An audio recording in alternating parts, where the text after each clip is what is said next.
I returned. About 30 minutes late than I would have liked, but whatever.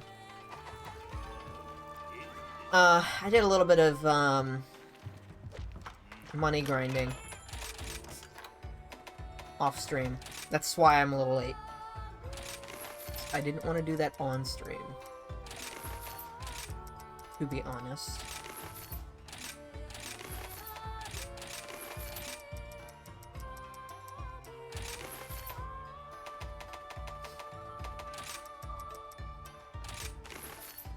There you go.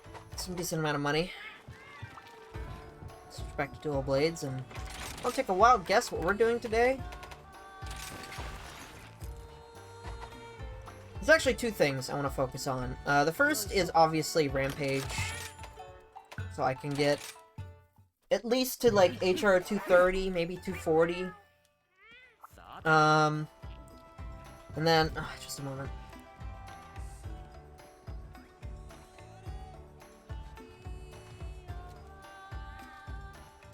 And then, there's also actually some fairly consistent methods to farm Lazarite now.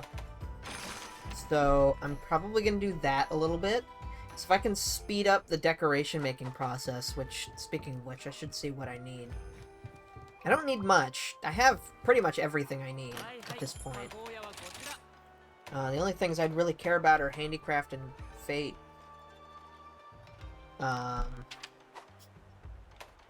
Hellfire Cloak could be interesting, I suppose. I do need a second Pierce Up, so I suppose that is one reason to farm for Lazarite.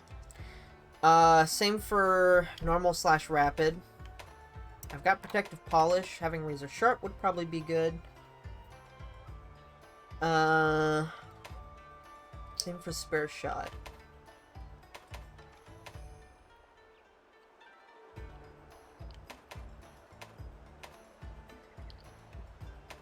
Well, there's a few things. I mean, I'm probably going to make all of this at some point anyway. Which will just happen as proxy from me fighting the Rampage, or, the Apex monsters. Like, who knows? Maybe when we get into Master Rank again, Agitator will be super busted again. I don't know. Hard to say. Or maybe, we'll get, like, Health Augment, and you could go for Peak Performance, or something. At the very least, Resentment would probably be notable, and Resuscitate would probably be notable as well, specifically for, Magnamalo and... Well, specifically for Hellfire... words, please. Hellfire and Bubble Blight. But I don't actually know if this is affected by Hellfire. Meh, I guess. I mean, I'll probably make these at some point too. I'm gonna make all of it, but it's about figuring out what order I want to make stuff in is the real problem. And of course also the bigger issue, which is I don't have any good talismans other than the ones I'm wearing. Like, I don't have any of, like, the super uber mega good talismans that I need. Like, apparently there's a Weakness Exploit 2, Attack Boost 2 with no slots talisman out there that you can get, which is really good.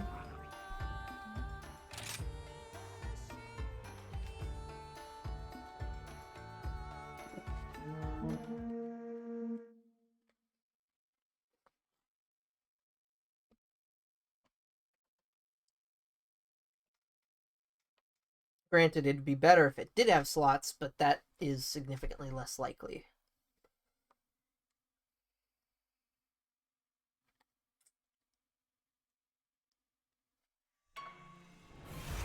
Hopefully the volume and everything else is a-okay. I have everything set up to work exactly like I did last stream, so nothing should be too jank.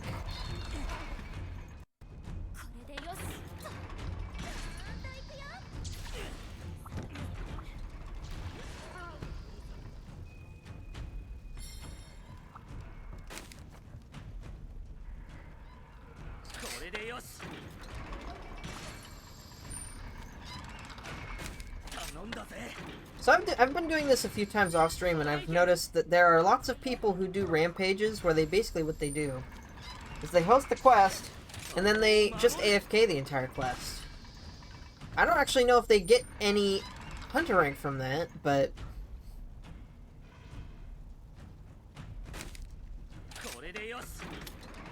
they probably do.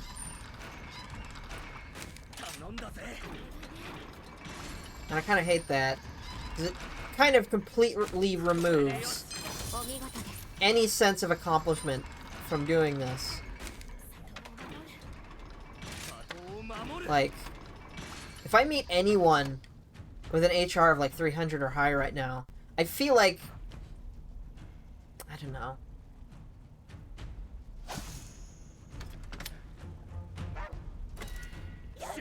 Kind of a misnomer.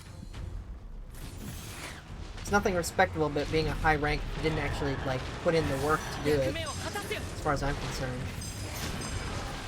Like, sure, I could host the rampage and just AFK, and people would finish the quest for me, but that doesn't seem right to me. I didn't earn the HR. It was given to me. But I guess some people are just really lazy. They just want to see the numbers go up without actually having to put in the legwork.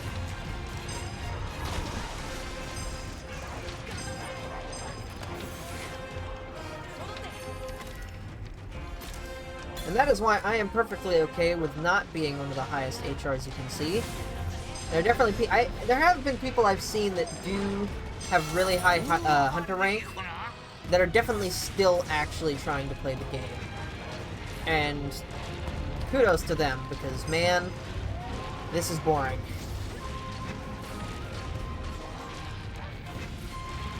They have more endurance than I do.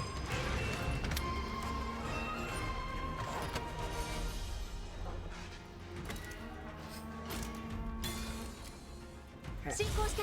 Only need one more Flight Inflict, and now I switch to Ballistic.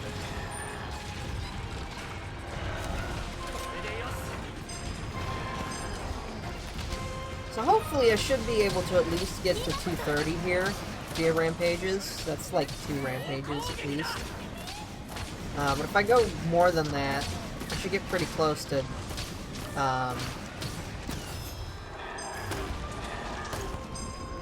240.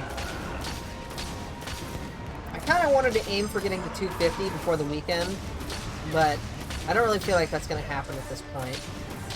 Not unless I do, like, more rampages than I usually do on this stream, and even probably off stream.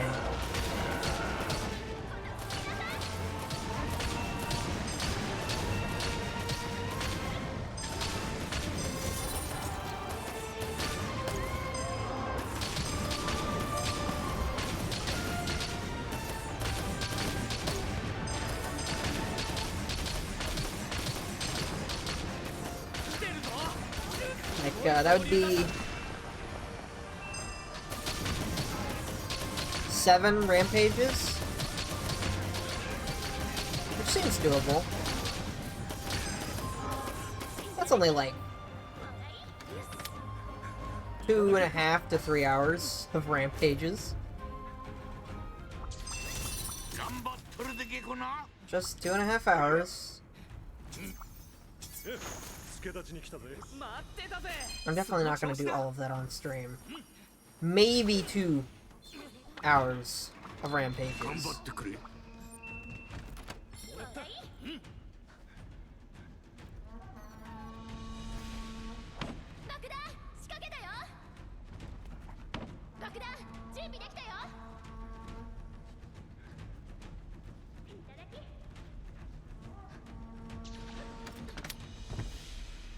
Probably switch out my dog for Calico.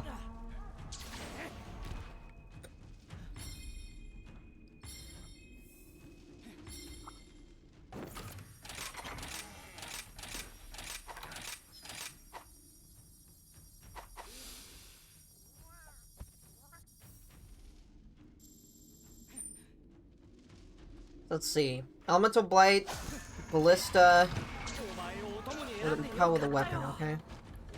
I might have to switch this back out for a cannon again.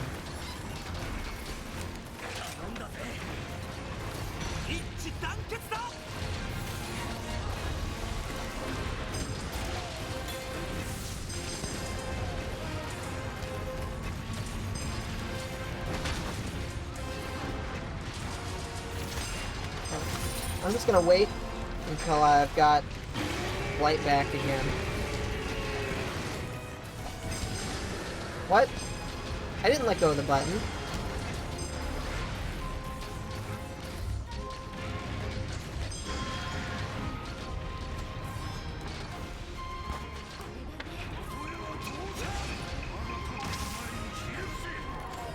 Ah, no blight.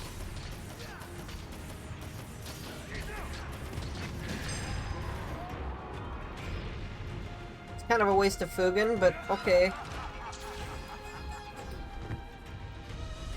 You do you, I guess. No flying units, huh? Okay. Just wait it out until I can get the Thunder Shot again.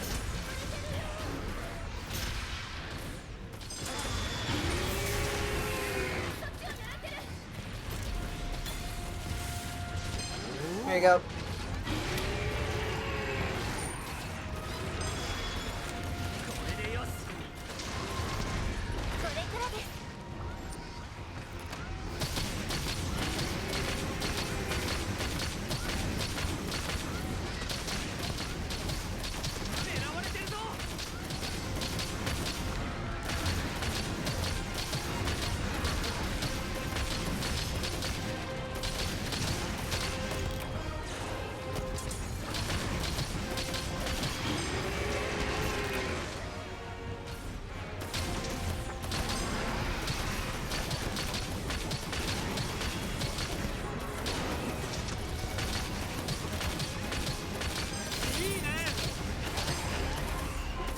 Okay.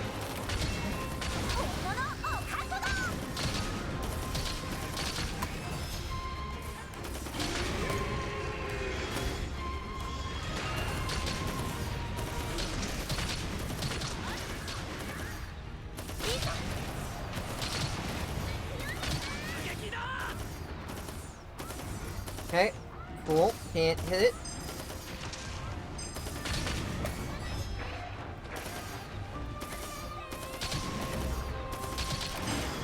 There you go. I'm sure everyone else has the boss must have been rolled.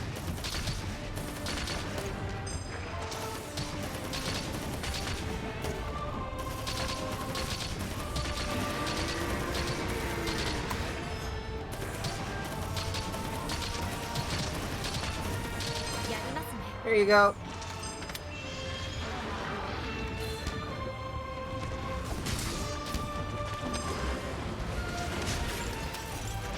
So I wanted to mention this now, because I was just thinking about it.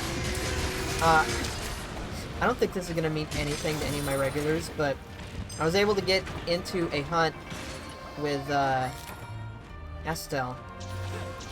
He's a member of Hollow Stars. Oh, hey, Ken! Welcome! I literally just started, like, 15 minutes ago, so... good timing.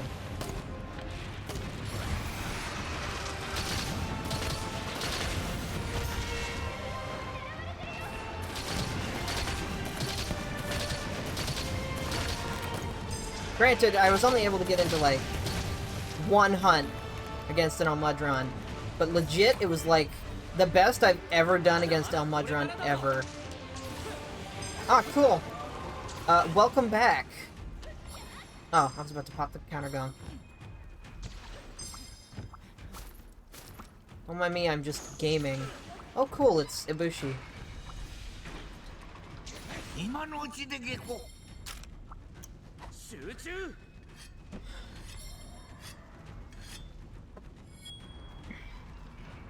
So anyway, that was pretty cool. I felt very proud of myself for that hunt. It's always fun jumping into someone else's stream, and then you join the lobby, and they're like, HR 220? What? And then they're all like, wow, that's amazing, and I'm just sitting here like, yep, sure is a whole lot of time I spend doing these boring rampages. That sure is amazing. Mm-hmm. Very engaging and fun, and not boring.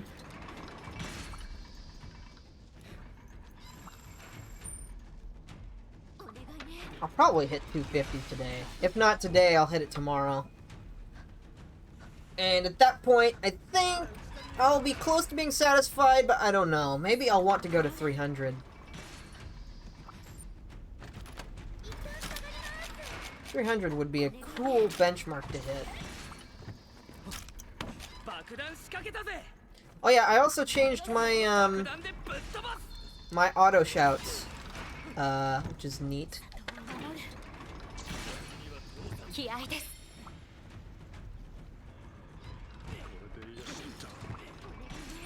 So they're all really dumb meme stuff in full caps. No cap.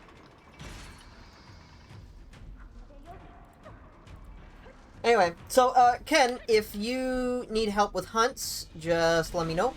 The lobby code is on the bottom of the screen. That is today's lobby code. That is not yesterday's lobby code. I'm pretty sure.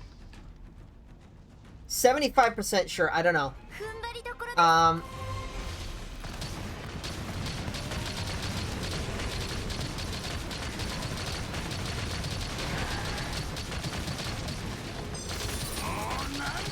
Actually, I think I'm gonna pop counter. Yeah, I can do that. I can indeed.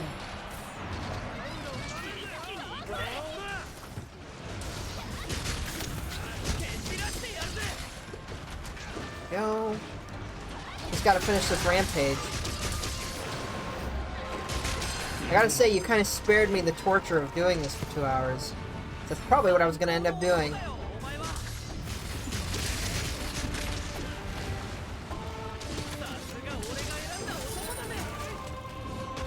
Alright, cool. And now Ibushi comes out.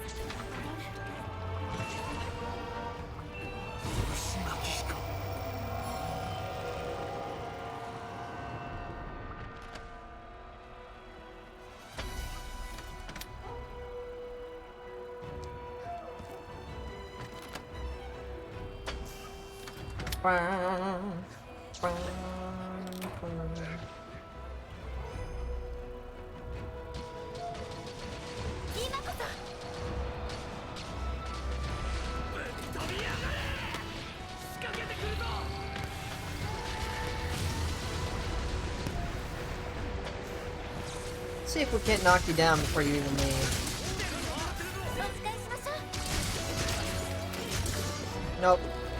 We cannot. I tried. Well, I don't stream on Saturday or Sunday anyway, so, that's fine. Mostly what I do on Saturdays is I work on, like, some stream overlay stuff, which I haven't really premiered any of it yet. I just keep procrastinating. But also, I kind of want to premiere all of it all at once, which is counterintuitive, I know, but, you know, procrastination, right?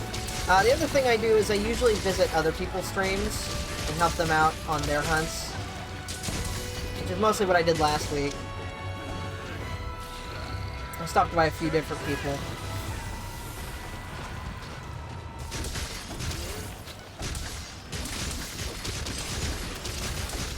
So obviously, if I want to help people, I actually need people to help, and there aren't always going to be people here on stream that need help. And a lot of the guys that have come by, I've helped them, like, beat the game, but then at that point, you know, they're kind of done, or they get busy with other stuff, which is totally fine, you know.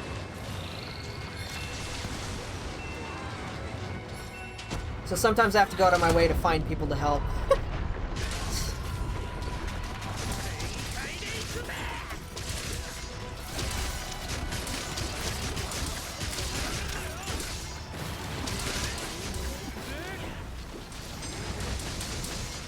But at the same time, I'm also trying to learn.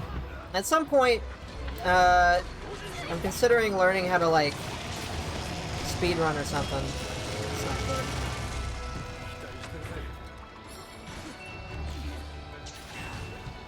Our Apex hold on, let me focus on this first, and then I'll answer your question.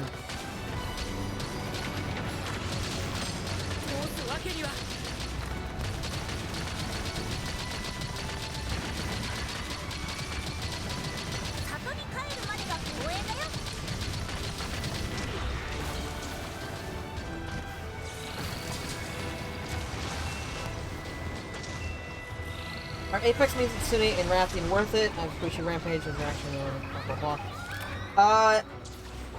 Yes. You can combine the armor and power charms with the Ibushi claws to make the power and armor talons.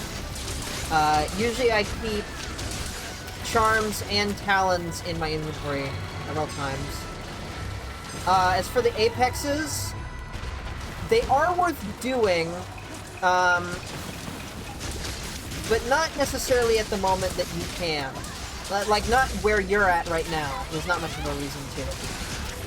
If you care about getting higher versions of the Apex Rampage dual blades, then yes, you will want to do them because you need Apex monster parts in order to upgrade your dual blades. But beyond that, that isn't really... Yeah, so, this might not mean much to you, but basically, the charms increase your raw attack power and your defense by, I think, 6 points, and then the talons increase it by 9. Which doesn't sound like a lot, but with how the way the game's math works, it does work additively, so... You essentially have 15 additional raw, which is not something to sneeze at. But anyway, there are hunts later for the Apexes that don't require you to go into a rampage, and those are worth doing, because there's some rare drops that you can get really fast by doing those quests.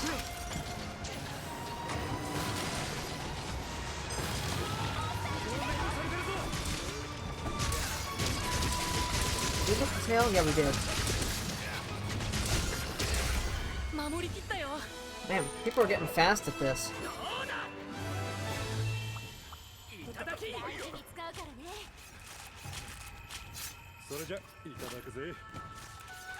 As far as dissecting the dual blades is concerned, I assume you're talking about the side quest that gives you, the third switch skill. I can go check once I get back into the lobby, but since you're at 7-star, you should have access to it. I don't remember what the third switch skill is. I think it's Tower Climb. Which is, not that. It's this. Which doesn't really do anything other than let you jump up into the air, but it's still good. If you have 3 wire bugs, you can basically stay in the air indefinitely.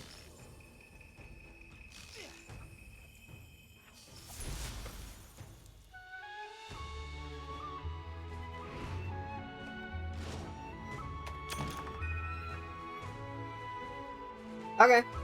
We can do that if you want to get the switch skill.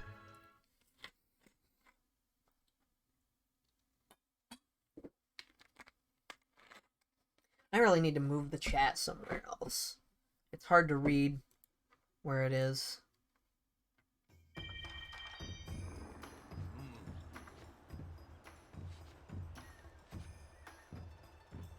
Let's try this.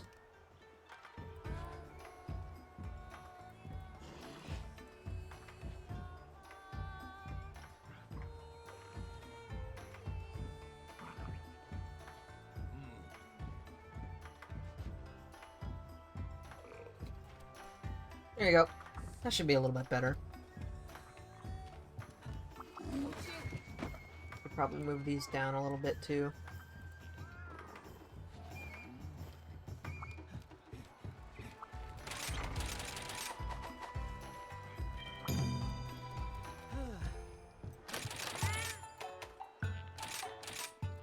Okay, doke. Whatever it is you need to hunt, we can hunt.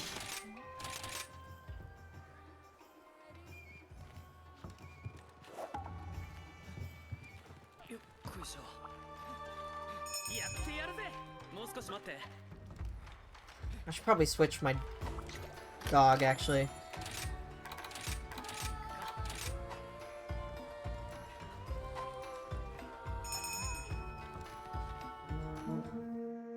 Ah! Oh, boy.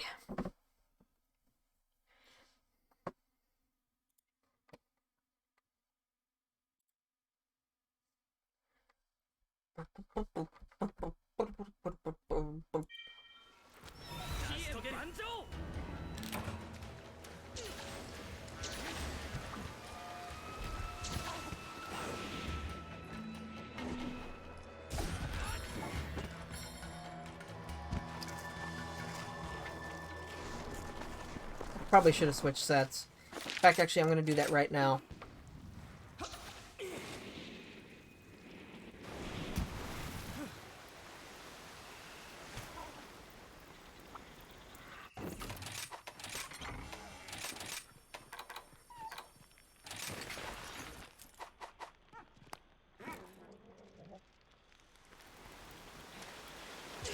Switch to a better comfort set.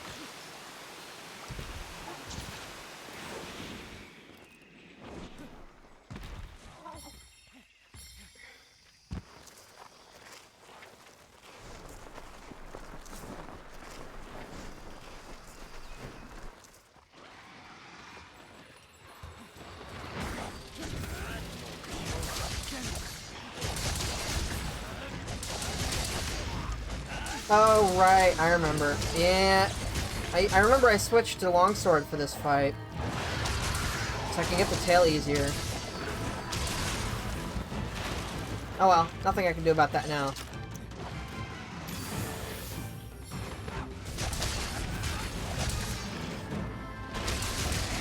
The greatsword would probably also have a similarly decent time.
Can't see.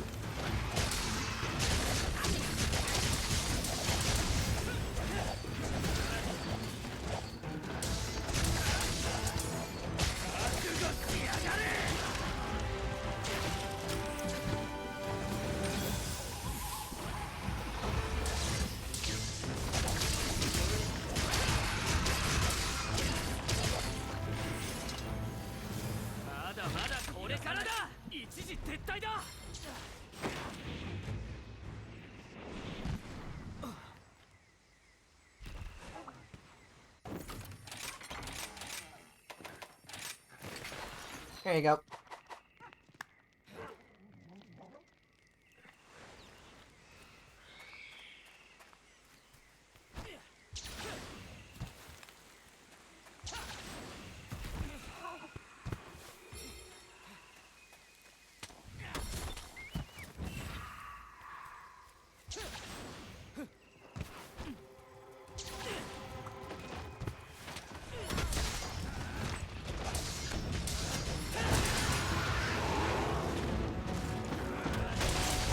Okay.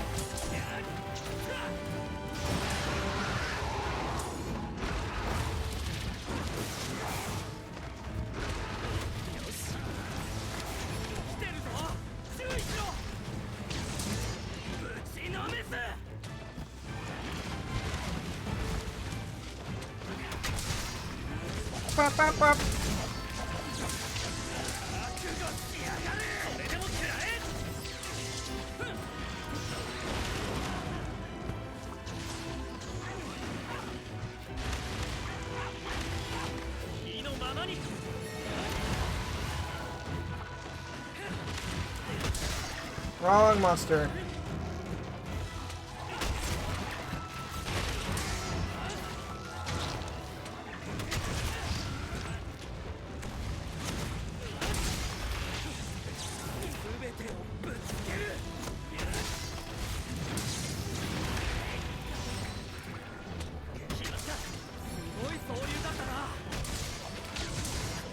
A 1, 2, a 3.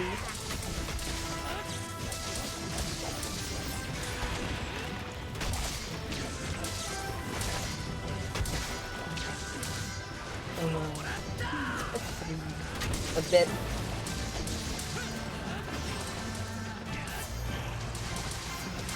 Probably unnecessary. Hey, there's the tail.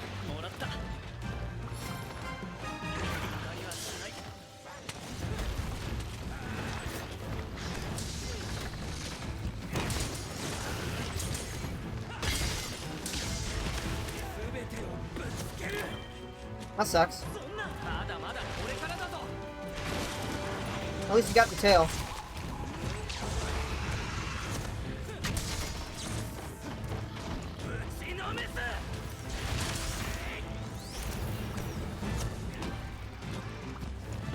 No, custom messages aren't DLC, it's just...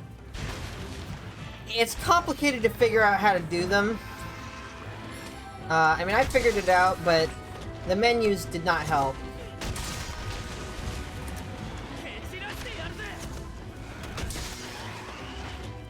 I can show you how to do them in a moment.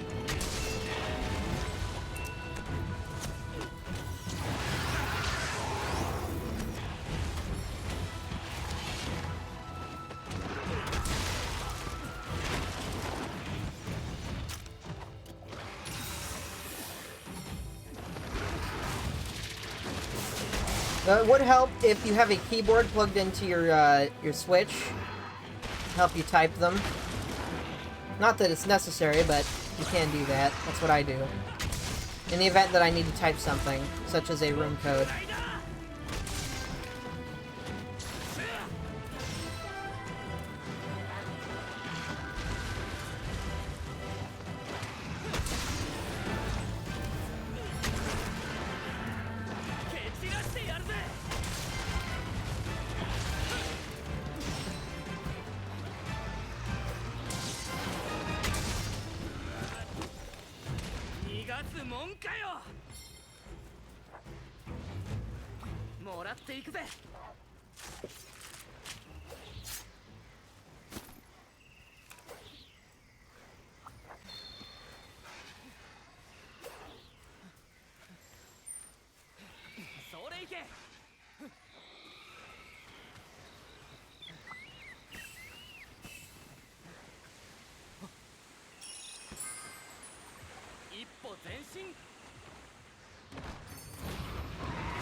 Okay, dude.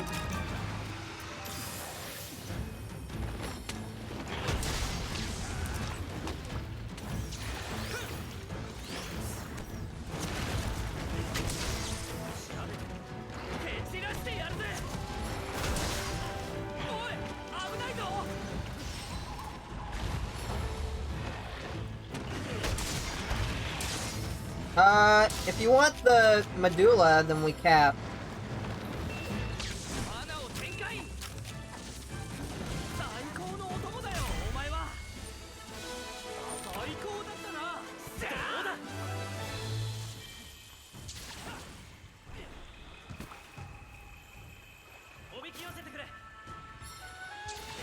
You get higher chances of getting it from cap than carve, I think. Might be wrong about that, though. And if so, oops. We shall see.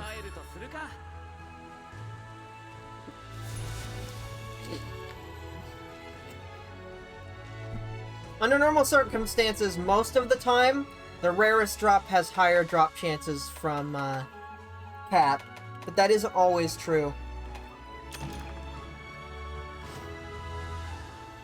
Nice. Ah, that sucks. I've fought this thing so many times that, like,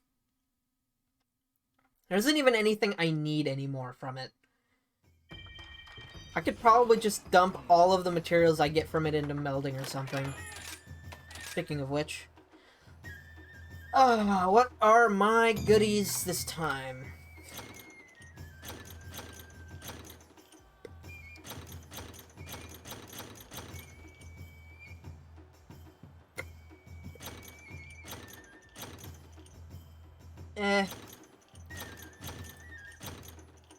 No.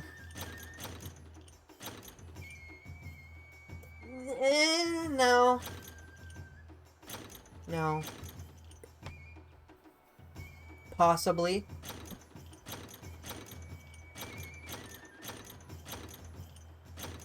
What stays right?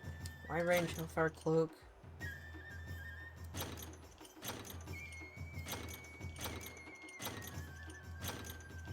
Spare shot, evade window. Man. Nothing.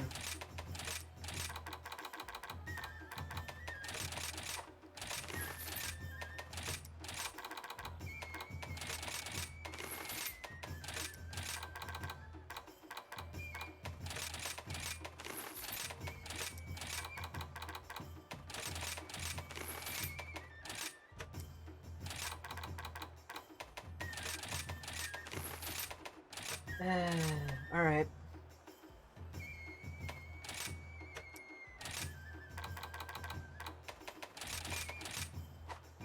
Wait, what? Right. Okay.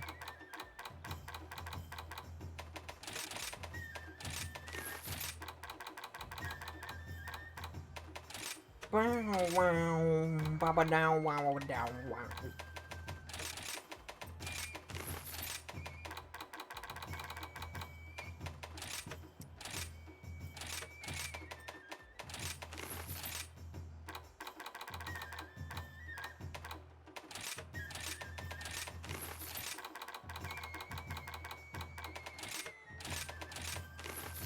There you go. 10 more pairs of Meldon.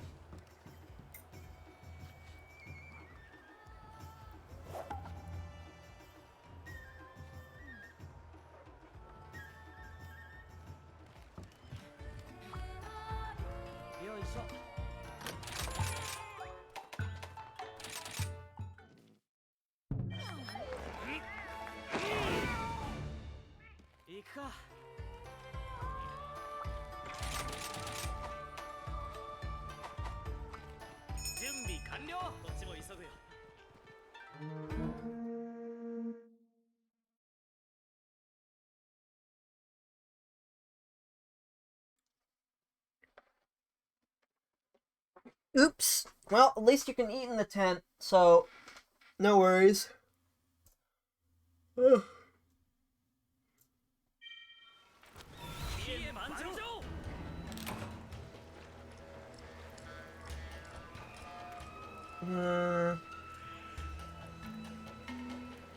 Yeah, where do I put it?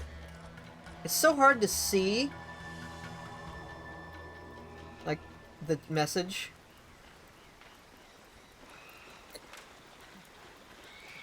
And I need to have, like, a widget or something to put a background behind it.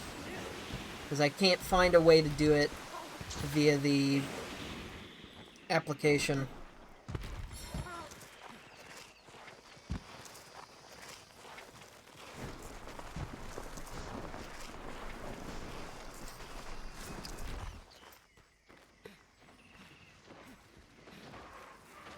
That is a big Nargacuga.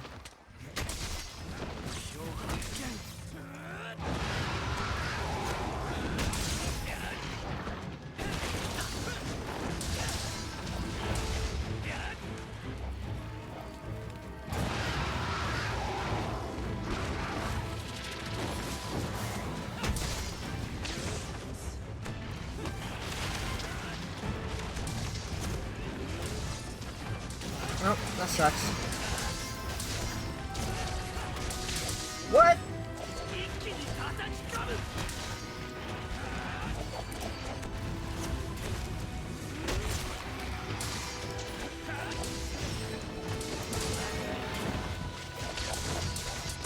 I really learned Narga's timing on iframes at this point. I fought it so often. I might as well.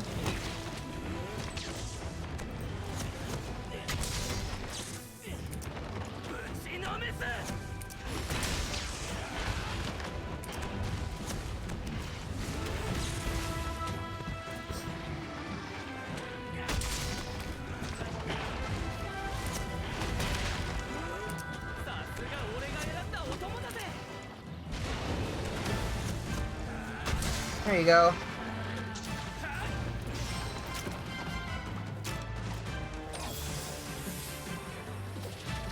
That needs to be something I prep for, not something I just try to do over and over again.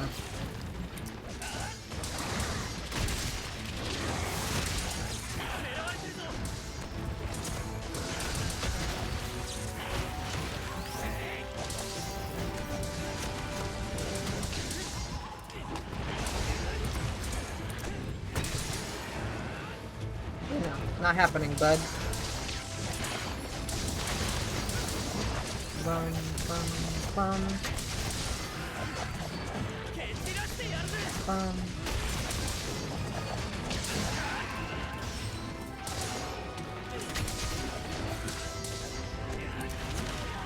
Oh, I totally tackled there. You're not going to convince me otherwise, video game.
Okay.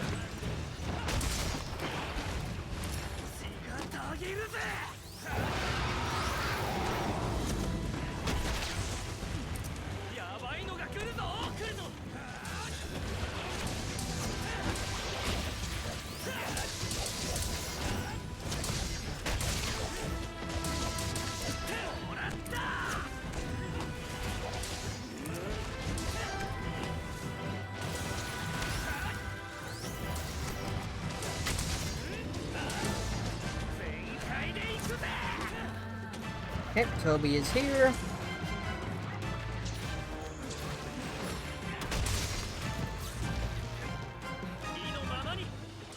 Oh, I didn't show you how to do custom messages. I can do that after this one.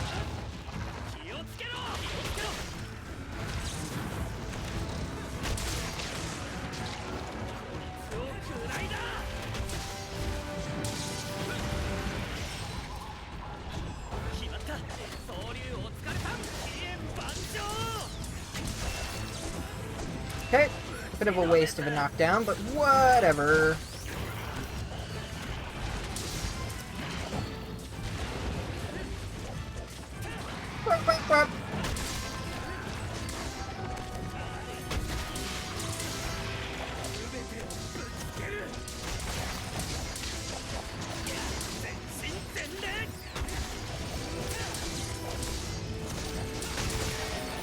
Alright, there's a wing broken.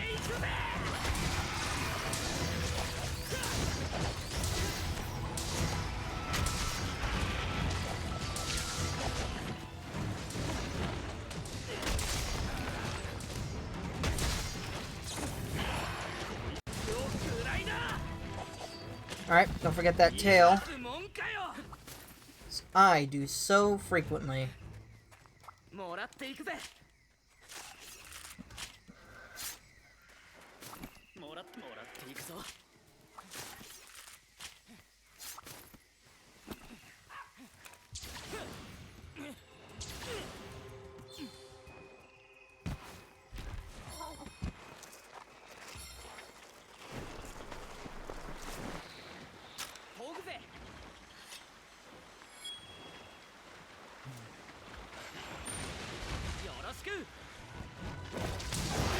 Oh, come on, man.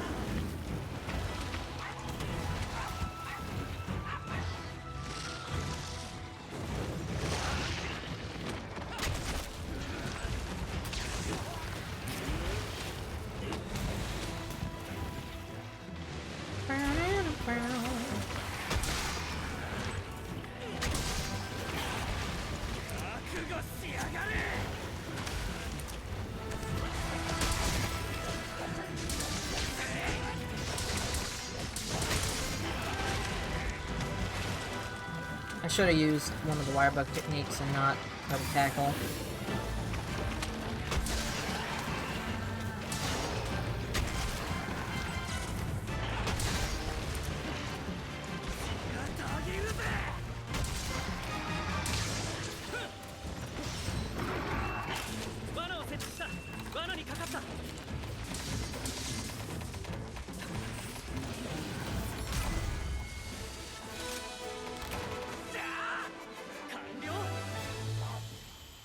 Okay. I see.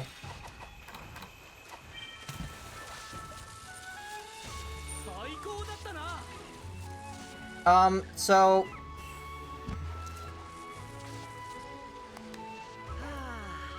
Oh well. If you get it, you get it. But it seems like I might have been wrong. Specifically about Medulla.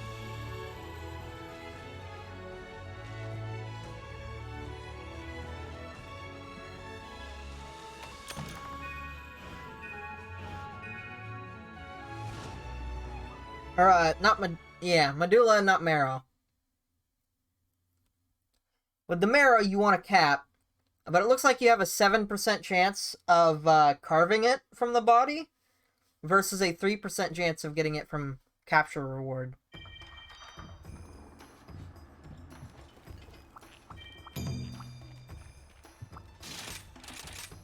So let's try killing it this time, see if that gets us your Medulla.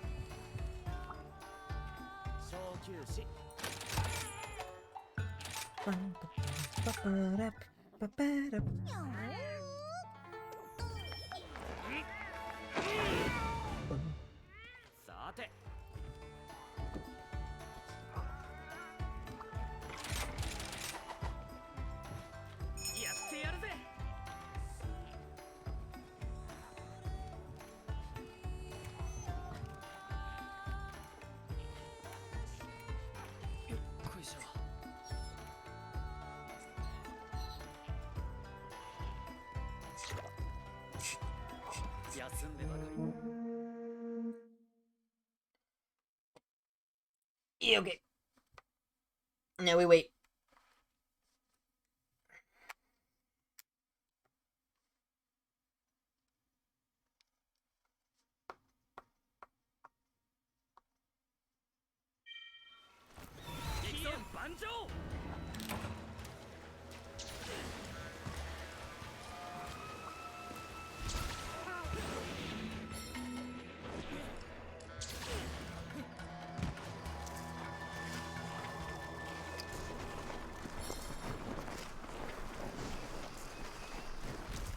Oh, hey, it's in 12. How nice.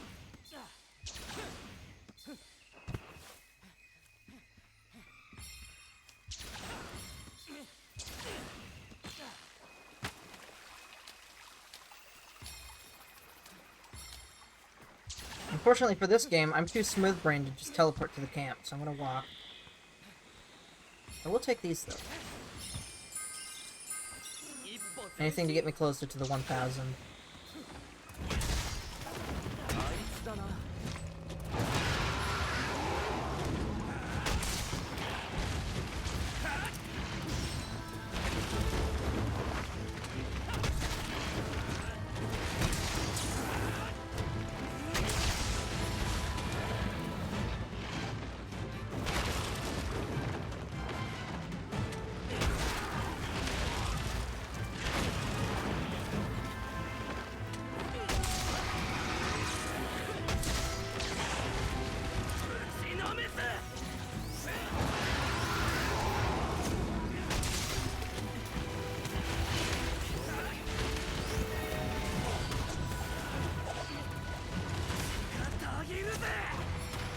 Wow, really? Alright. It's fine. Didn't want to hit the tail anyway.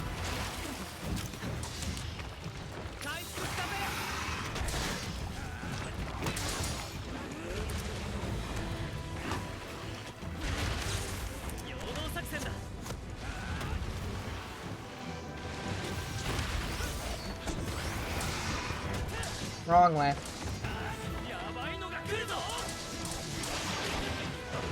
What the heck are you oh, you're attacking the Trick Toad.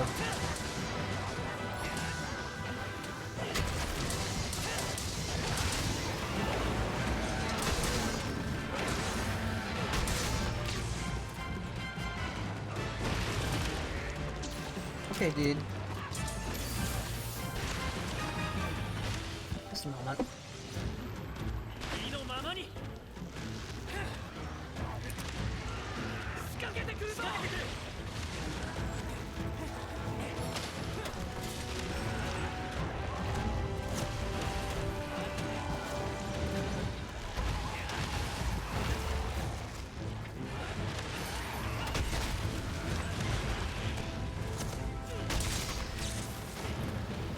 Anyway, a chomp.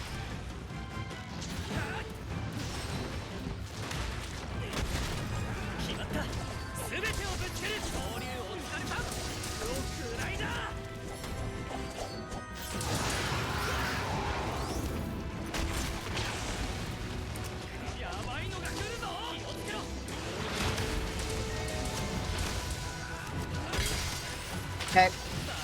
Got it on overcharge, but whatever. Hit's a hit. Uh-oh. Spaghetti-O.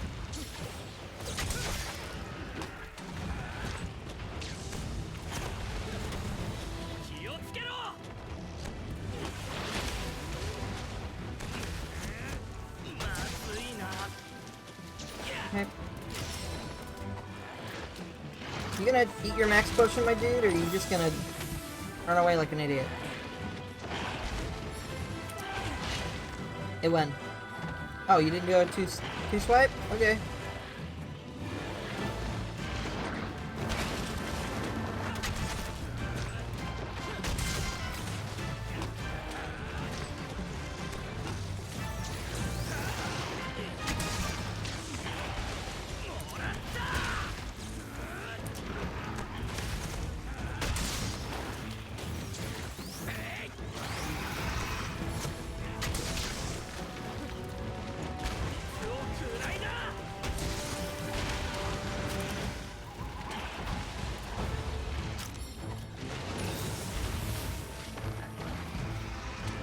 What?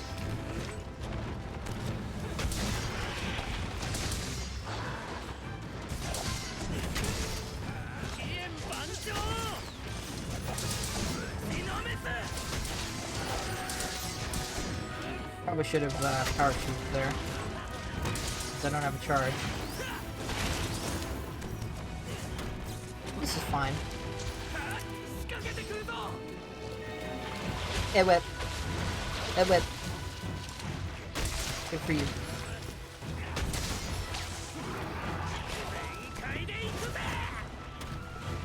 Well, that's just fine and dandy, ain't it? Me like whiff. Me play whiff weapon. Bunga bunga.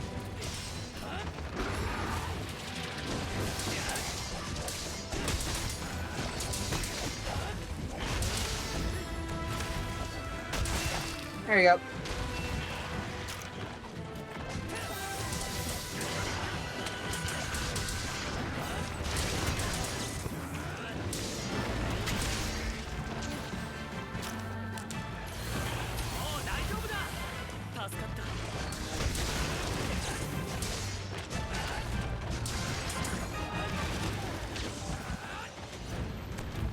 The same reason we always fight in Art Silver. To take over the, for Medullas.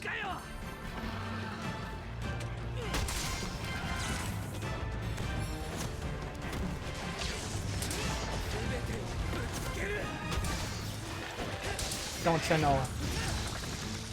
I mean, it's not like I can, It's not like I could just give Mickey all the good weapons, you know. Much like how I couldn't give you buddy tickets.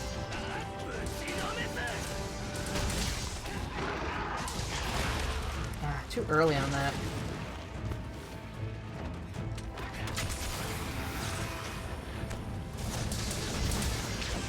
There you go.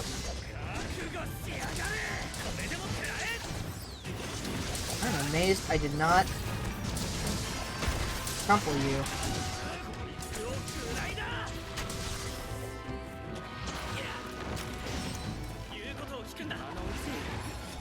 Ah.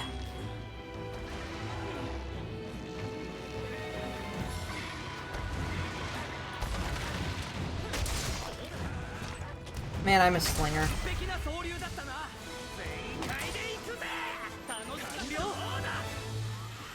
Slinger would make this so much easier. Man, just thinking about playing Greatsword in this game with Slinger.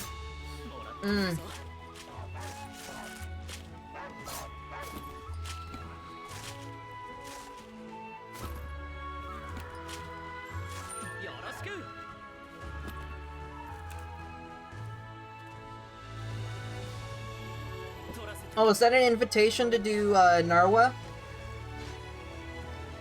Because that isn't a raid or Narga.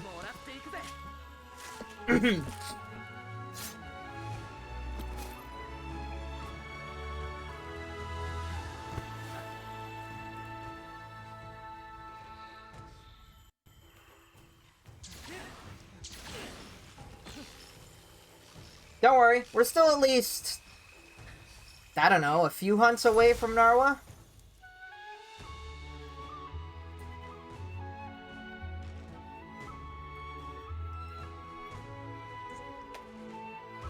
Well, I don't know, Silver. My memory isn't the best, you know? Don't worry about it. You'll find out.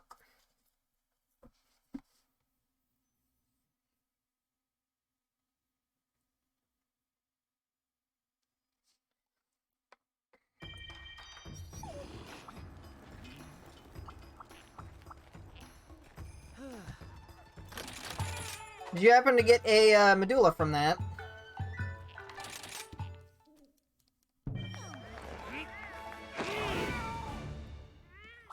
As if not, that would suck.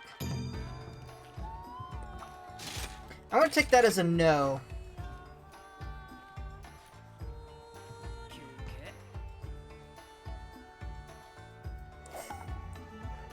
I don't think Mickey's gonna understand why you're apologizing. For a little while.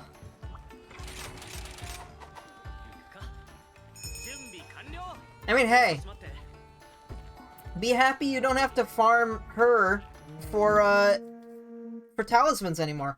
Also, here's a fun little thing I learned yesterday, Silver, that you will like to hear. You know how it was super duper annoying to get blood run jewels? And now it's super easy?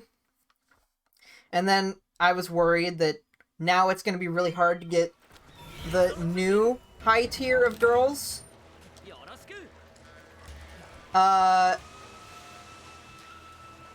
So, you know those quests where you get to fight the rampage monsters, the apexes, by themselves?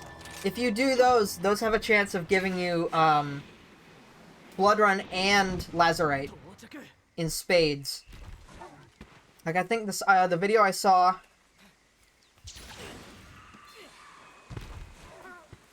The video I saw was, like, the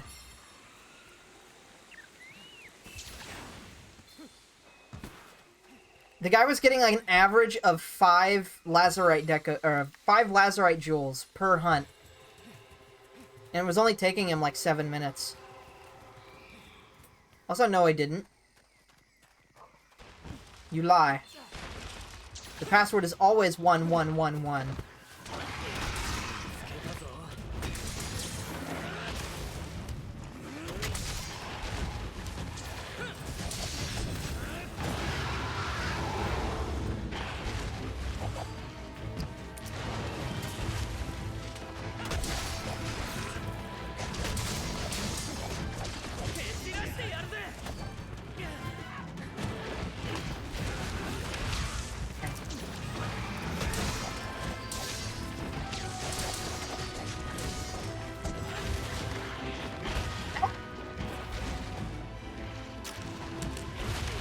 Okay, dude.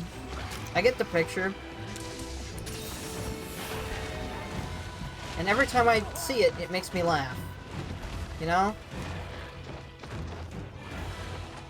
Because it's a photograph. I don't know if anyone's gonna get that.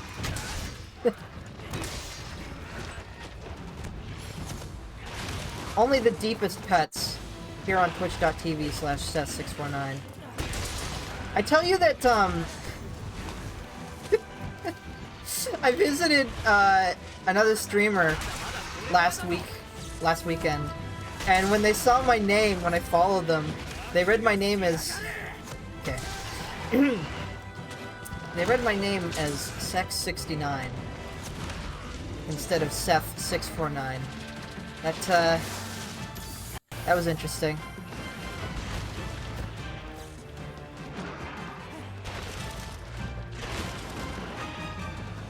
Yeah, the Enormous armor is pretty good. I just wish, like, the actual armor, like, skill set wise, was anywhere close to useful. It's just a completely mismatched nonsense set, though, so... Yeah, well, I don't, because ideally I wouldn't even have the number in my name. But I was dumb and forgot to... Did you throw a dung pot at it? Huh.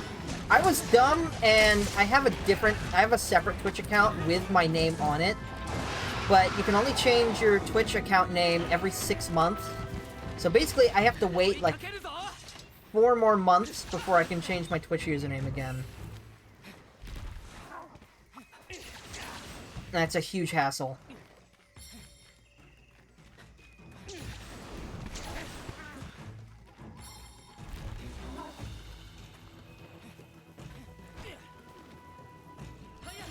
It's been at least 4-ish months since I had it changed, I think.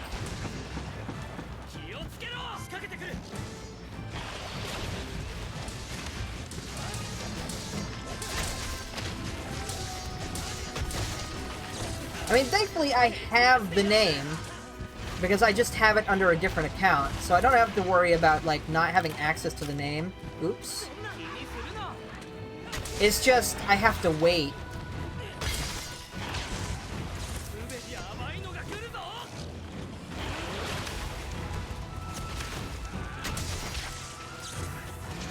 The stream delay shouldn't be that bad, but if it is bad on your end, you could try pausing the stream and then clicking on play again, and that often catches you back up to where it ought to be.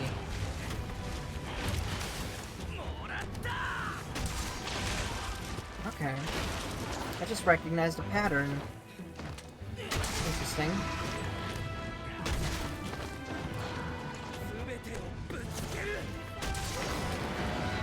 Oh, it's Andrew. Okay.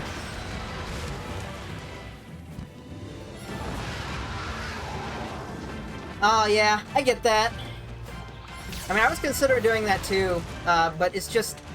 So many people have known me as Seth for so many years that that's just what my name is now. And changing it, it would be counterintuitive. What am I doing?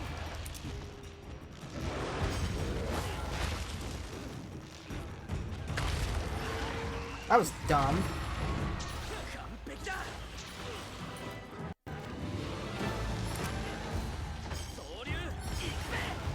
Huh. That's weird. I don't know. That was also very weird.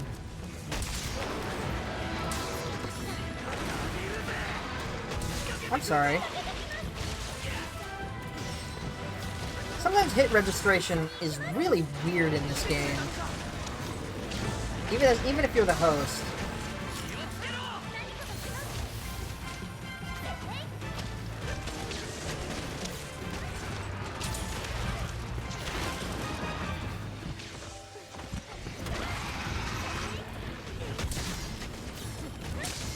Of course, I'm not the host of this quest, but, you know.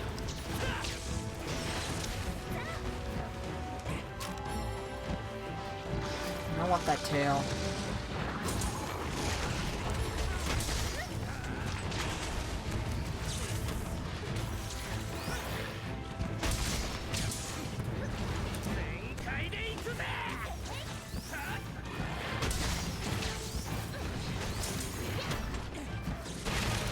early, man.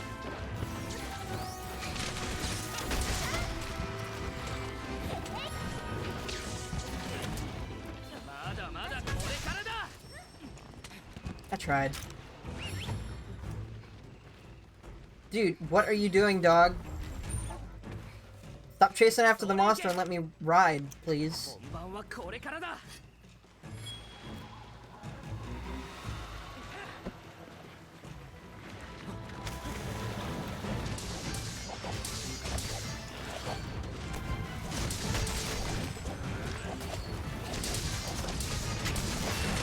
There you go. One pail. Served fresh.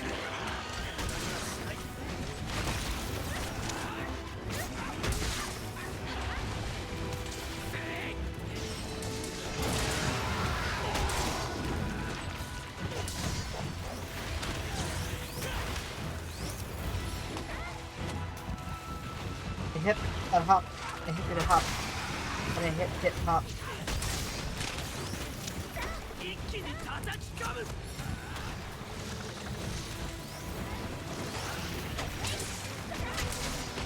Ow.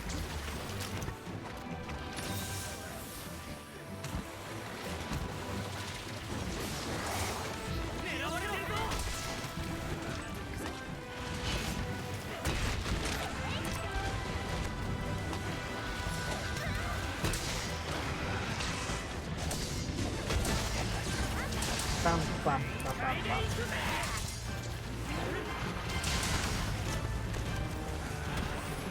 Nice throw! Alright.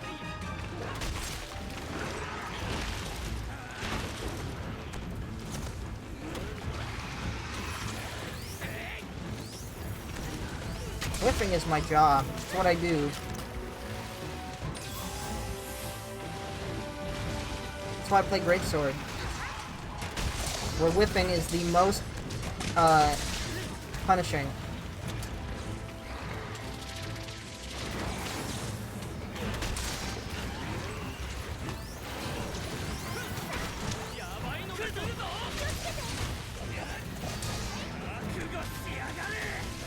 Okay, dude.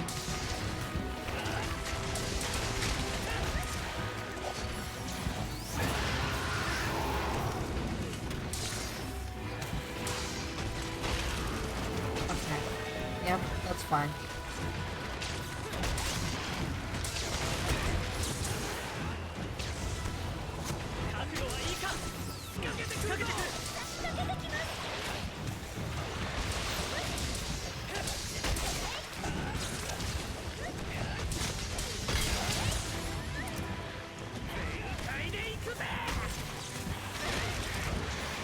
Wrong wire bug move. Oh! Oops! Well, when you die, dude. You either die or you die.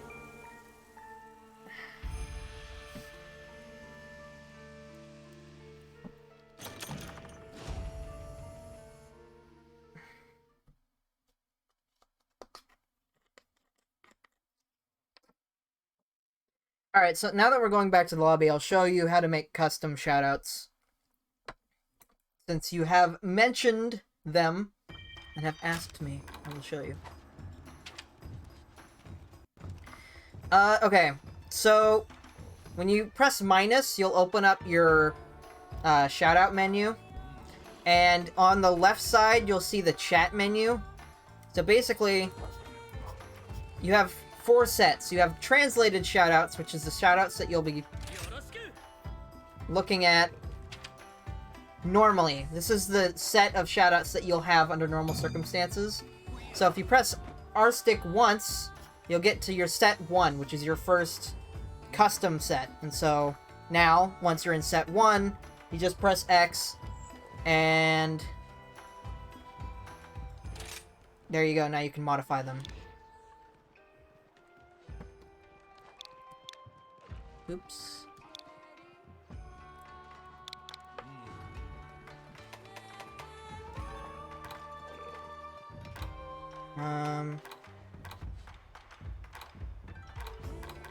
So you can modify your custom shoutouts. You can also modify your auto shoutouts. So like the things that your character automatically says whenever you do certain things. So like when you put down a bomb or a trap or any of this other stuff. You can also turn them off. So if you don't want your character to say anything when those things happen to you, you can just turn them off. So I'm just gonna... When you... There you go.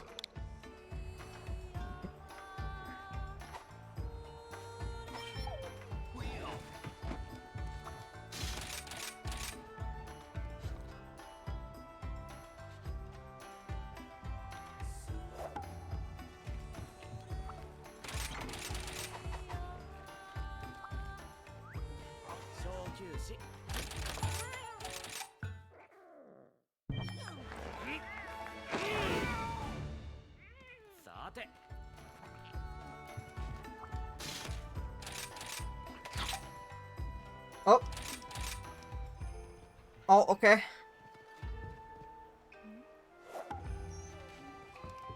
I guess I was already queued for it, and I just smooth-brained.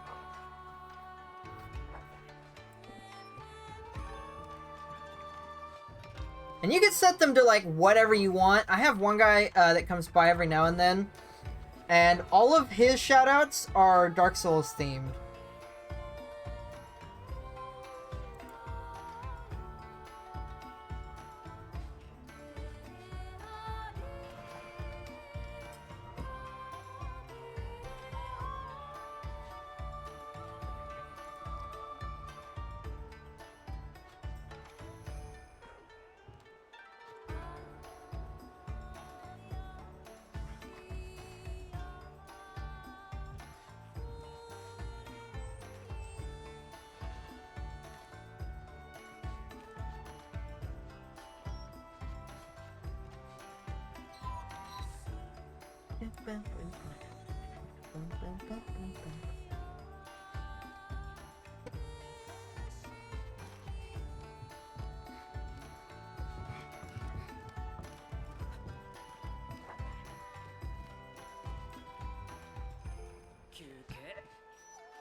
Hello.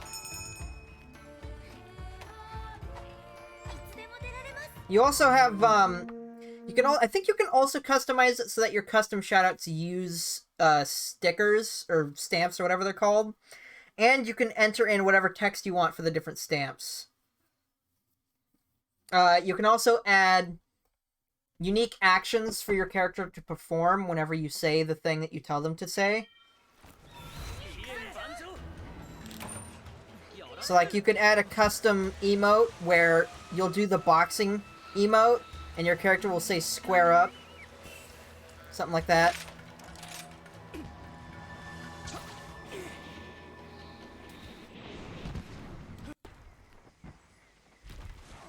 But hey, if you want to punch the Narga to death, you can. That'd be pretty cool. I wonder if that's even possible. Like, literally not using a weapon, just using shadow boxing to hunt a monster.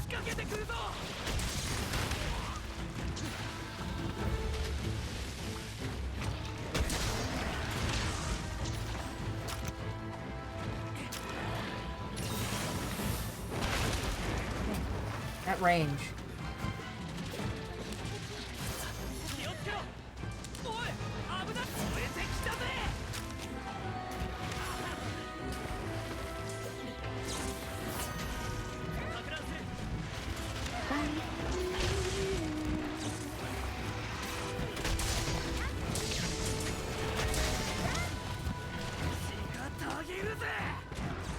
Ewen. A team.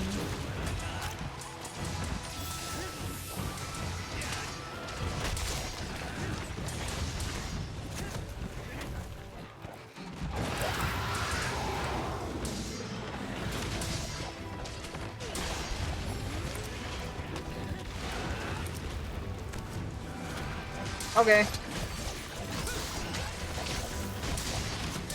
Cause in this city, we whiff all day. I don't know. I don't know the song. Sorry. Bad joke. What else is new?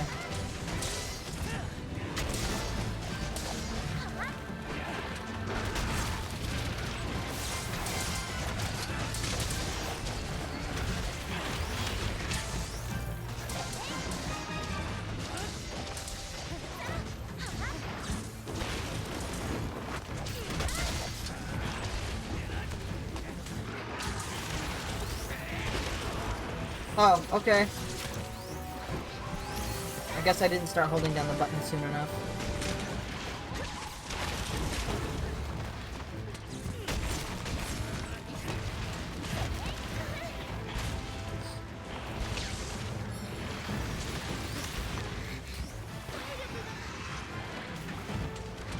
Pop, pop, pop, pop, pop, pop, pop.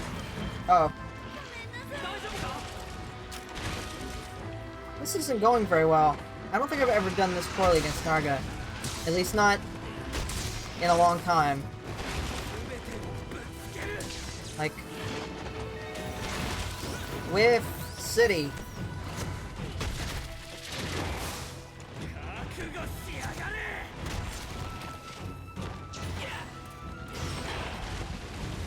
Yeah, I know, right? You jump into a game and all of a sudden you're doing terrible. For no particular reason. I know that feeling. All too well.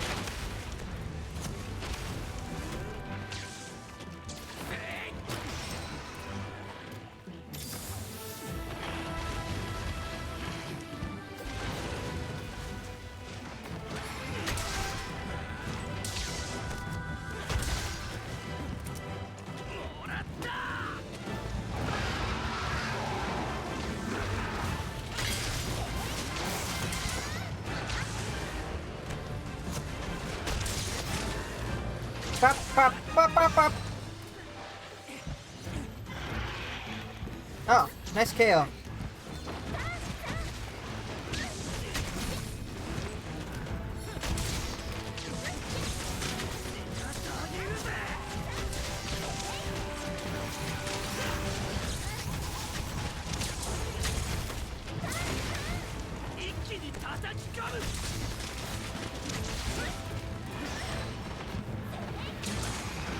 Pop, pop, pop, pop, pop, pop, pop.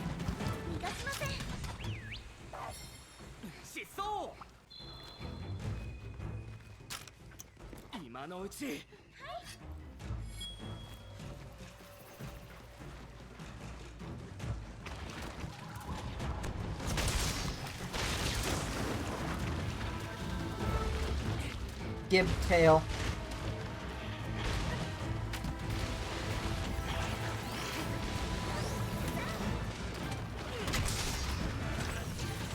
Pop, pop, pop, pop, pop, pop. Break your hands too, that'd be nice.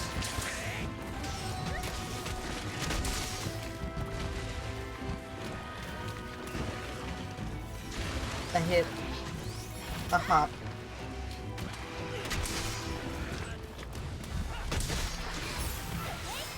I hit Mizu.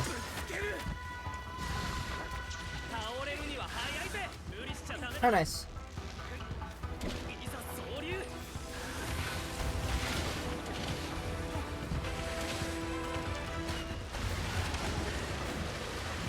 And it's water blighted, also nice.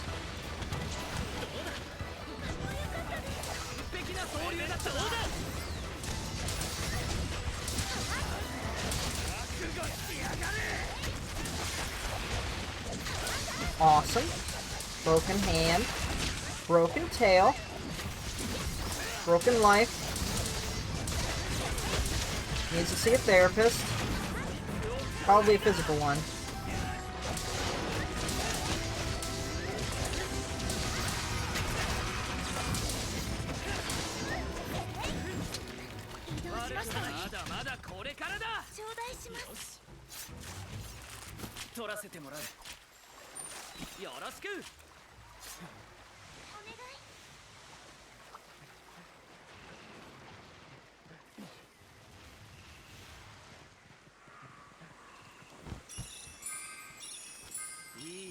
I don't know about Therapist Narga. I think Narga would be a bit too, aggressive. Wouldn't be a very appealing, methodology, I think. Well, nice! That's cool, I guess.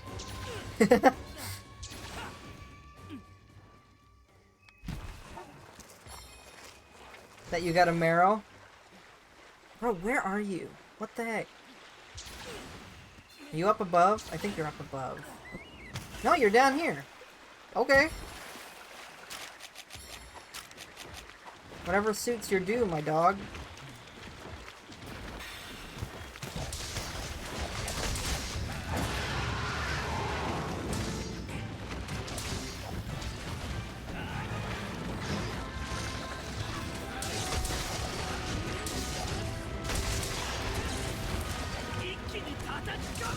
Well, he'd probably also be charged with, like,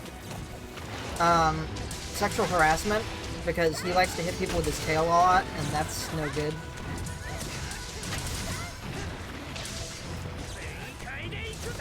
Dunno. I feel like that would apply to most monsters. Jeez. What if there was a Monster Hunter who would be the best psychologist tier list? That is the dumbest idea I think I've ever come up with. Okay, no, I don't need the dog.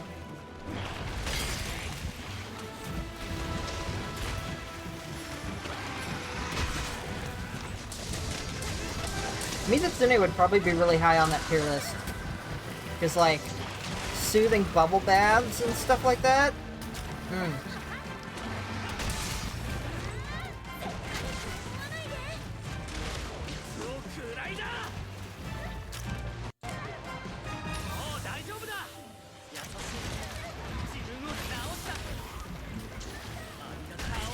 Yeah, that too.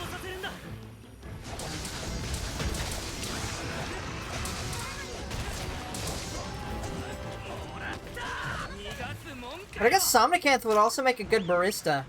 Because Somnicanth, like, grabs stuff and shakes it in its hand all the time.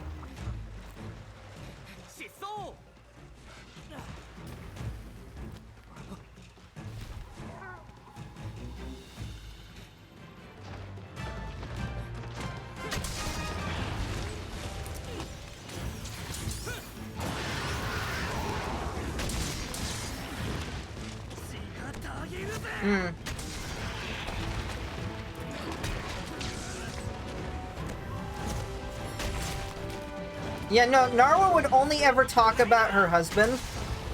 She's that one friend of your mom that only ever talks about her husband and then never talks about anything else.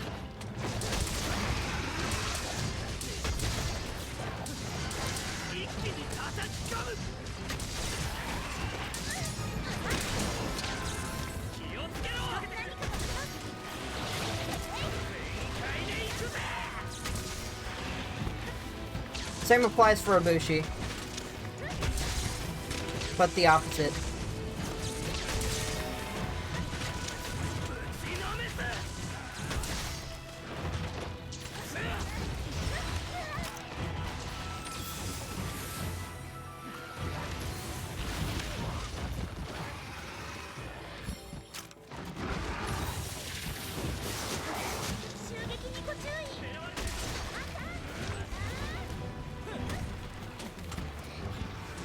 That's true.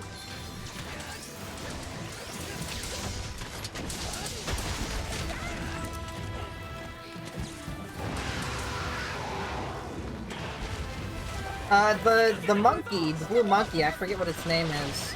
I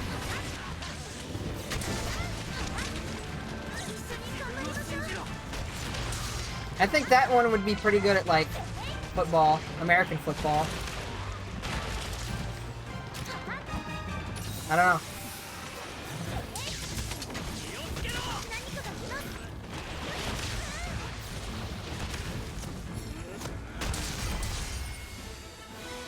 Yeah, Bishaten. Either that or rugby. Though I don't know very much about rugby, so...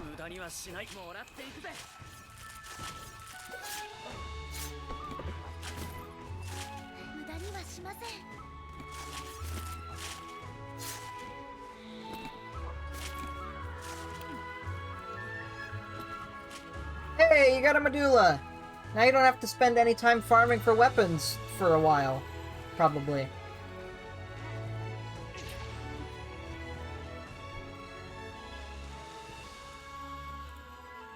Now I'm just thinking about what occupations would be best for the different monsters. I mean, Rekna Kadaki obviously would be a seamstress, right?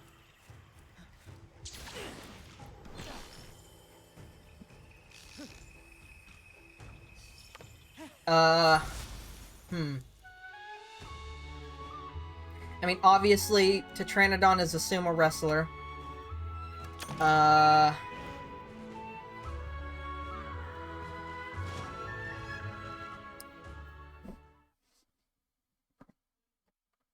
Great Izuchi. What would Great Izuchi do?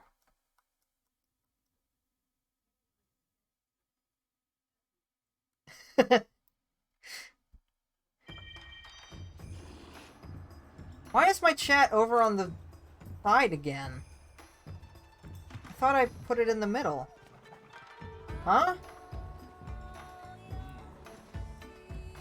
Oh, yeah, I did, and then I moved it back to the side because, you couldn't see it. It was covering up my wire bugs. Oops.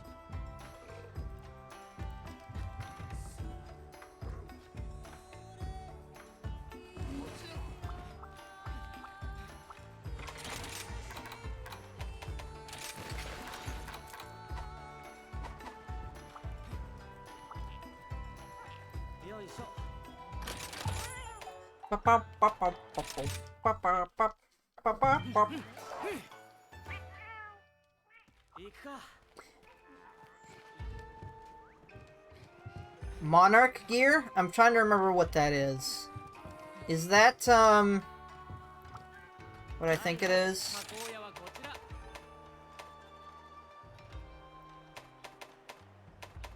What the heck? Why? Huh? Why did it say all the Arachne stuff was new? That was weird. And the Skalda stuff. What? Yeah.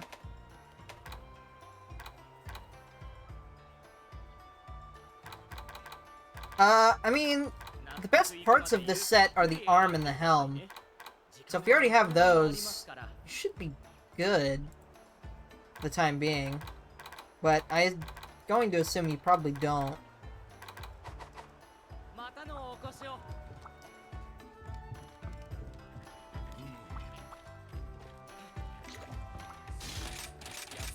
And also, yes, Mickey would probably die a lot. Because Mickey hasn't even beaten the game yet. Let alone gotten to that point. Yeah, Rajang is definitely a need for the Rajang pants. But often a lot of mixed sets tend to use some variation of the Rajang pants, ingot pants, or the Hunter pants. And if you have all three of those, you're pretty much good for most weapons. I mean, obviously some weapons have specialized sets that you use some different pieces for, but for the most part, you know, you're good on that front once you have the Rajang pant.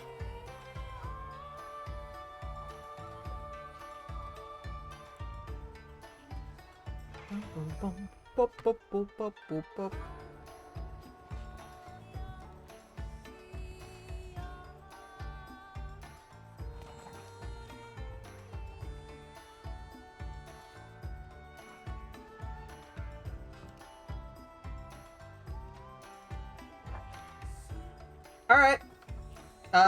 We can do that. Or, yeah, hopefully you get the materials you need for Night Wings. That would be good.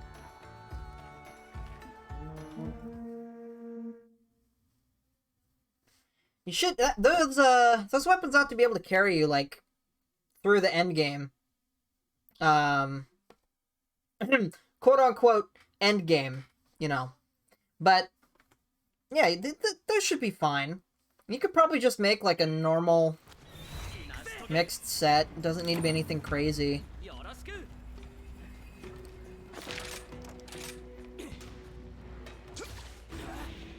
You probably don't even need all that many decorations or anything like that.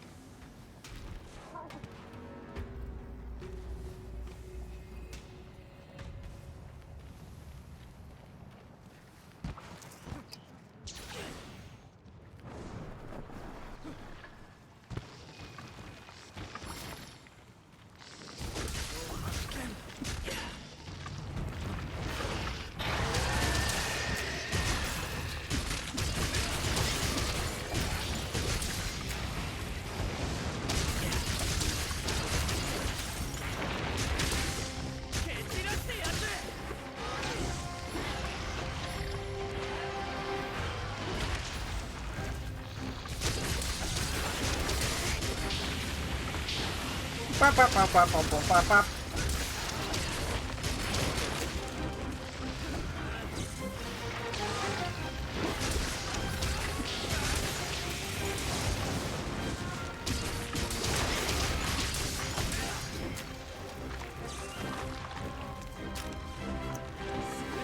Yeah, don't mind me. Oh, okay. I guess do mind me.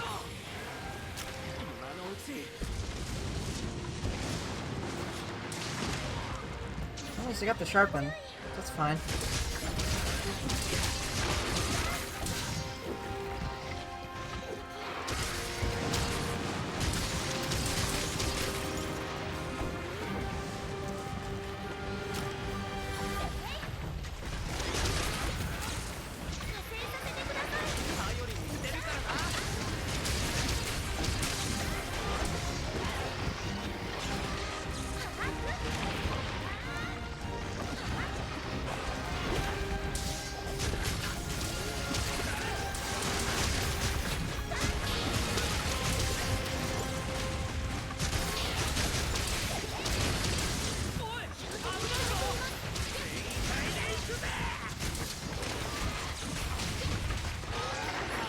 Oh, okay.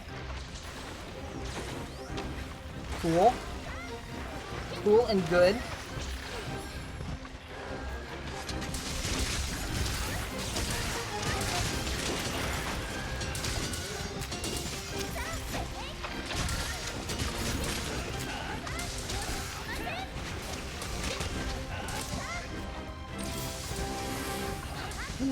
All right.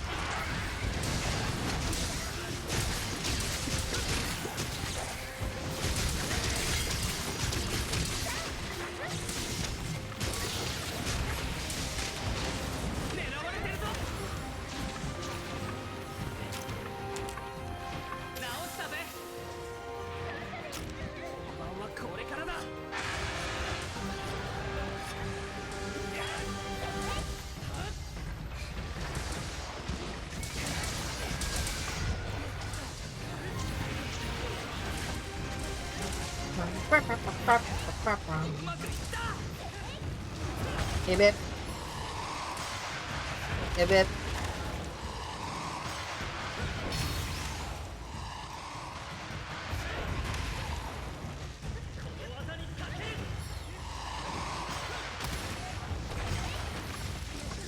Okay. That's fine. It's perfectly fine. Not annoying at all.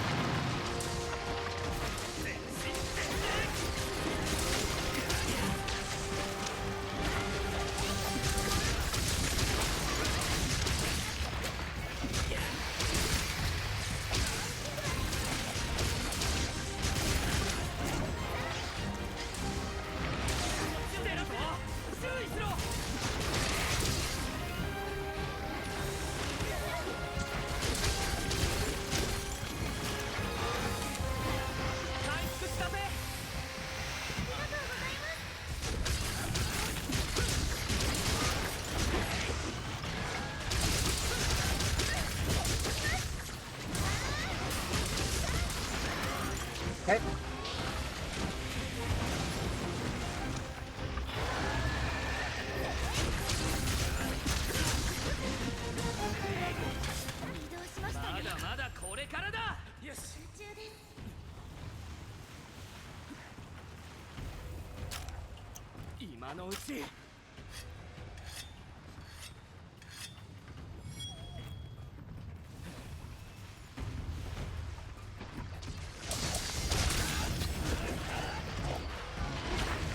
Oh, okay.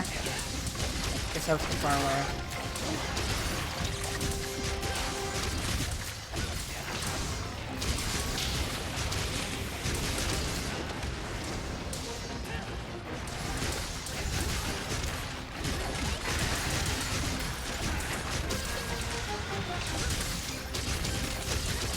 Not the place I want to be, but it's the place where I am. And there's a joke in there somewhere, but I'm too dumb to see it, so... whatever.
Oops. I did an oopsie.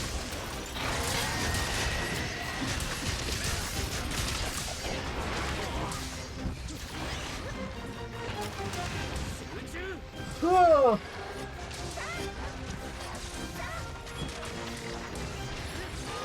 Hey, wait.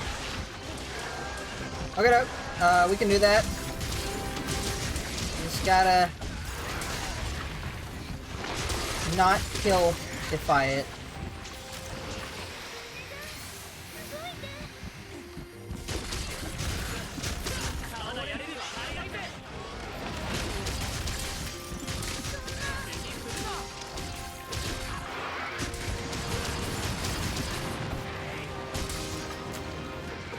I'm not sure what I was planning to get out of that, but sure.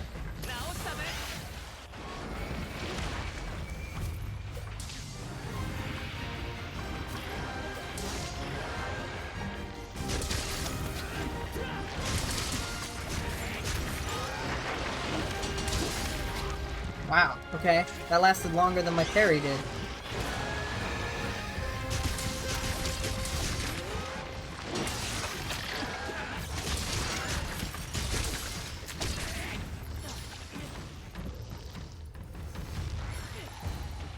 That is unfortunate, Silver.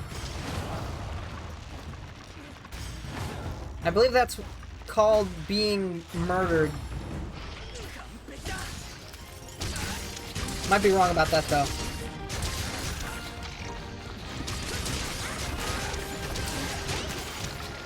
The hitbox on that attack is so jank. I should have been hit there, but I was not. Because the hitbox is, like, higher than it looks.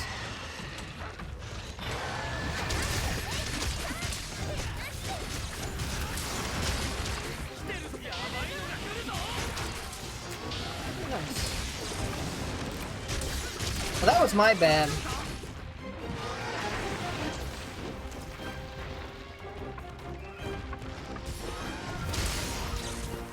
Yeah, it's Sudoku. Not to be confused with seppuku. That's a puzzle game.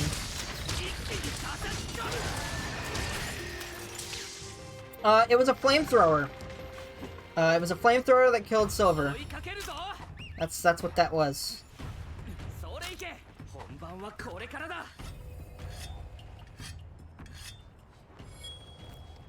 I'd be willing to bet you more people think it's actually supposed to be said Sudoku and not actually seppuku. In fact, I'm not even pronouncing it correctly, but whatever.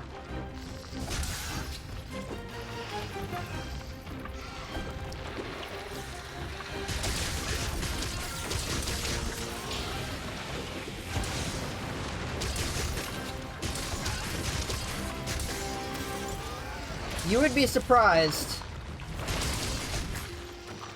Also, how was I not hit there? You would be surprised. The kinds of things people would hack into World and Iceborne on PC. I mean, obviously, you probably wouldn't be surprised to know that there were lots of, body mods.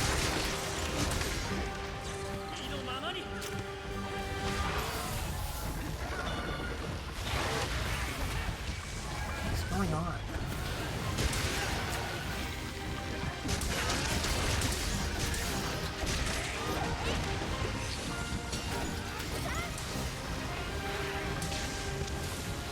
Okay, it's asleep. And unfortunately, Somnicanth takes up the wake-up attack, normally.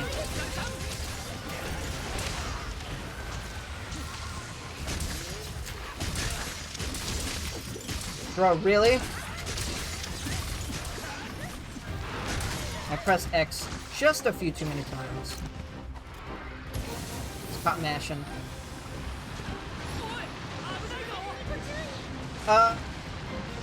Well, you know, there are lots of people on the internet that, that like certain things about certain kinds of bodies. And so, they make modifications to the character models in World so that the characters fit those interests.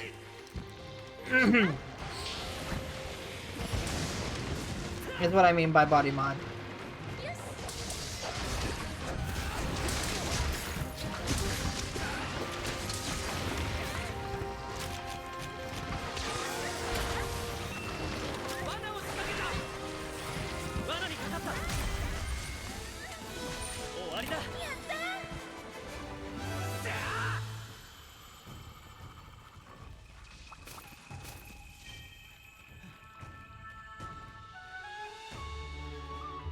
I did, because, somebody wanted to cap it.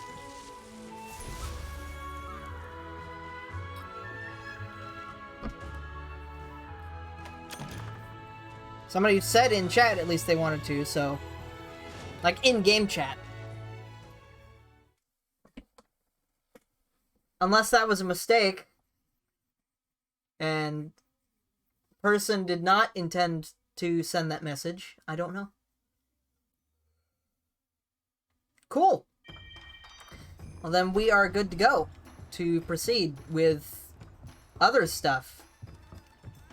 Whatever that other stuff might be.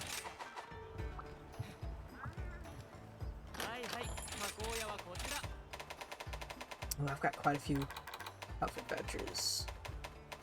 Why does it do that?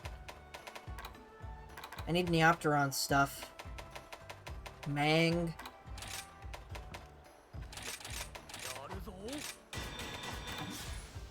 Ah, okay.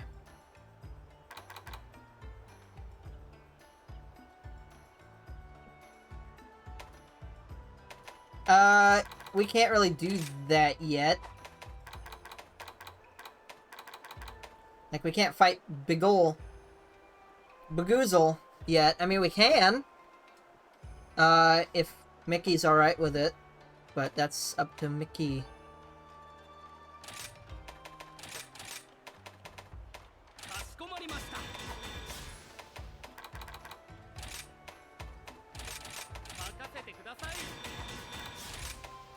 Okay.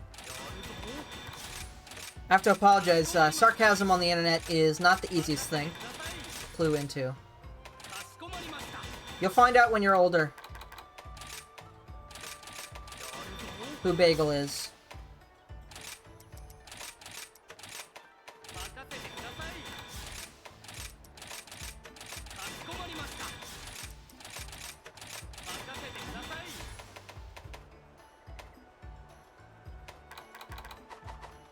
You're too much of a baby hunter. to fight Bagul.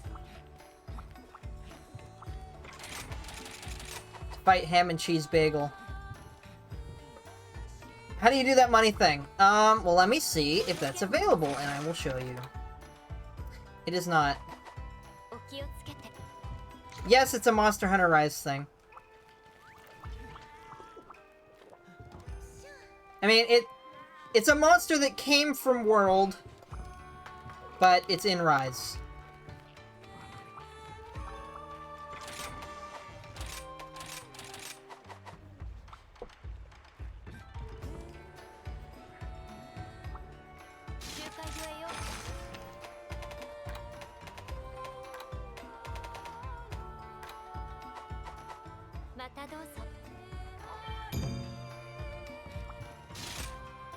Monkey Man time.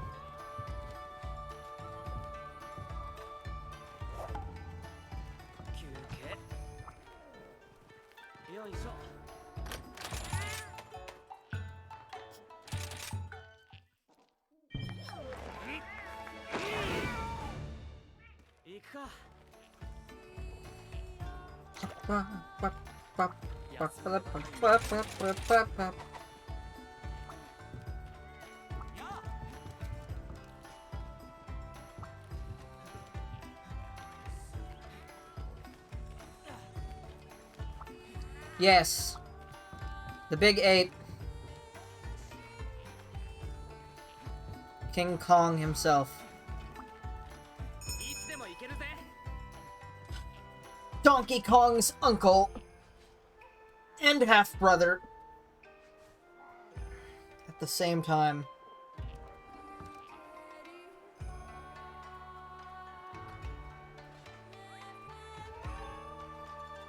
Fortunately, we don't have an Empire State Building for it to cling to. Nor do we have a Godzilla for it to fight.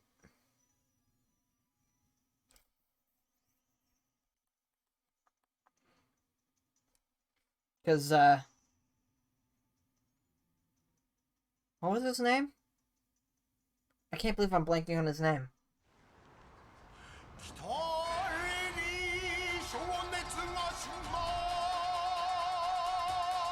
Nergigante. Yeah, Nergigante isn't in this game.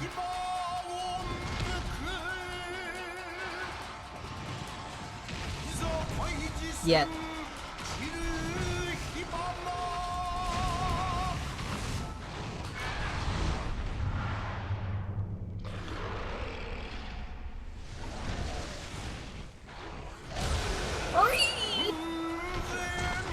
Monkey Man goes Super Saiyan. He makes big punch.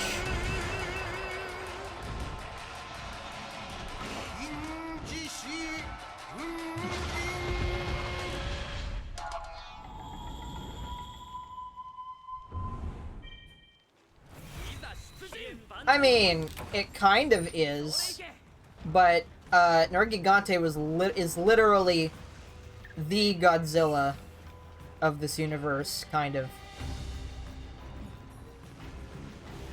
By the way, I'll do the route now, since I have to do it on the way there anyway. The mining route for money is you come up here, you hit this mining outcrop, you go over here, hit this one,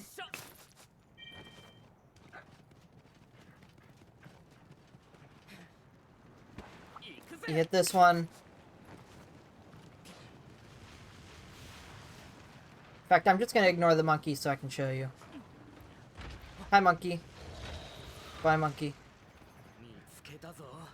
You want to angle yourself against this wall just so that you can land all the way at the bottom. Not necessary, but it does feel nice to pull it off. You grab this one.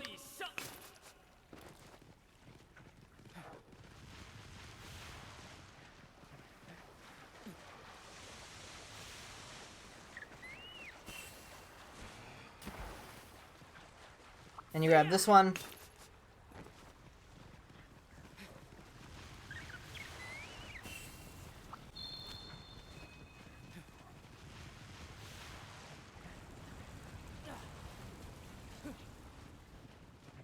Then you come up here, which I would not be surprised if either of you don't know this is a thing. But I think Silver has seen me do this before. There's a hole up here. I said there's a hole up here. Thank you. That you go into. Grab these 2 mining outcrops.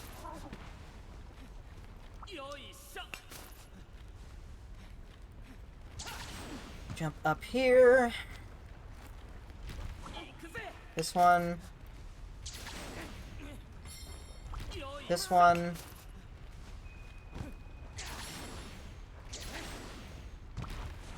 This one. And I'll show you the other half later, because I don't want to make you guys fight the monkey by yourselves. Yeah, I probably will, because you guys are already preoccupied with the monkey fight. I'll see if it's available after this. Yeah. If the next time the mining outcrops thing is available, I'll host the expedition, and you guys can actually join me on the expedition, and all 3 of us can farm for money.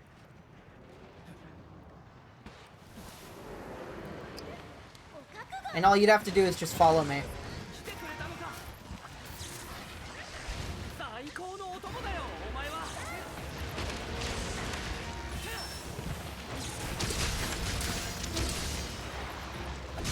Bop, bop, bop, bop, bop, bop, bop, bop.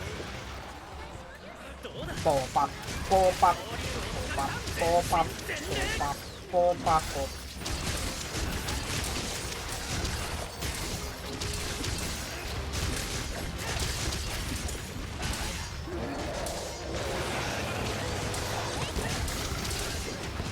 Also, as a tip, when Monkey enters Golden Mode, aim for the tail. If you do enough damage to the tail, it'll knock the monkey out of Golden Mode.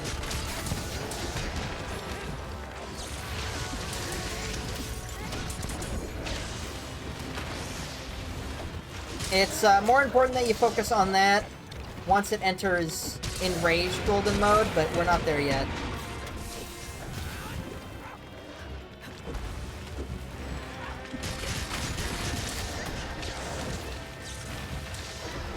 There it is. Oh, we stopped it from happening, so that's good. And Enraged Golden Mode. So when it's Enraged Golden Mode, its arms are really hard, so you can't hurt them anymore. Oh, cool teleport. Wow, even knows instant transmission. Oh, cool. Anyway.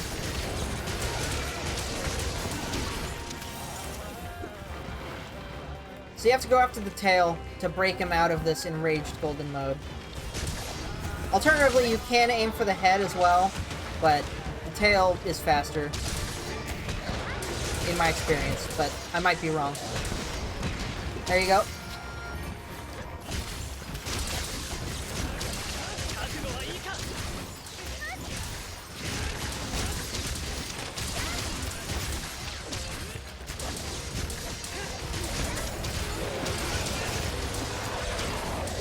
One of these days, Silver, I need to pull up World so that you can see like some of the stuff I'm talking about when I'm talking about like when I mentioned Nergigante, which is basically the Godzilla of this universe.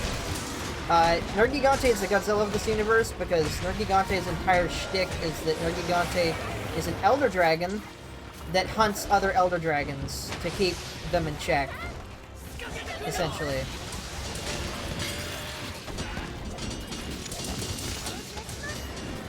Which is basically what Godzilla is. Or at least what it has become in recent years. Well, not recent years. It's existed since, like, what, the 50s? So...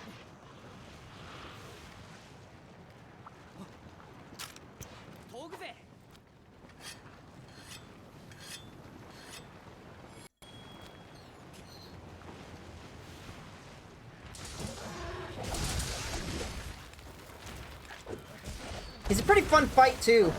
And his weapons are really cool. Which is funny, because a lot of the weapon design philosophy in World is kind of hot doo-doo.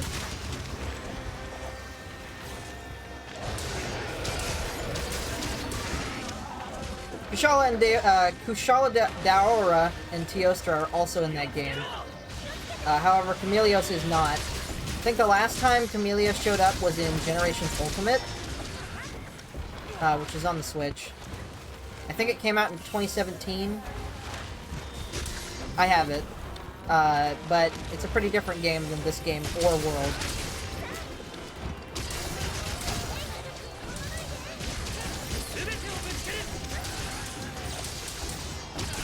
But it has all of my favorite monsters in it, so...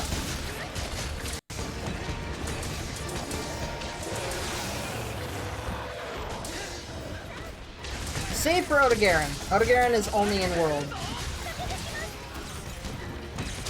And unfortunately not in this game.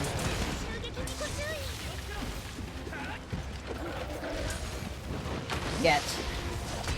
Hint hint, Capcom.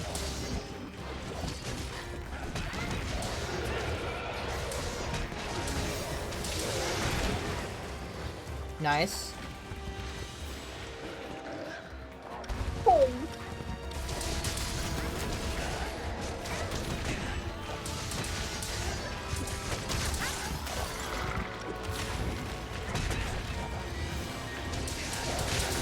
But boy, let me tell you, Rajang in Iceborne, the expansion to World, is so much worse than this.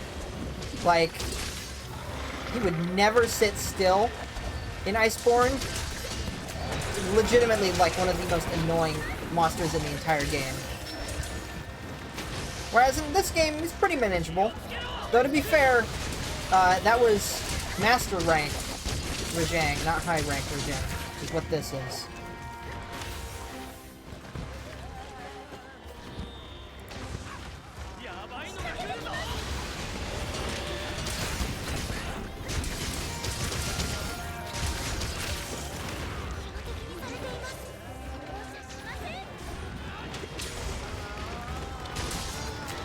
Nice days. Probably should go after the tail. Get him out of Golden Node.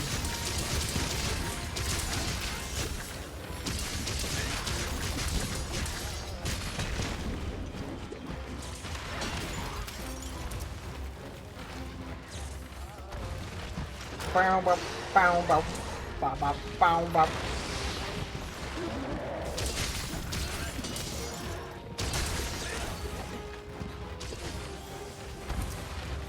To say nothing of, like, Furious Rajang, which is even more of a pain. I think that's the only other fight I've ever done that came close to time limit.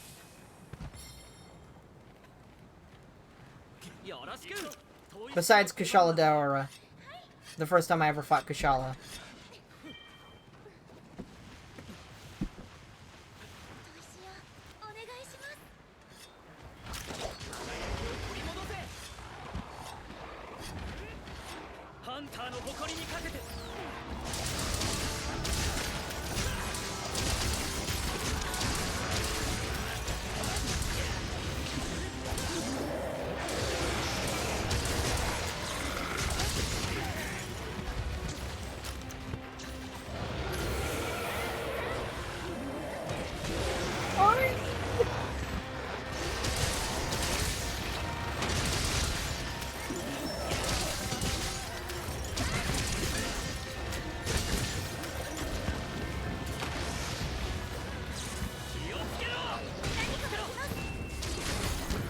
Careful using shock traps on Rajang. Rajang is Thunder Element. So if you want to trap him using a shock trap, it's gotta be really fast.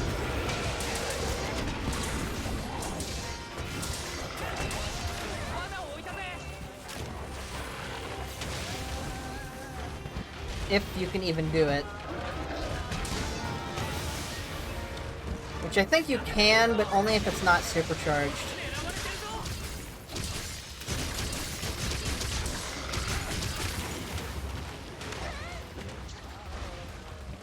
Heading back to camp to get a trap might be a bad idea at this point. So I think we're gonna kill it before you get back.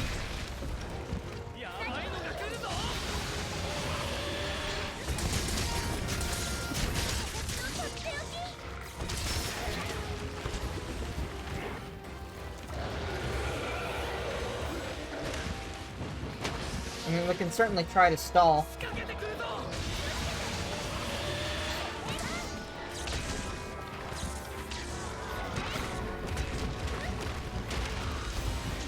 I just realized his arms kind of remind me of Jolly Ranchers. Like the way that they glow.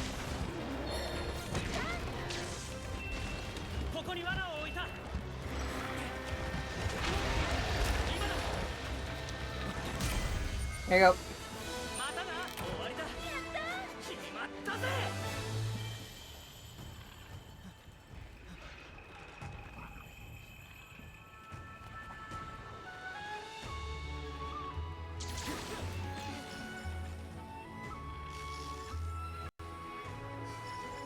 Yeah, so like, is that a doorbell? Nope, not my problem.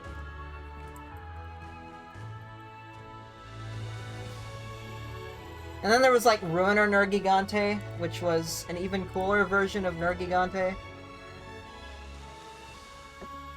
If you want to bash the monkey's brain in, bring a sword and shield. Yikes. I mean, Hunting Horn works too, but still.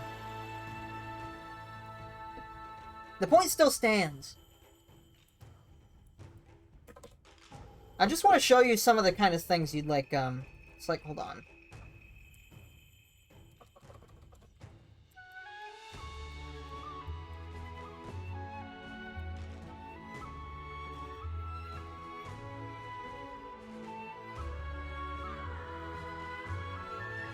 Let me see if I can show you this video. If this is what I think it is.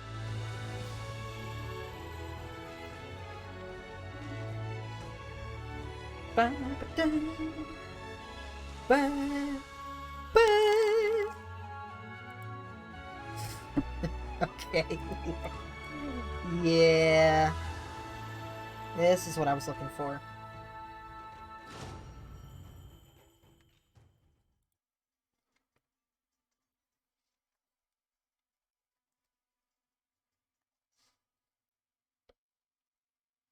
Yeah, somehow no one died to the monkey. That's not bad.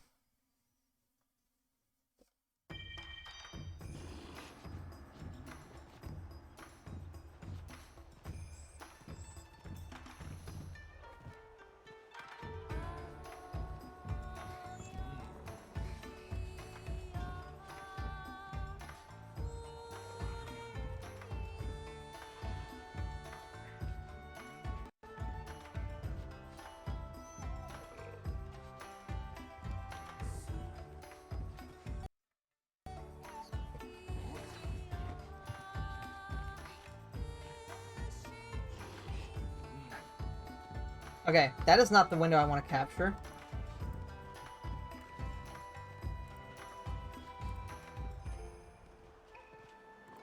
Here. I'll show you this. This is Alatreon, one of the hardest fights in Iceborne. And here is its unique move, Eschaton Judgment.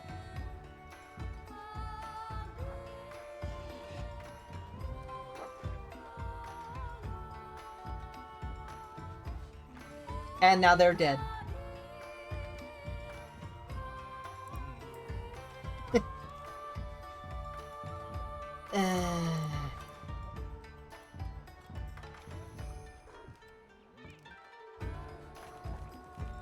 There's that. That's a fun move.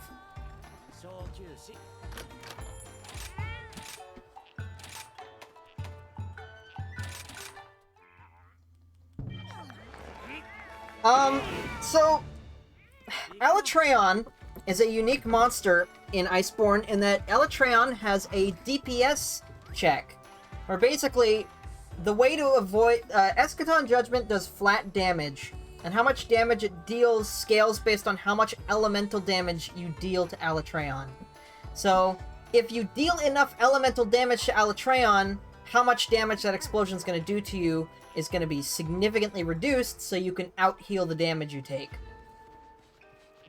That's how you avoid that insta-kill move.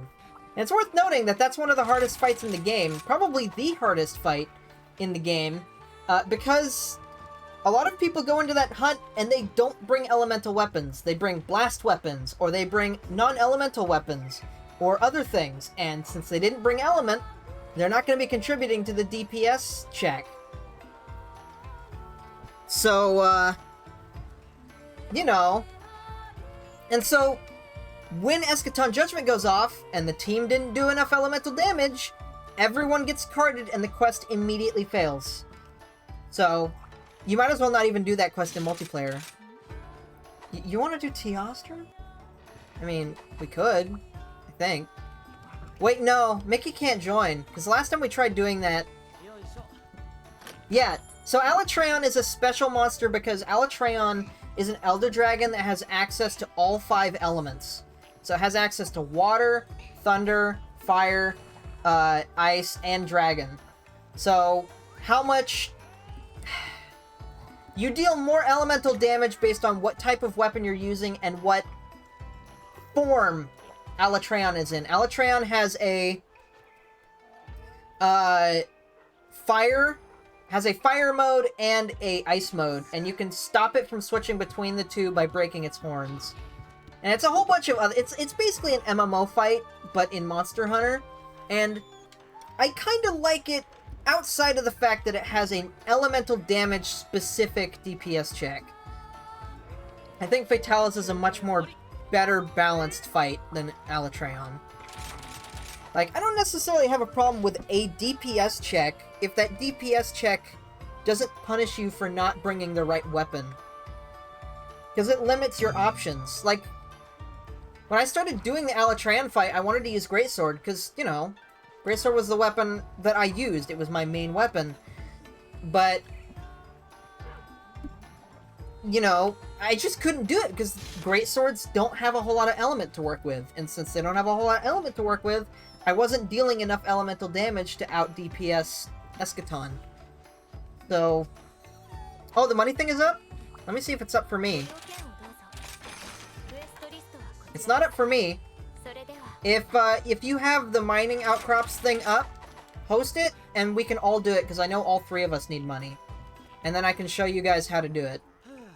I would recommend before you do that... I don't know if you even have this. You're gonna want Geologist 3. You are absolutely gonna want Geologist 3, to go into it.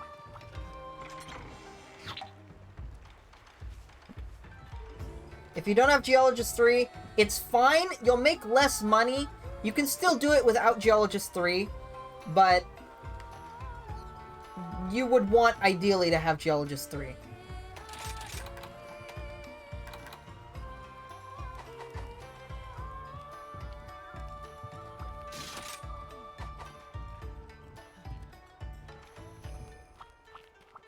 Because Geologist 3 will mean that you'll get more,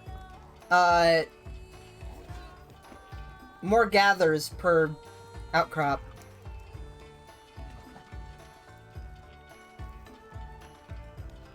Yeah, the Geologist decorations are really cheap, and they're easy to make. And they're 1-slots too, so...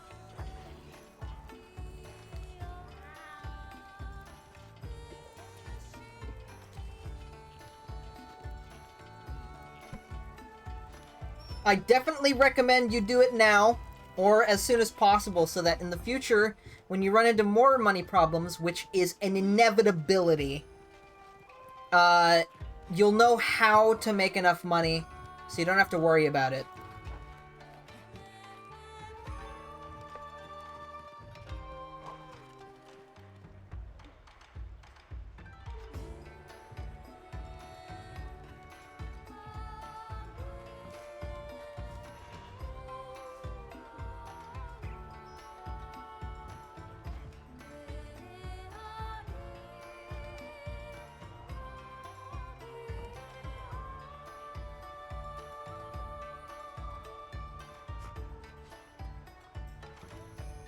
Sell some of your materials, and, Oh, you don't have it anymore? I thought you said you did.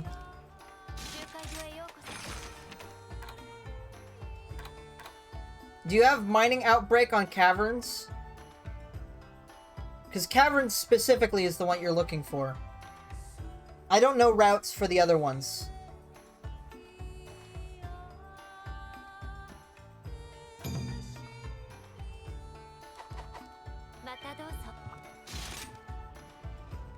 Yeah, I don't know the routes for this one. I only know the routes if, it's the volcano one. Oh. Yeah, see, I read your comment and I misread it as, by the way, the money thing is up, not is the money thing up. My bad.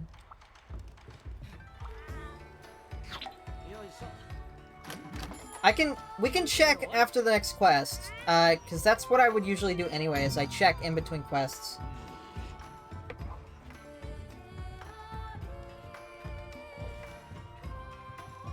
The hard part is just that, since we're playing multiplayer quests all the time, the money you make from doing quests is getting broken up across all of us. So if you were playing quests in single player all the time, you'd be making a decent amount of money.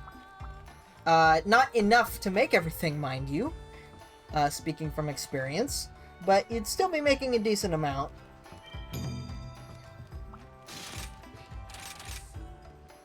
Bum, bum, bum, bum, bum, bum, bum, bum, bum, bum, bum.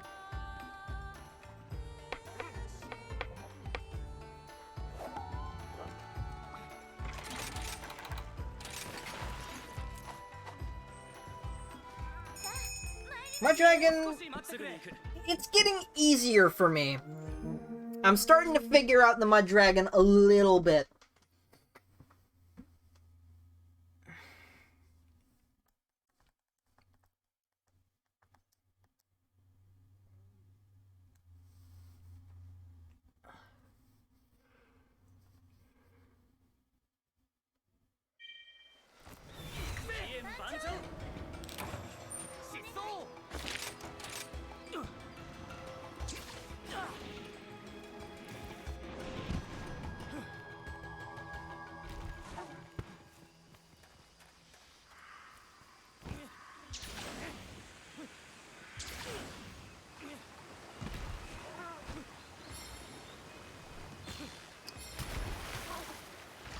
This is a big old mud run.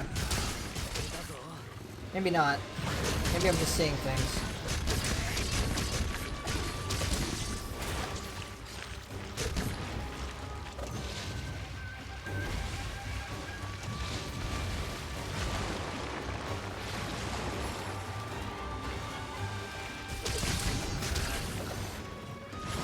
Which hunting horn? Oh! Yeah, I see what you mean. Yeah, it's a pretty cool hunting horn. I've seen some other hunting horn mains be using it. I don't know how meta it is, but who cares about meta if it's a cool looking weapon?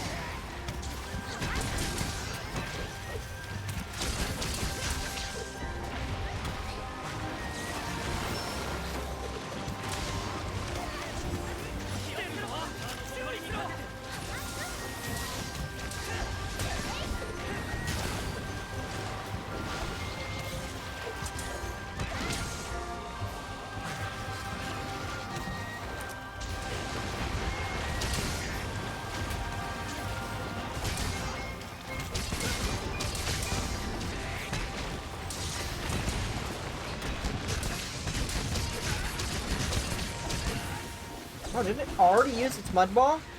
That was fast.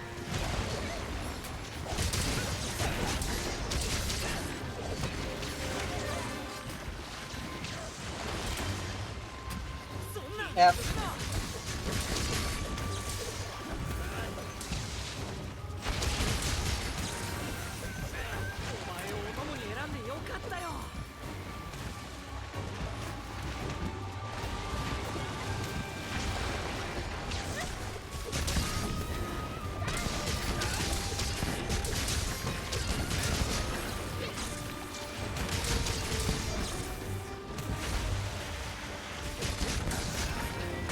I haven't seen that emote in an age. Oh boy.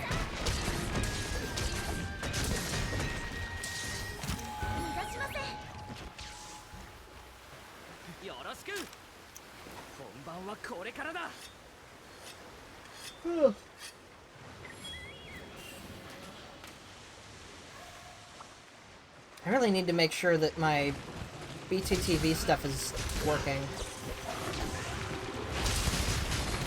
Because obviously I don't have custom emotes, but having some like BTTV stuff up would be nice.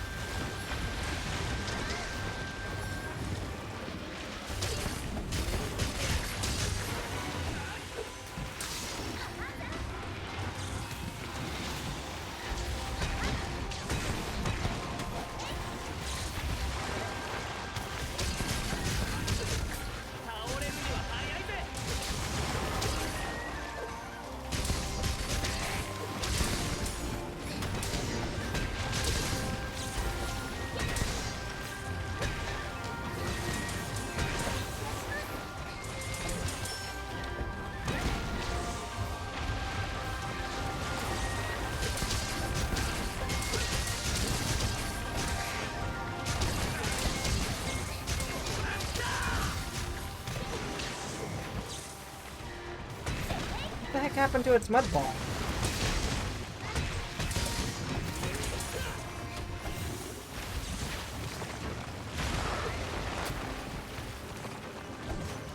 This fight gets a lot better once you actually start understanding what this monster is doing, but man, it is not an easy fight to learn.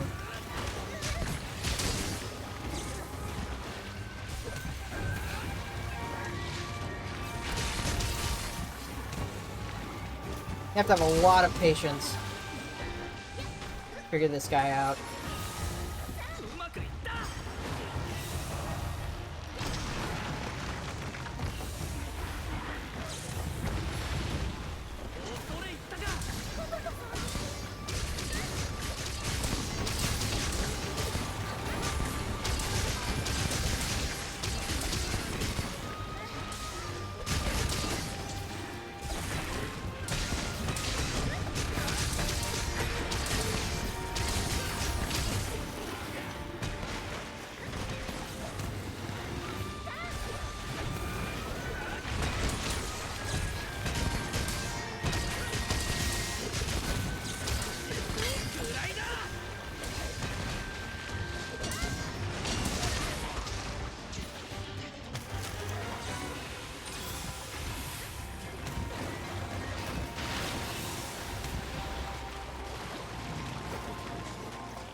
Okay.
I'm not entirely sure you know what I'm referring to when I say top text, bottom text.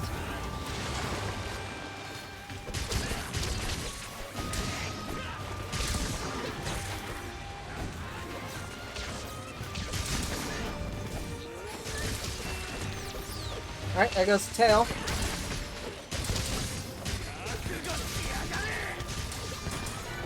Well, that was very nice of the game.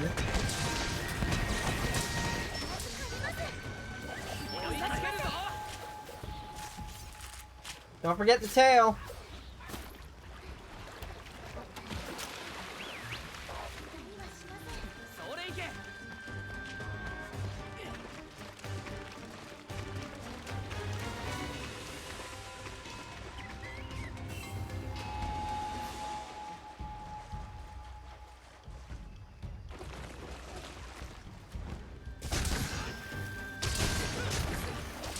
That was a weird lighting glitch going on there.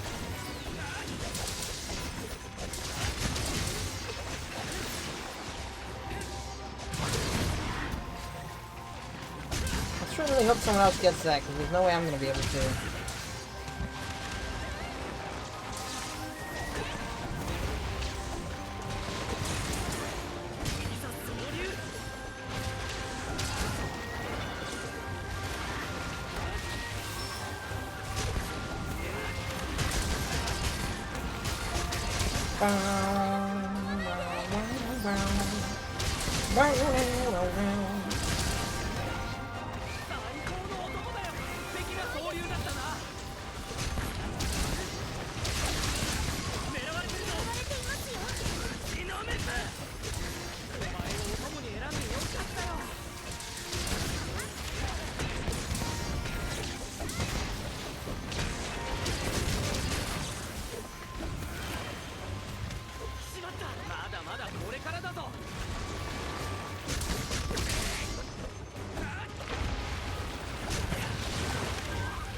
How did that hit me? I was nowhere near where that was. What a hitbox.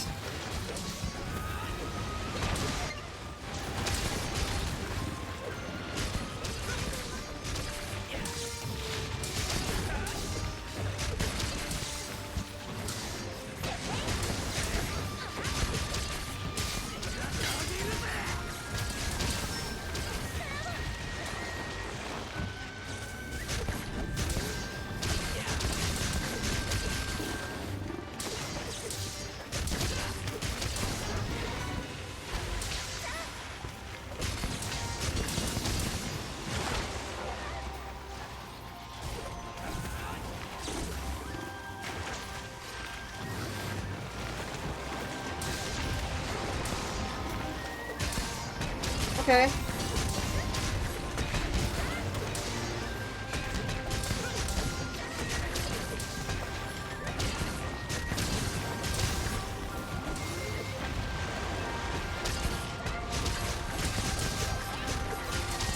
I'm probably gonna miss the cards unless we tap it.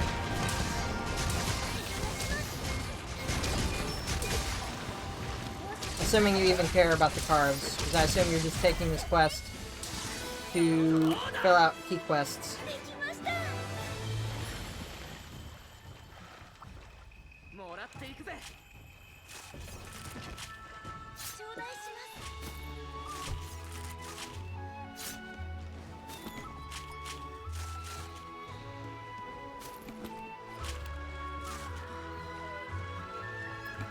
Rutro Raggy.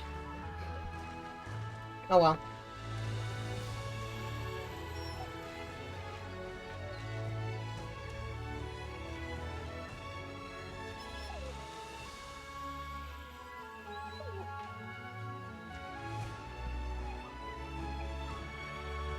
Welcome back.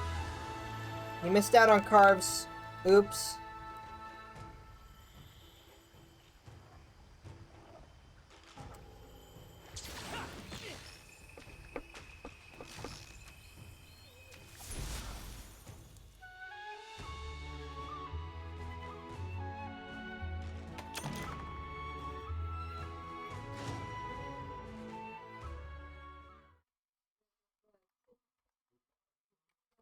Oh, hold on. Just a moment.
That tends to happen when you break ball. Break ball kill.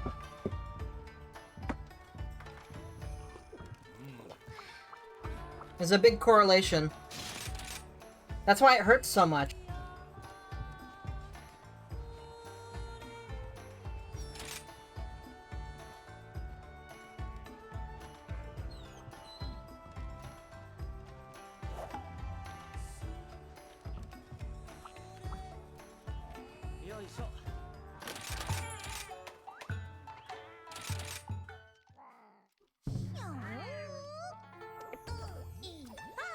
So yeah, same principle.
I just realized, that,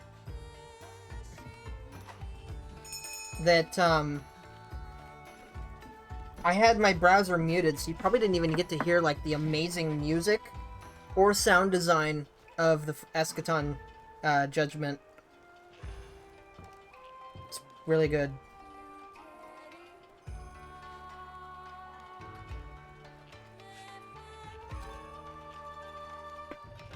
Evidently not.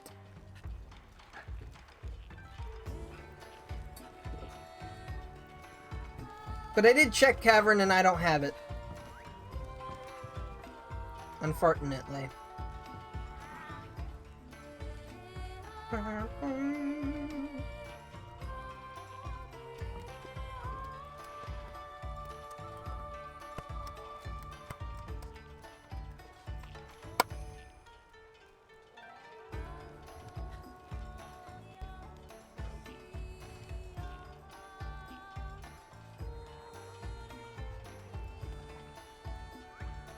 We could probably just go now, and he can join us mid-quest.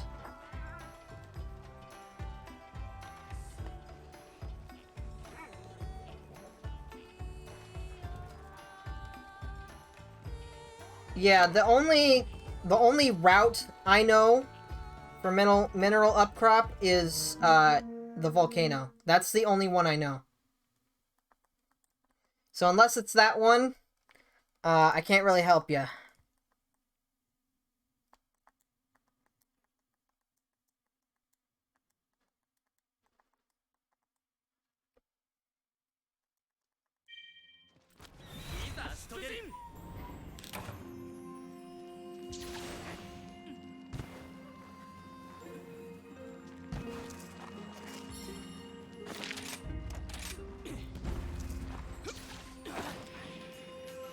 I'm sure there are other routes for the other regions, but I doubt they're as good as the volcano. Because the volcano just has so many mining outcrops all over the place. I mean, there are a few decent mining outcrop areas on this map, but they take a bit of time to get to compared to the volcano.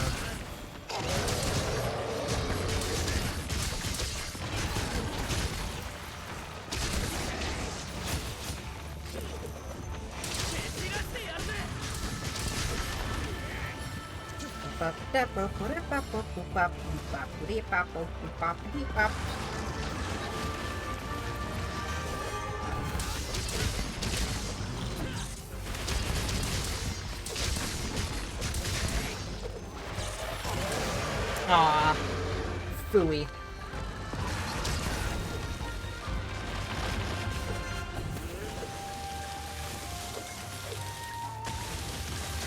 I did that way too late.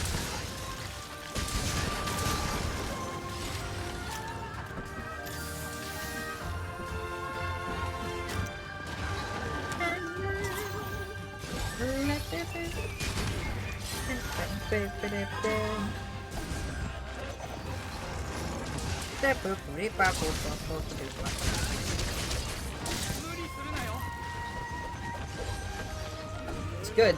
It's good action.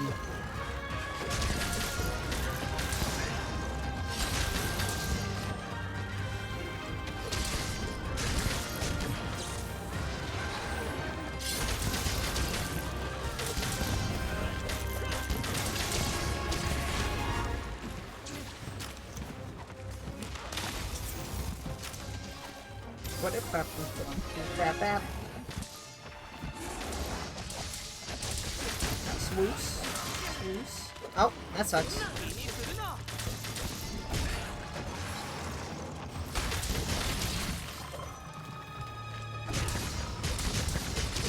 Well, that's not good.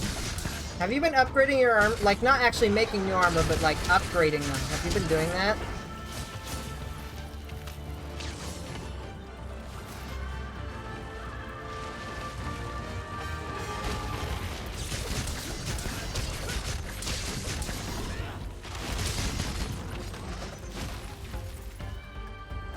I know it's expensive,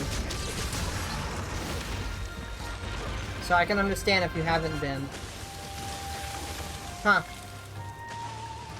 I can only think of, like, 2 or 3 times this entire game I've ever been one-shot by something.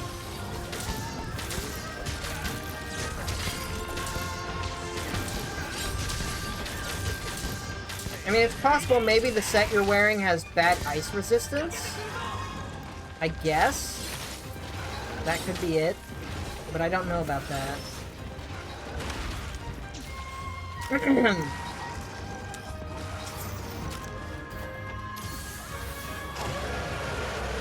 Alright.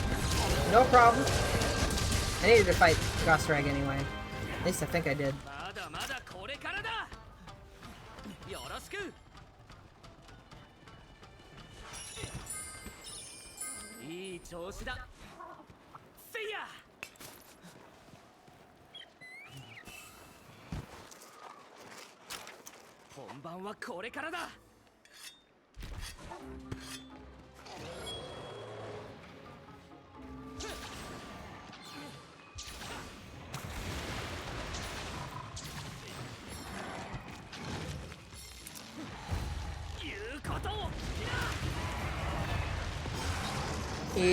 But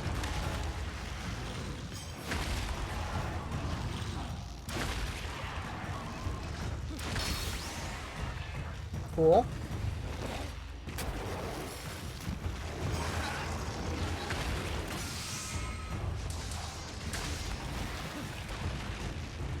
Nice aim.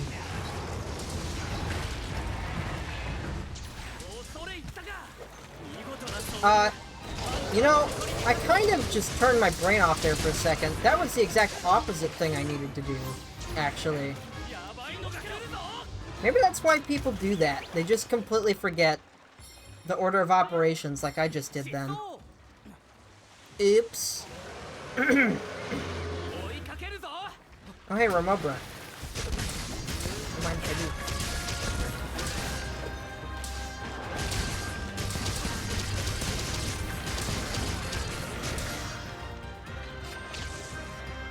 How are you not dead yet?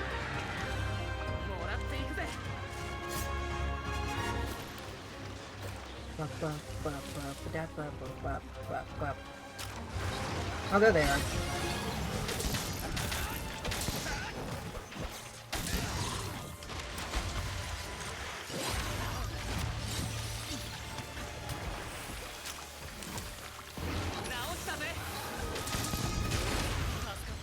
Ow.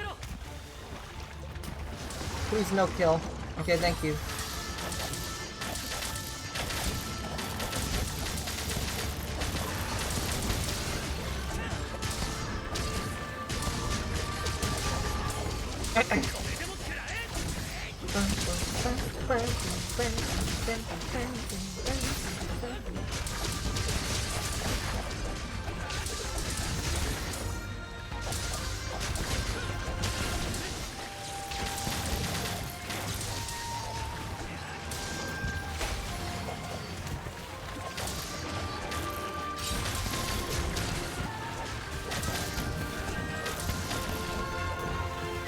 How unfortunate.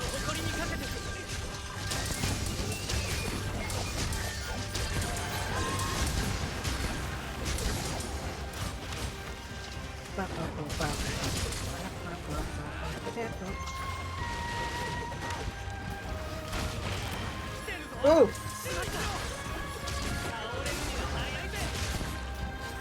That sucks.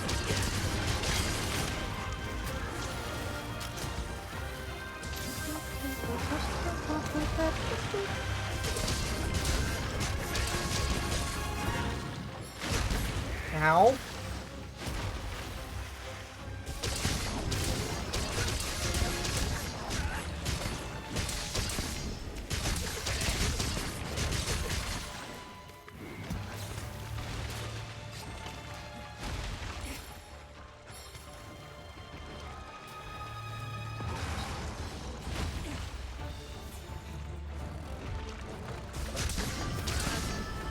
Most monsters don't have one-hit KO attacks. In fact, any attack that's guaranteed to one-hit KO usually has a lot of build-up and is designed specifically to warn you that it is a one-hit KO. I don't think there's a single monster in this game that has a OHKO. I think it's just you have really low defense or something. Because I'm not taking any damage from his hits. Which I know I have, like, better armor, but still. Even when I fought this in the past, like when I was fighting this for the first time in high rank, granted I have more experience, but still, when I was getting hit, I wasn't like, at worst, I was getting two-shot. But I was never getting one-shot by anything.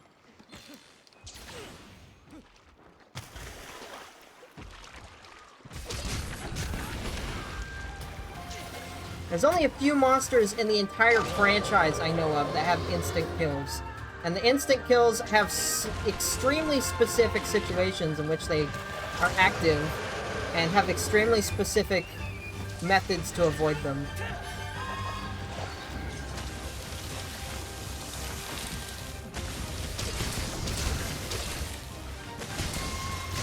Monster Hunter traditionally is not the kind of series that uses insta-kills.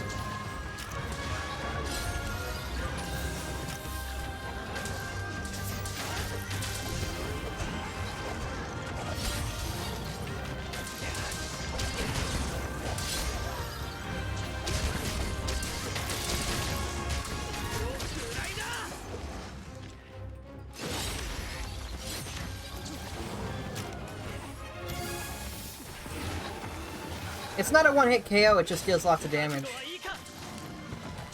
You can get hit by the attack and not die.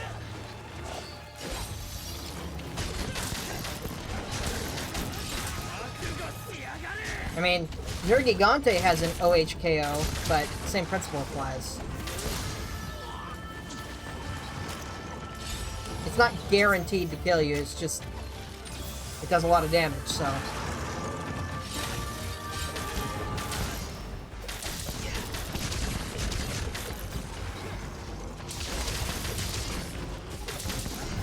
I mean, it might as well be an 8-1 OHKO. No, that's definitely not an OHKO. That is absolutely not an OHKO. If you have a wire bug, even if you don't have a wire bug, that's not going to instant kill you. But if you do have a wire bug, you can completely ignore the giant purple smoke bomb he puts under you.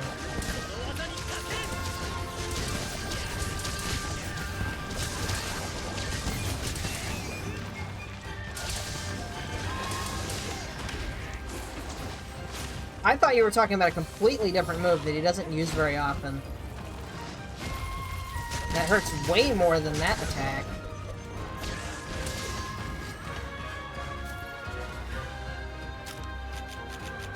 Well, that would be wrong, because I've been hit by it before and I have not died.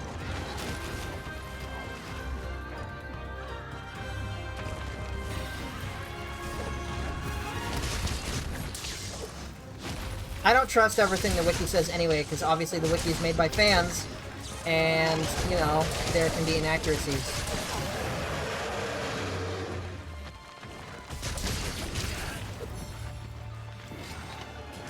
Also, making a one-hit KO on a command grab is way too, like...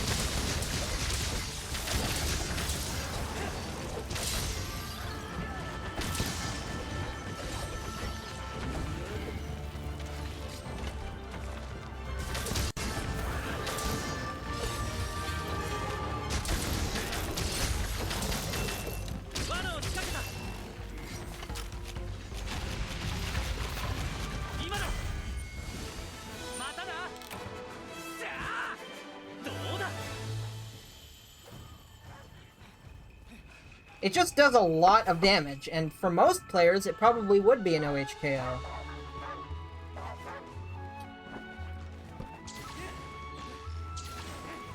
Okie doke.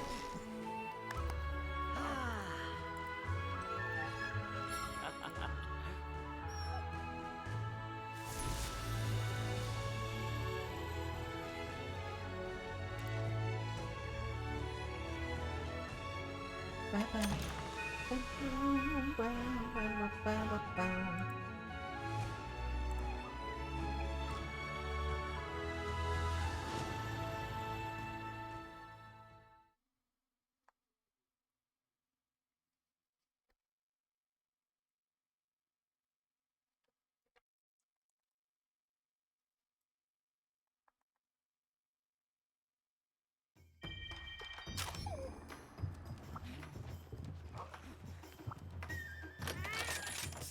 Hey, Silver, if you want to fight Teostra, we can do that.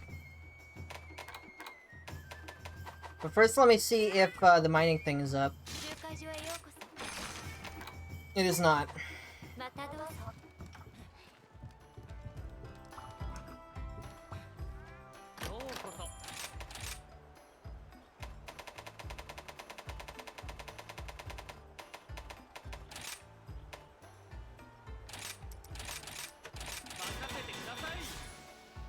Ba-ba-ba.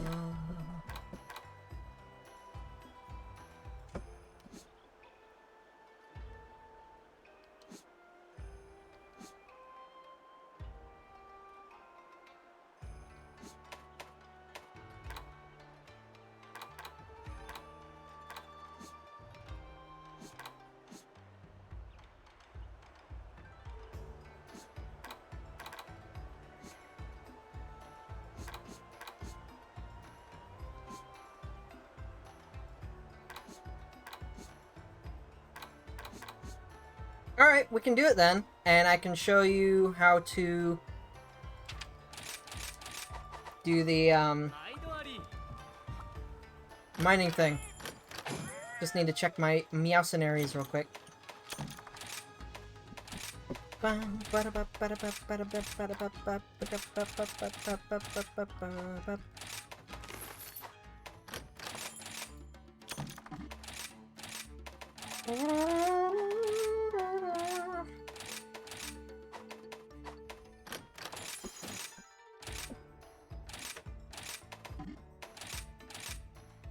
It doesn't matter what time of day it is, but we do have a time limit, because eventually, as you spend time in an expedition, eventually the outcrop of whatever it is that's outcropping is going to change.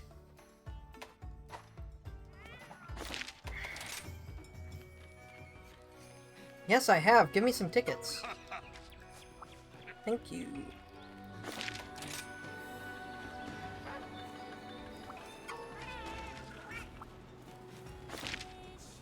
Should probably check the Kahoot nest while I'm here.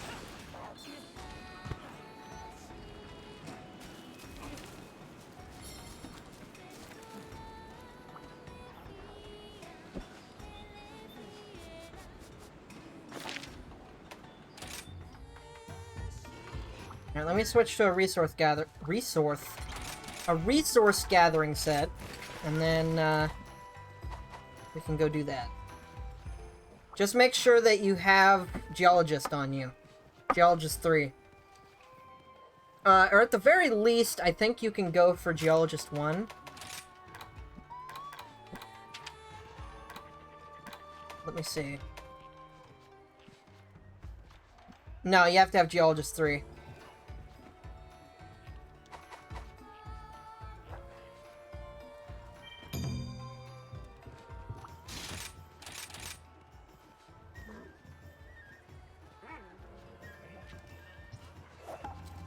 So, stuff like what weapon you're using, what items you have, none of that stuff matters. All that matters is that you have Geologist 3, and you have a dog.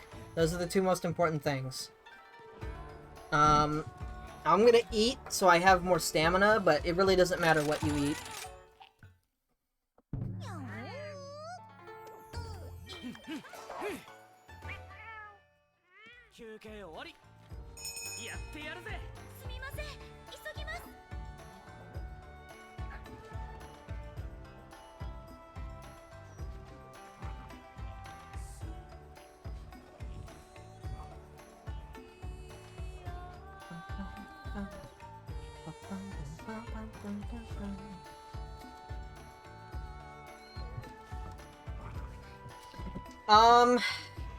It can take, like, anywhere between 5 to 10 to 15 minutes. It really depends on when the rotation happens.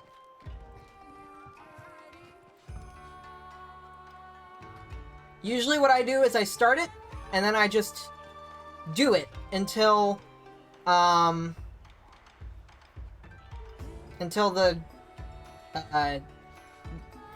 what are my words? Until it rotates.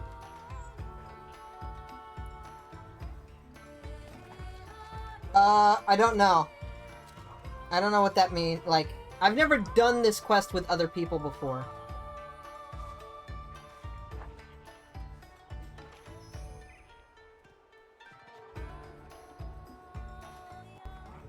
So I don't know.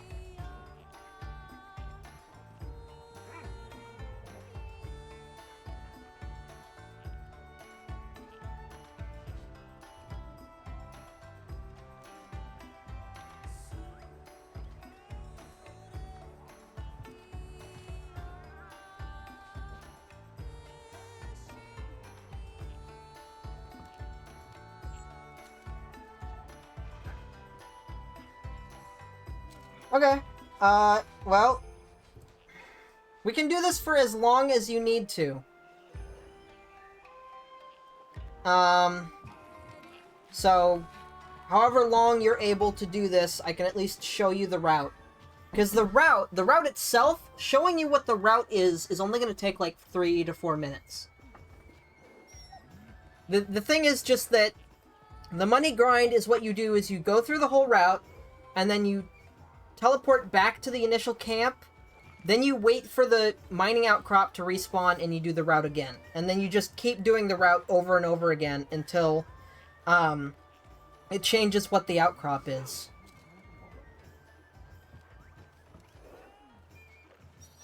So if you at least know what the route is, you should be able to do it on your own time whenever you're available to do it then.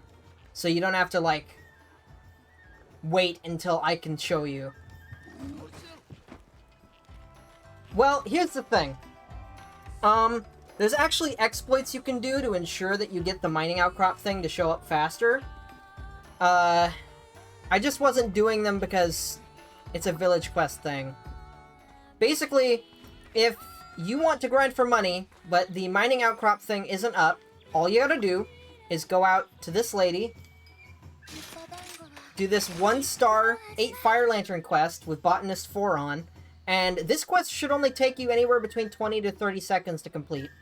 So you do this quest, you finish it, it takes you like a minute total with loading screens and with the quest itself. Then you can go back in here and check and see if it's mining outcrop again. And that's a great quest, not just because it can help you recheck the expeditions, but you can also farm Camera tickets through that quest. And some other stuff.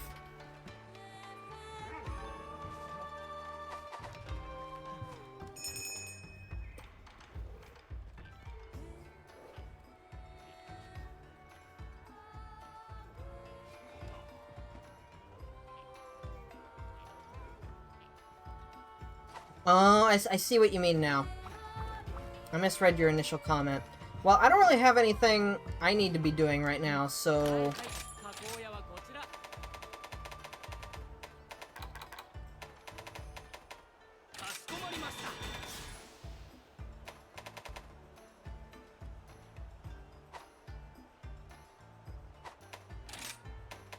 A question mark, question mark, question mark, gun lance, huh?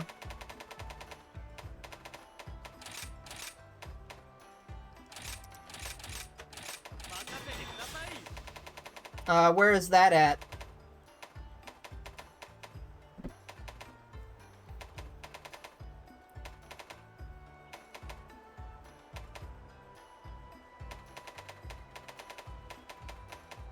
Also, here's something you might or might not be a fan to hear. Apparently the Arachna Lance is, like, better than the Rathian Gun Lance. So, there's that. Guild Tree. Oh, yeah, this is the Corn Popper. The Corn Popper is the Guild Tree one. I mean, it's wide 5, so you tell me. Honestly, the Corn Popper can be useful in some situations against some monsters, but on the other hand, there's another wide 5 gun lance now that's way better for most situations, and it is... where is it? This one? This one's just generally a better wide 5 gun lance. Mind you, that might change. There might be updates in the future that make wide better. You never know. But the Raknekadaki normal 5 gun lance is apparently better than the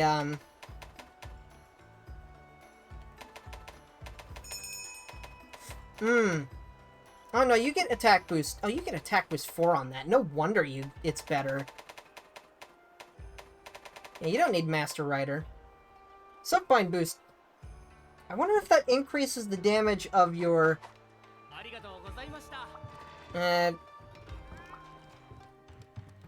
well, it turns out Silver is actually, gonna be stepping away for a few minutes here pretty soon, so...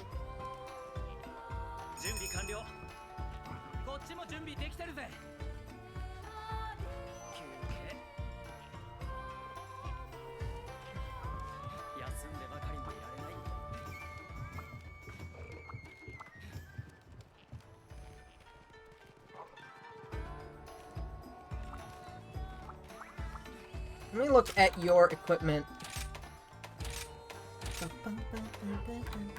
Ooh, okay. Cat explains a few things. Top and bottom text is meme format thing. So, like, when you go to make a meme on like, meme format websites, by default, they are set to say top text, bottom text, and then you're supposed to replace top text and bottom text with something. The meme is that I didn't replace them with anything. You know, it's a reference to a meme that's a reference to the creation of memes. And if that doesn't make any sense, good. I don't know why I put it there.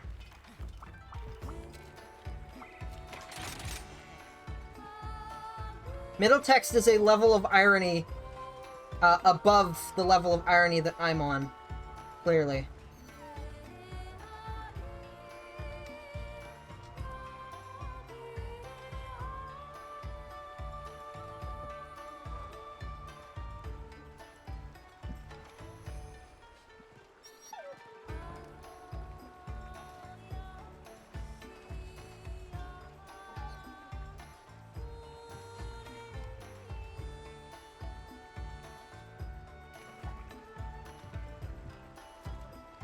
What should you wear? Let me see if I have a double blade set for crit that is feasible for you. If not, I can make words. I can make a new one that is more feasible.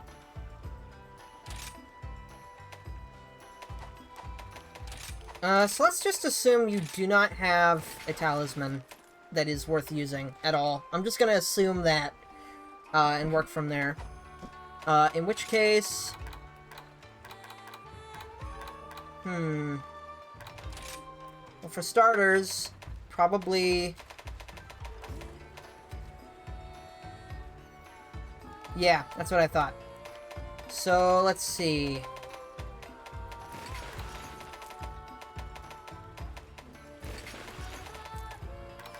I'm just making a set under the assumption that you don't have any talisman at all.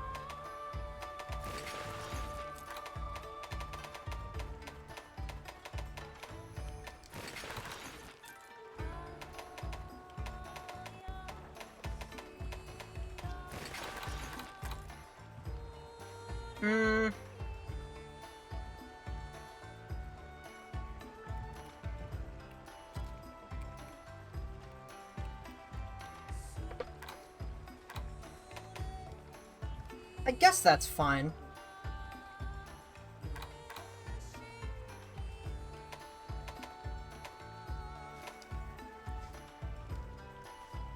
What specifically do you have on the talisman?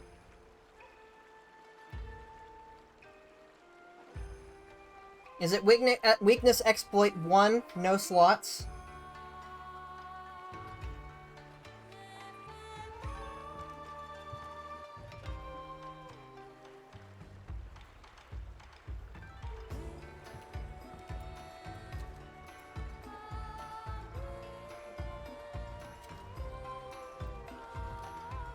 Okay. So it's a... Well, in that case... So, weakness exploit... Slot 1 deco. Okay. So I'll try this one. It's basically the same thing. So, if you have that... Probably skip on the Zinogre helm.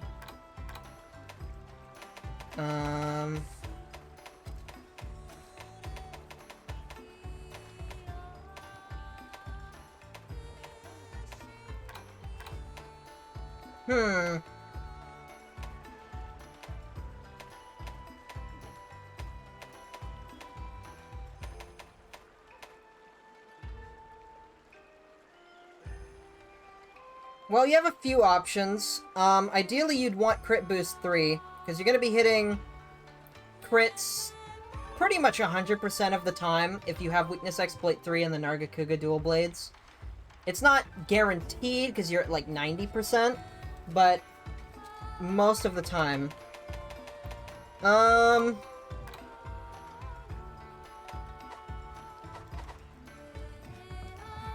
me see what... I think... Doesn't it have Razor Sharp on it? Because if it does, then yeah, that's pretty good.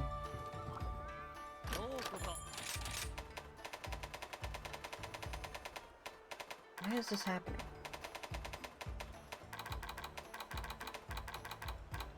Yeah, okay.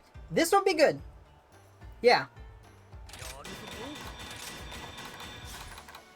So, I would recommend Utsushi Helm, Ramoba Chest Piece, let's see, Rathalos Arms, though that could be switched for something else, maybe like Stamina Management or something else. Though you can manage your stamina via food skills and dash potions, or dash drinks, but whatever.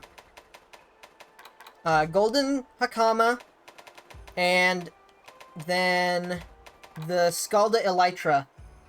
Though if you have a female character, which I don't recall if you do. No, I think you have a male character. If you have a female character, it's called something else, but it's still the Elytra.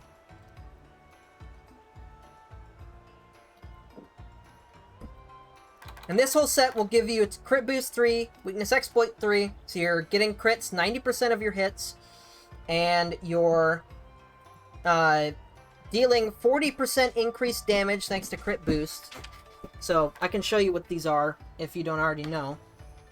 Yeah, so basically your affinity is your critical hit rate, and every time you land a critical hit, under normal circumstances, you're doing 25% more damage.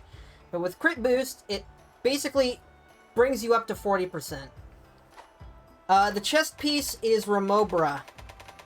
So you know those...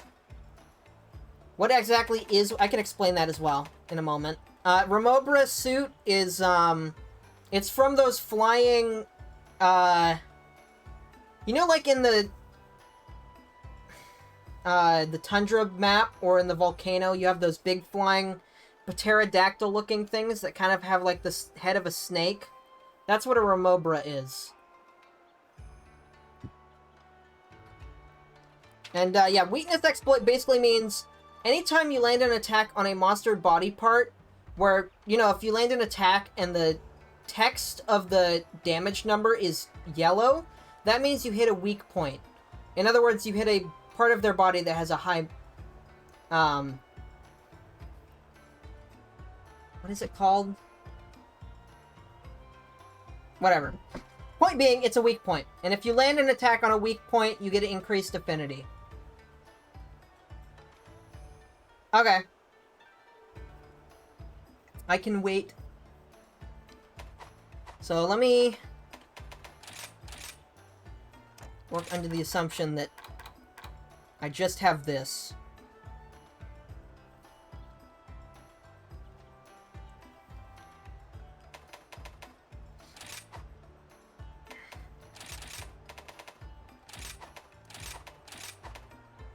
Okay. So yeah, anyway, weakness exploit is if you land an attack on a monster where the text is yellow, that is a weak point, you will gain increased critical hit rate. So getting weakness exploit and crit boost is really important for Narga weapons, specifically because they just increase your affinity and ensure that you're going to be doing more damage when you land crits. The Rathalos braces are good because they just increase your attack power, and they have a 2 slot, so that's good. Yeah, basically this entire set is just designed... In fact, actually, I can replace the Zenogre helm, because I have 1 level of redundancy with weakness exploit. So, let's see...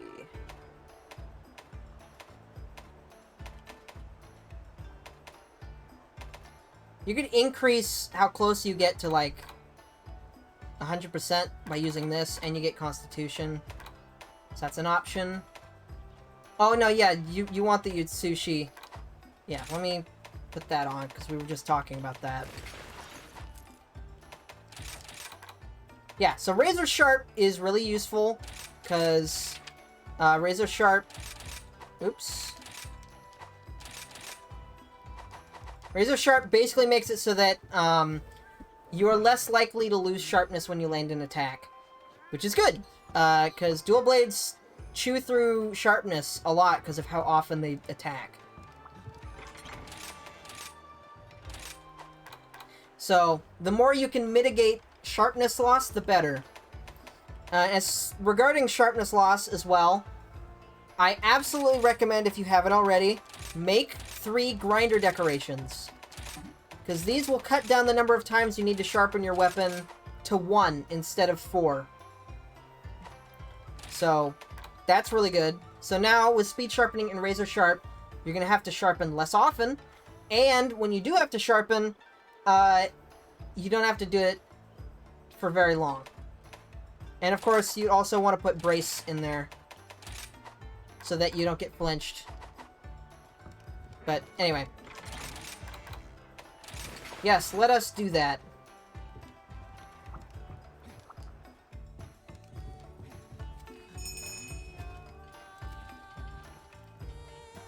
So it might be a little difficult to keep track of where I'm going at first, and that's fine. You do have a little bit of wiggle room. So if you aren't doing absolutely perfectly, then that's, you know, that's just how it goes.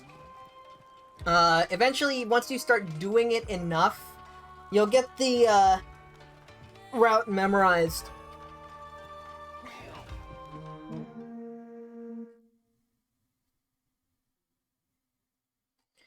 I can try, but when I say there's a little bit of wiggle room, I mean there's, like... I mean, I guess I can go slower. It just won't be very optimal, but whatever. So I won't run. So, you guys just follow behind me, and I will show you exactly the route.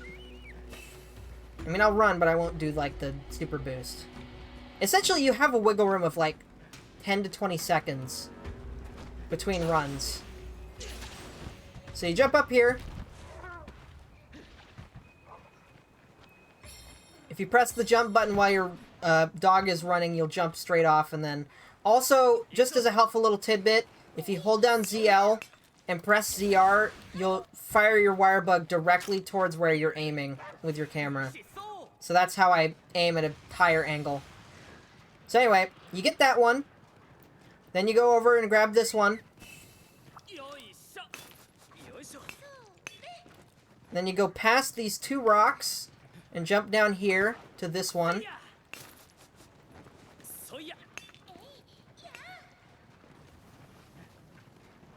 And then you come up here.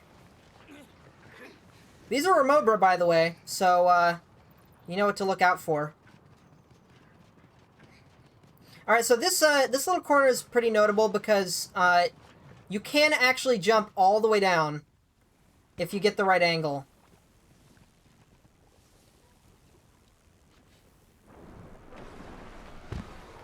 You don't need to jump all the way down in one go, but you can do it, and it does make you go a little bit faster. So I'll come down this way and wait for you guys to get over here. So you grab this one. Just ignore Anjanath. Yeah, Alright, once you got that one, you go back the other way we just came from. You don't keep going down that route. So then you go north.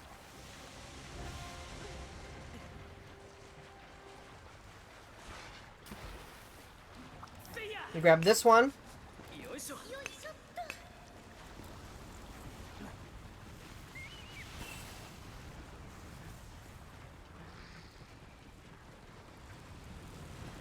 And then this is the big one coming up here. This is where you're going to get most of your mining done. You go into this hovel here. You grab this outcrop. And there's a hole hidden up above here that you can go into.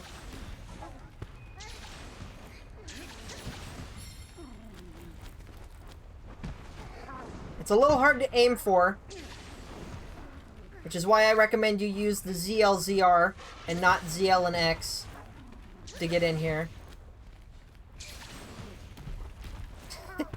Having fun?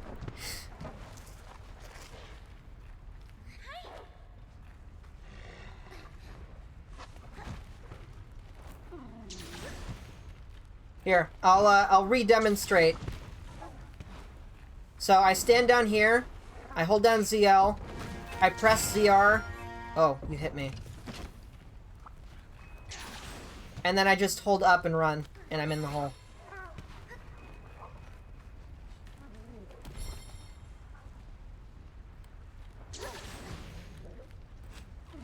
Oh my goodness. I can't believe you managed to miss that. That is incredible. Yeah, I start from down here where this other mining outcrop is. But, alright, you got in there. We good. Alright, so once you're up here, you go to the left. There's two mining outcrops down here.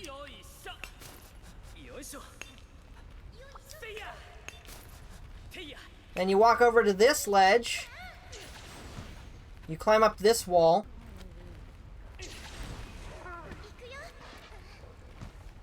Try to stand away from it a little bit.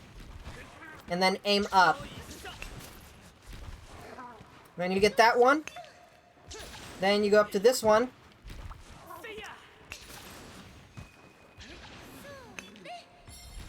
Oof. And then once you got that one... Oops, I screwed that up. You go up here. And there's one last one up here.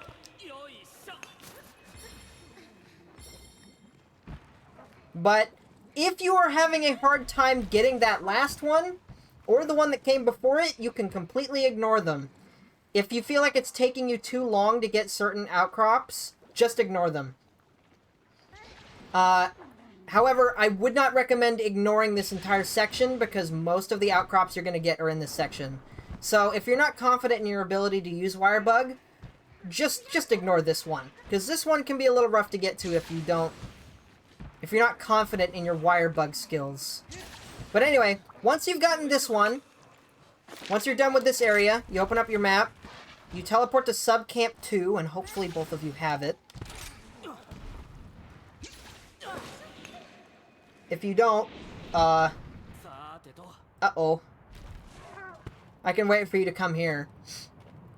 But you're gonna need Subcamp 2.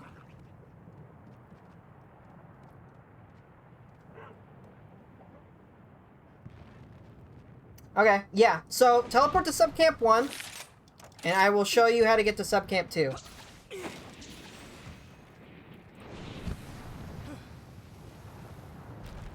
Unless you don't have that either.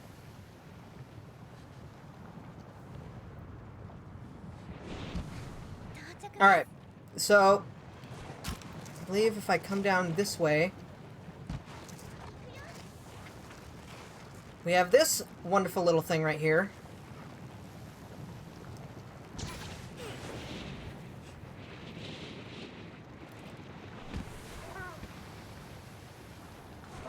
Okay. And now, we run over this way. And we're here. I don't know what the requirements are for this subcamp, but whatever. Alright, so now, you want to slide down this ledge, around this rock, and off right about here. So you can land down at this ledge, below the cliffside. You want to be careful not to fall down there, because it takes some time to get back up. So you get this outcrop. You hop back over this way. And then you want to time your Wirebug so that you can get across this gap without falling down the pit.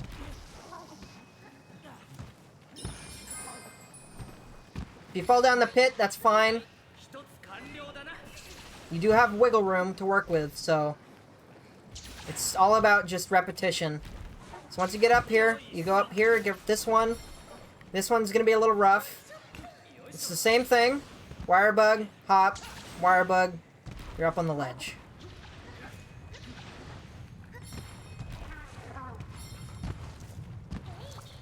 You grab this one.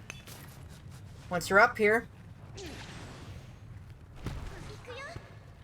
And then once you grab this outcrop, you open up your map again, teleport back to the starting camp.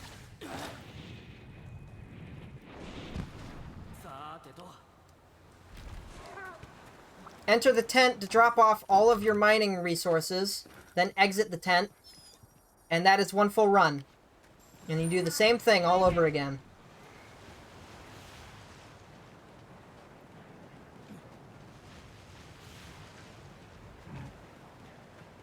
And normally, if you do everything optimally, you're going to come back here, and the mining outcrop's still going to be gone by the time you get back, so you're going to have to sit here and wait. Yeah, I'll wait. In case you guys need to do the route again.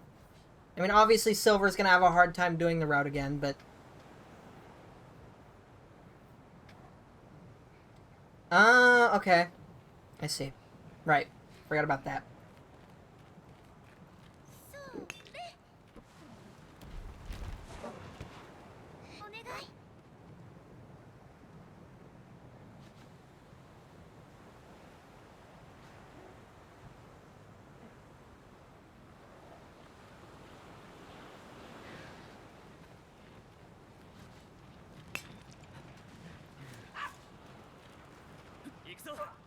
Okay.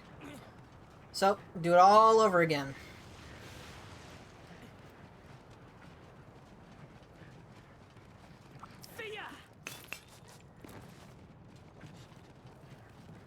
Around these two rocks. Down to this one. I tend to try to focus on landmarks so that you know where you are in relation to where you need to be.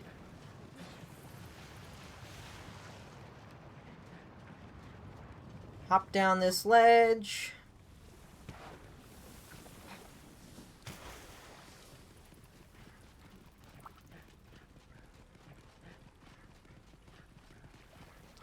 Grab this one. Silver, did you get lost? Oh no, you're here.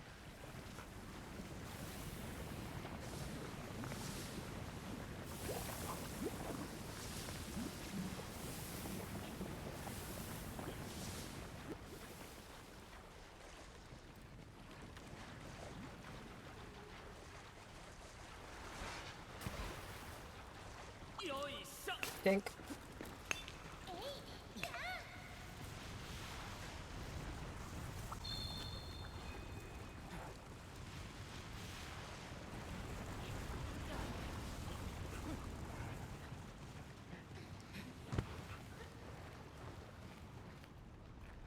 Okay, and just so we're clear, the way I do this is I stand right where I got the mining outcrop. I aim up at the hole, if you can see it. Hold down ZL, press ZR, hold up and run. And then I'm up in the hole. I do not go up to that ledge. That ledge is a trap.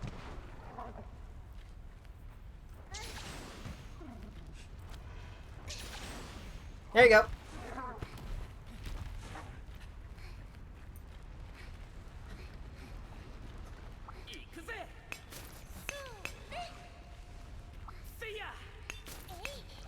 Same thing here. I stand a distance away so that I have enough stamina to get up.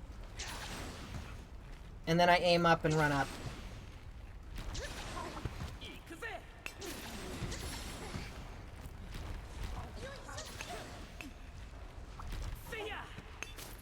And you get this one. Ooh, I got 3 fire cell out of that one. That was nice. And you can ignore this one if you aren't confident in your ability to get up here.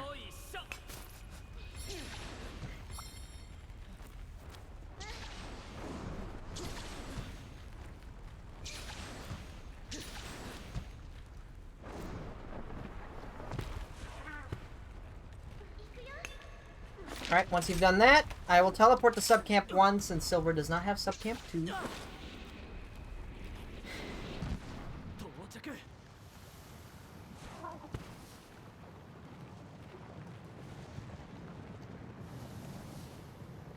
But the route's basically going to be the same, whether you teleport to 1 or 2.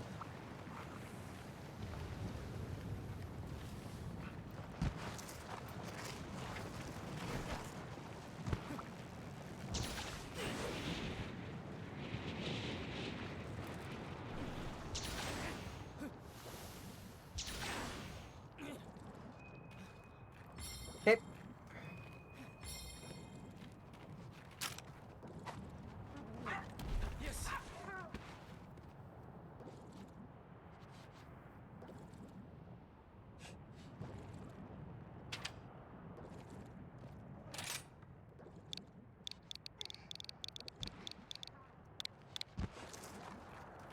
Alright, sorry. So you slide down around the rock, down to this ledge, mining outcrop.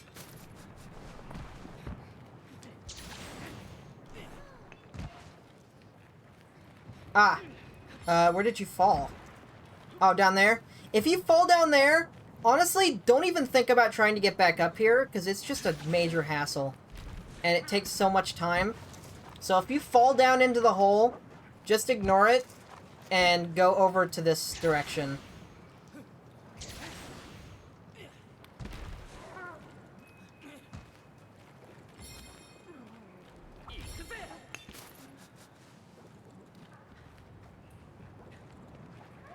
Also, if you do not have a wire bug, you can climb up walls by doing ZL and X.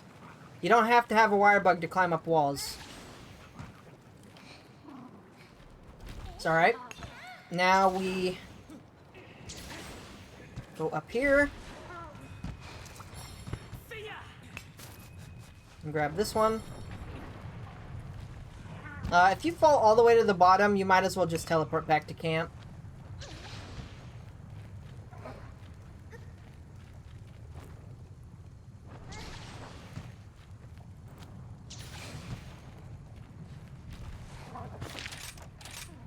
And then once you've gotten that one, you go back to camp. Drop off your ore, and then you go again. And then you just do this over and over again until the locale info is updated. And the reason you go into your tent is because there is a limit to how much of your ore you can have in your inventory. So if you don't go into the tent, you might get to a point where you interact with a mining outcrop and you don't get anything out of it because your inventory is full. So it's super important that you do that every time you come back to the main camp. You can also do it at the second camp. It really just depends on when you want to do it. But you don't need to do it at both. So I'm going to see if I can't get a full run in here. Okay, fine. I'll wait. Oh, too late. So, that is your signal for when the route is over. Because now the locale info has been updated, and you are not going to get 4 per gather anymore. The entire reason you want mining up is because every time that mining is up, you'll get 4 of the ore instead of just 1 or 2. So once that happens, you just open up your menu, you select complete quest, and then you go back to the hub.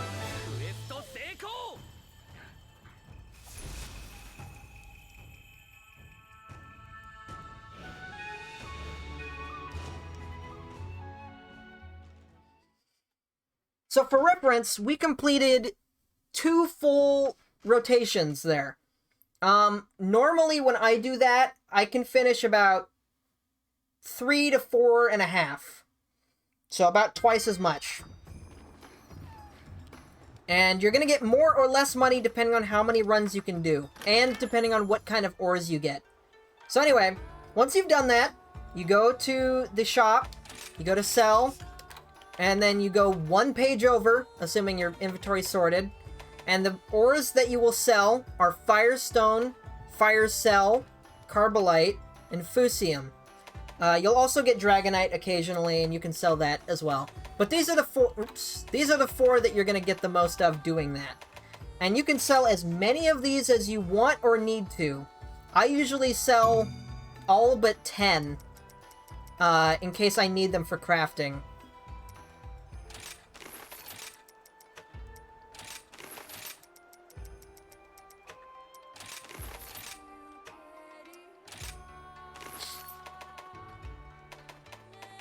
And so now I'm at 700,000.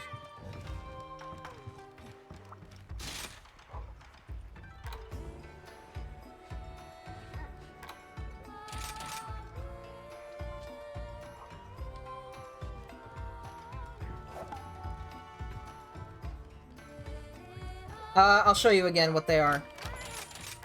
It is Firestone, which is red, Firecell, which is orange, yellow, Carbolite, which is purple, and Fusium, which is pink. Those are the 4 that you're going to get from the volcano.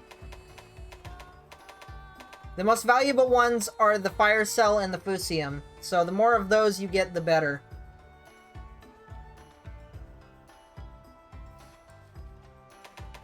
You can sell all of them, or you can sell all but a few of them. It's really up to you. And depending on how many runs you can do, I think on average, whenever I do this, I can get somewhere between 300k to 500k.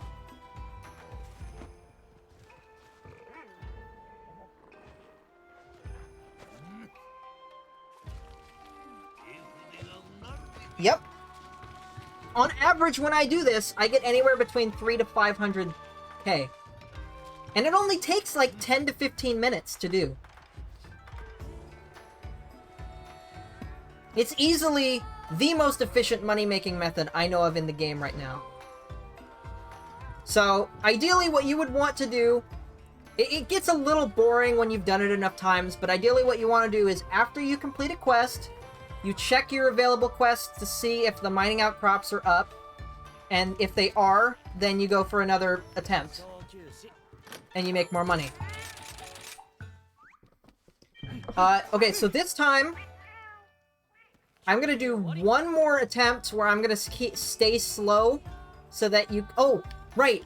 Silver, you need to check and see what you need to do to unlock the second camp, before we go in.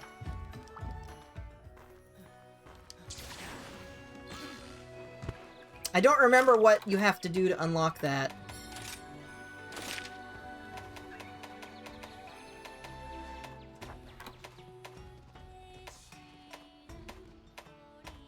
Lava Cavern Subcamp 2 requires Tetranodon Hide 1 and 2 large monster bones.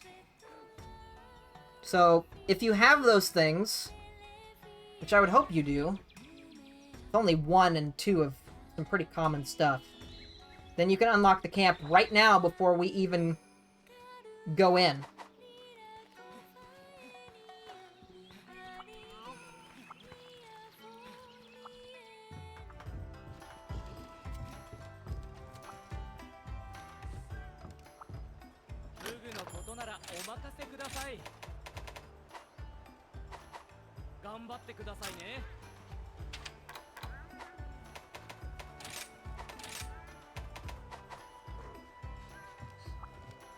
I should check my cats.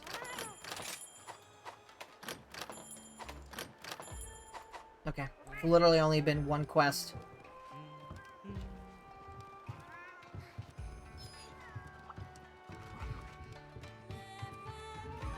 Hey, you made the Teostra horn.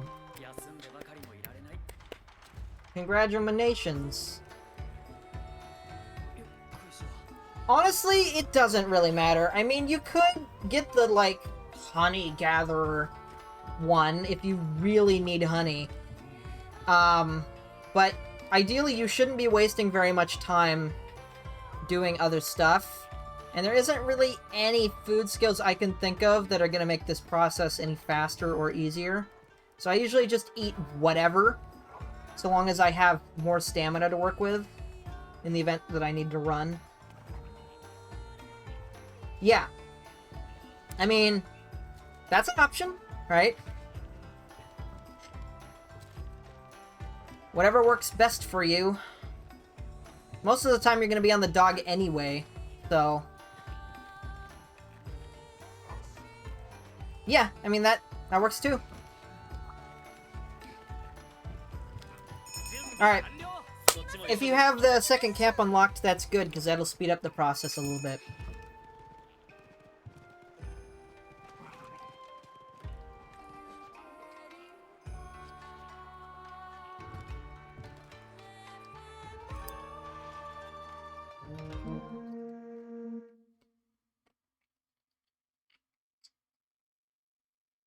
Anyway, as I was saying,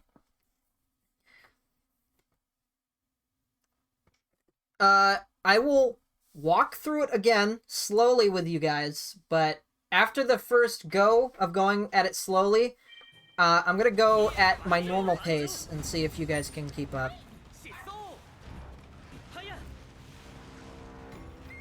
So I will run to the first outcrop.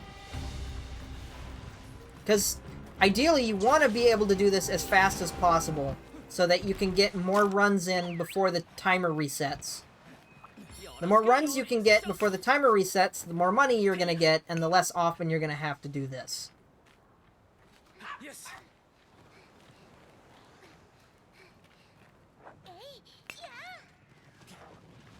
And if you feel confident that you know the route, you don't need to feel the need to wait for me either. Like, if you want to run ahead. Alright.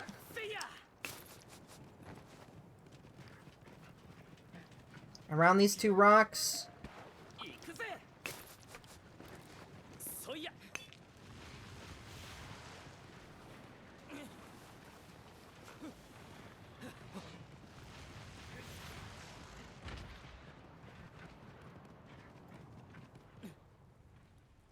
Oh, I missed it. Oh well.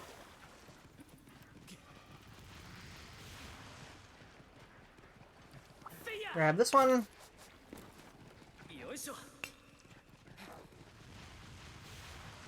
And once you have that one...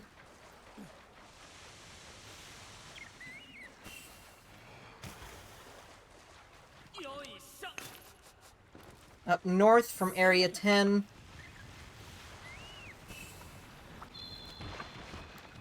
To Area 11.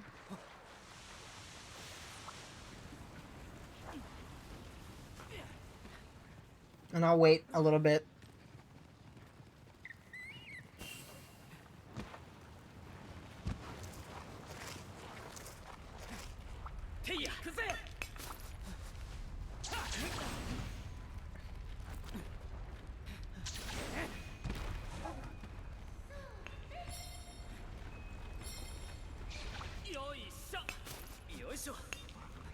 That's a Firestone, that's nice.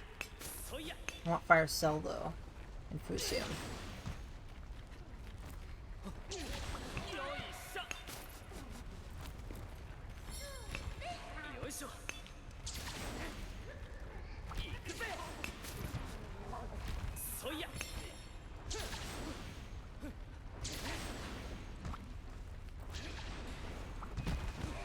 That's cool. Oh, I love when this happens. Okay. Subcamp 2.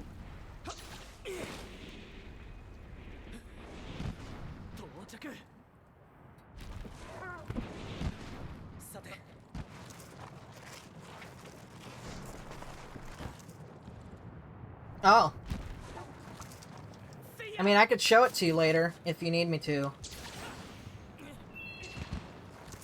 Oh boy, a Lucky Life.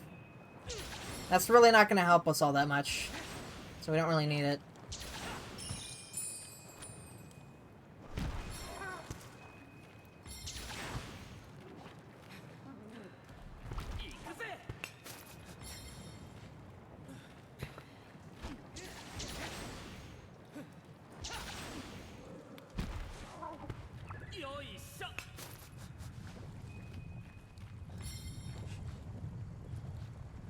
I am waiting.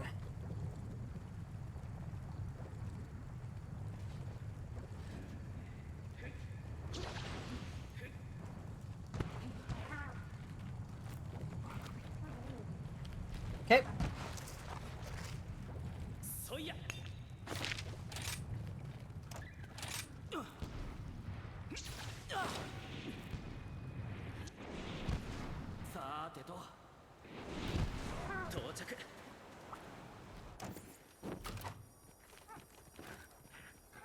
And because of how much time we spent mulling about, the outcrops are probably back already.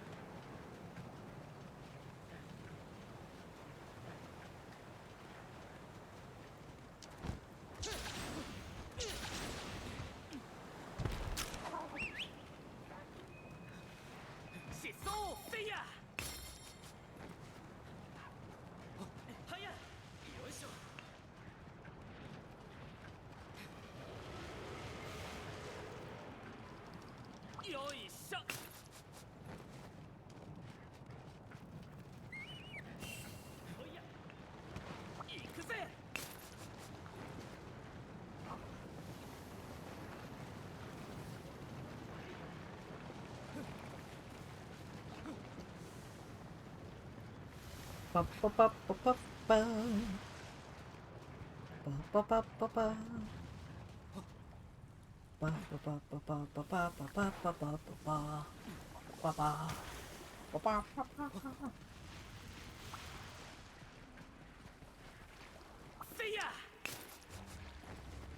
Man, I've done this like what?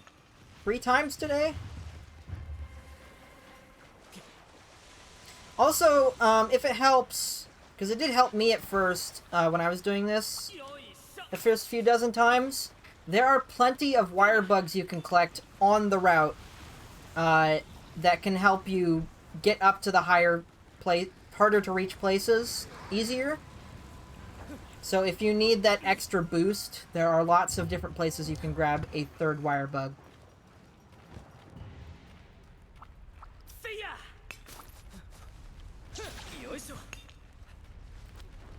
But eventually you should be doing this enough times, presumably, that you just have it memorized.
As just a little piece of advice, since I can tell you guys have been having a little bit of a hard time making it up these ledges or off of certain jumps, use momentum to your advantage. So, if there's a ledge to jump off of, wait to wirebug until you jump off the ledge. Or if you slide off of a ledge, that momentum will carry into, like, you falling off of that ledge. A lot of the time when I'm making a jump, it's because I'm using the distance I'm covering by jumping off a ledge to help me make it to that other cliff side.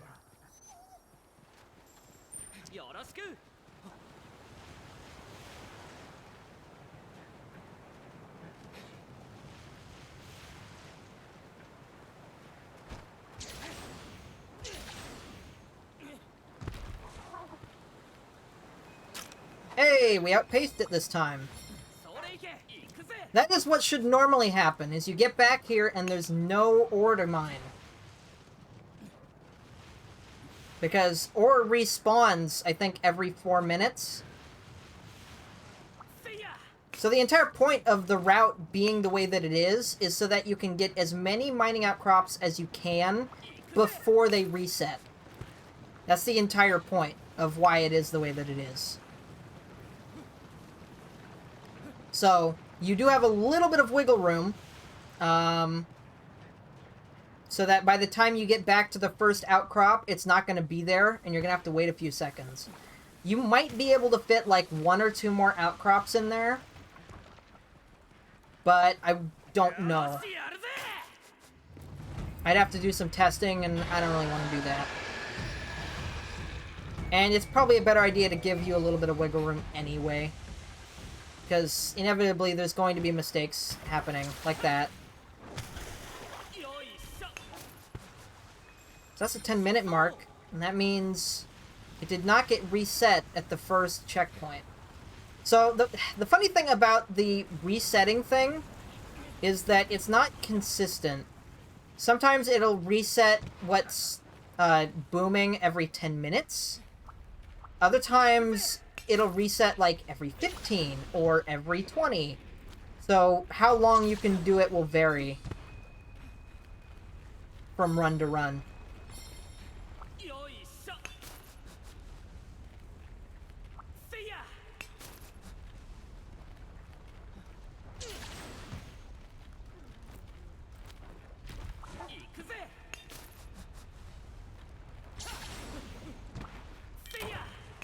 And there's the update that says the locale info has been changed. And now it's upsurging bone piles, which means we leave.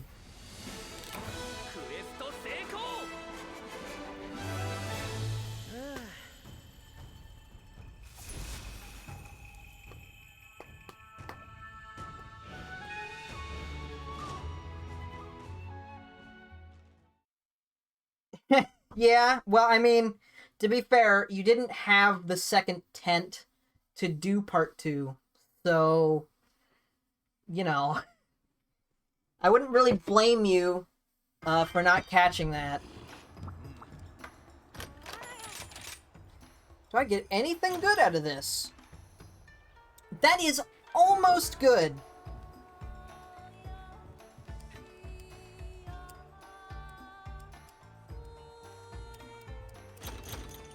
I didn't read what that last one was, but it was a green, so it's probably not good. Evade Extender and Constitution. Okay. That could...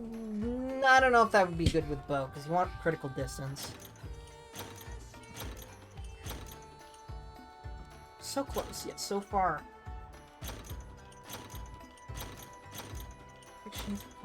Blah, blah, blah, blah. Was that a critical boost? I can check and see if I have it. I just gotta finish this right quick. No. No.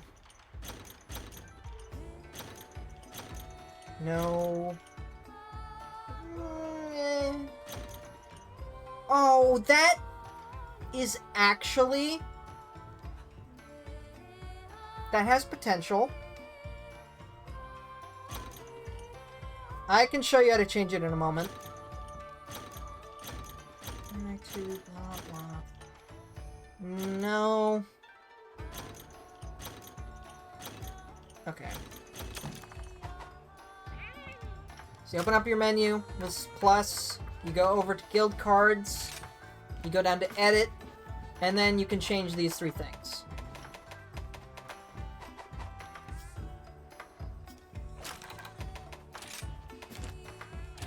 And what your options are will depend on, like when you defeat certain monsters enough times, you'll unlock new titles like this. I got Shadow Stalker for hunting 50 Nargas.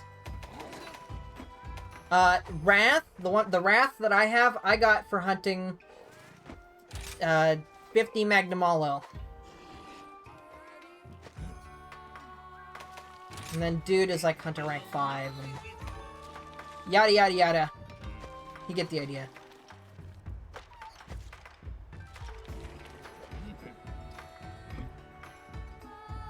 Yeah, so from the pause menu, you tap L twice to get to the multiplayer menu.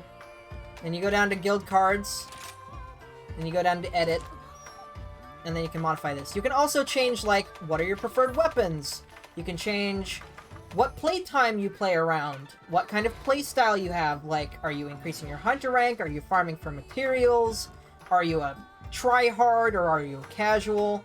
You can add a modifiable comment, and then you can select a picture. It's like you can take a picture of yourself and add it to your guild card.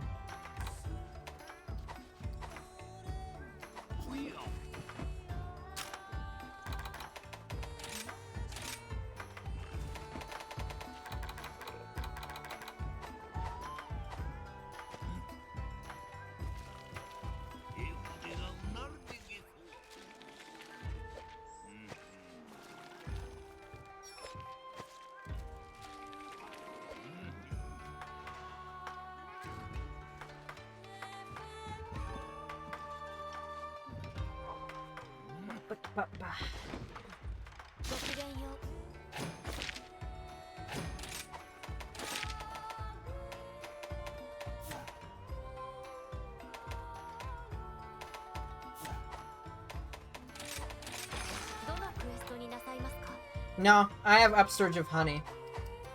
I don't have Upsurge of Mining.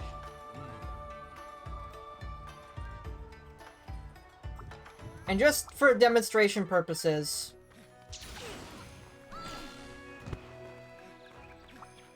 So, let's say you really need some money, but mining outcrops is not available. You go to Village Quests, 1 star, roly-poly lanterns.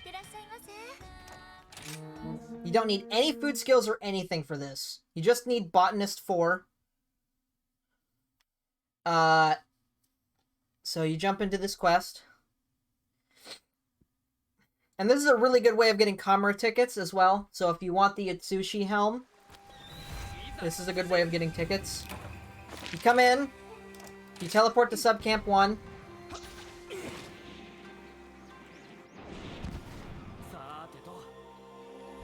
You grab this one. You jump over this ledge. And down here, you grab this one. You hop up to this ledge. You grab this one. And if that doesn't get you 8, you teleport back to the main camp.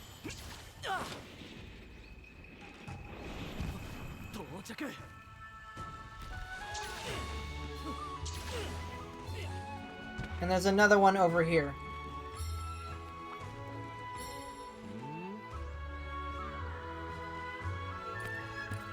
And there you go. That's a quest done in, like... Let's see.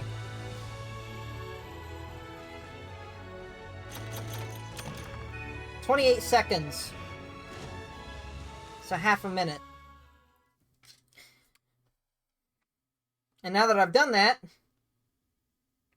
I'm fine with either of those options. Magnum Hollow would be faster, because I have more experience with Magnum Hollow, but I'm fine with either. So anyway, you do that, and now your expeditions are reset.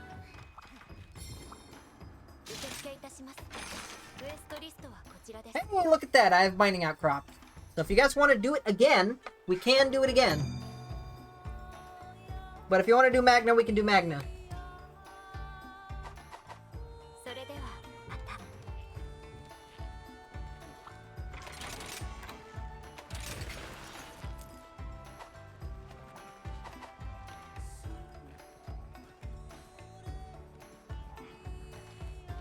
Okay. I mean, I don't really need money at this point. I mean, eventually I will, but at the moment I don't. Yeah, we should probably unlock Narwa for you.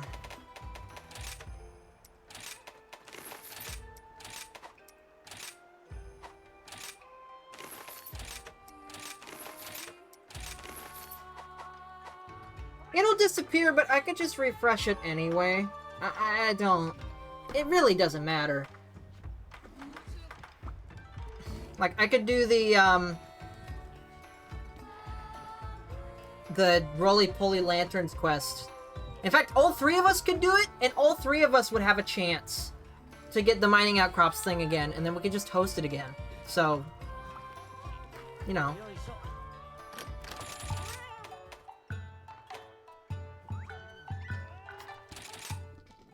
Alright, this should go quite fast. Wow, I didn't get Slugger.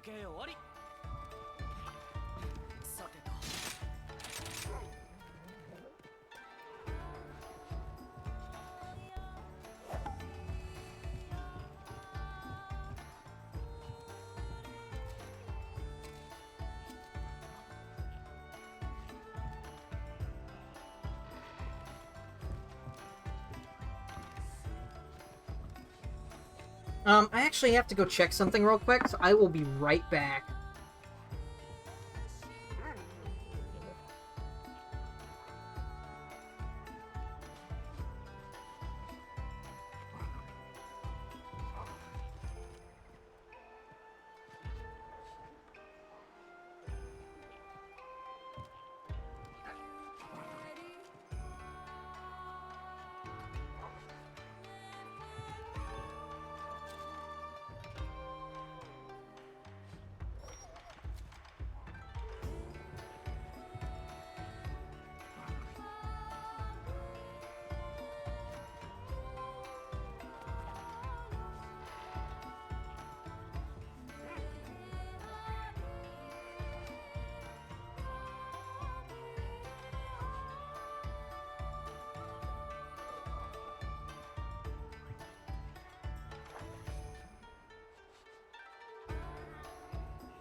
Yeah, just had to, I'm prepping for my dinner, so I have to look up what my food options are.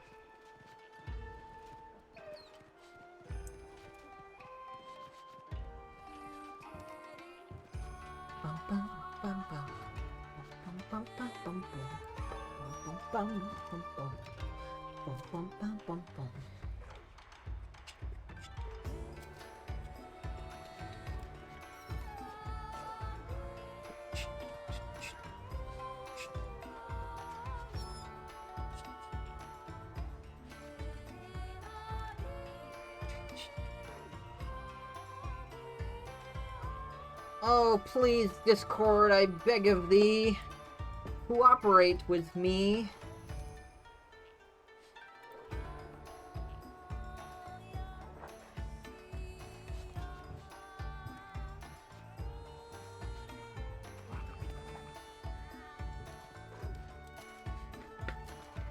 If someone wants to join, you could just join us mid hunt. I mean, it's gonna not take very long, but it's not gonna be that fast.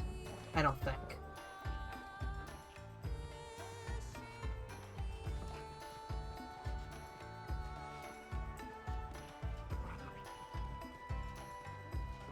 Goodness me, that is a lot of food.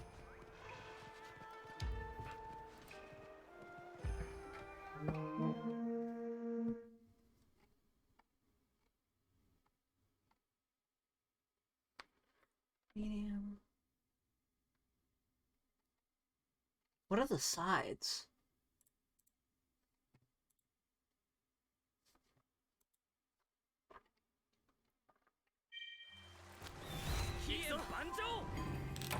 After you complete all the key quests, you unlock Narwa, and then once you beat Narwa, you gain access to all the 2.0 content, which is the update they came out with, what was it, last week or the week before that? There's no way it's been 2 weeks already.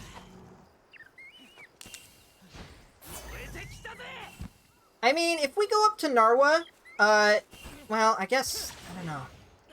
Because there might come a point where you might as well... well, you should probably farm for it anyway. Yeah, I mean, honestly, defense and attack power really doesn't matter with Narwa for reasons that I don't want to spoil.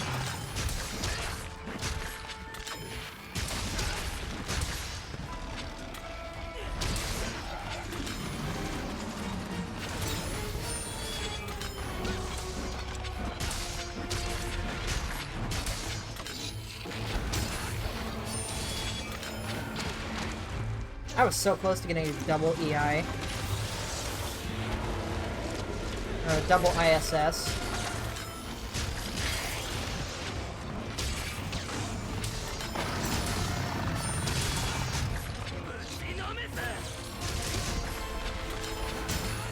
Yes, it is because of the Ballista. A lot of your damage is going to be done via those. I assume you've been spoiled on it by now.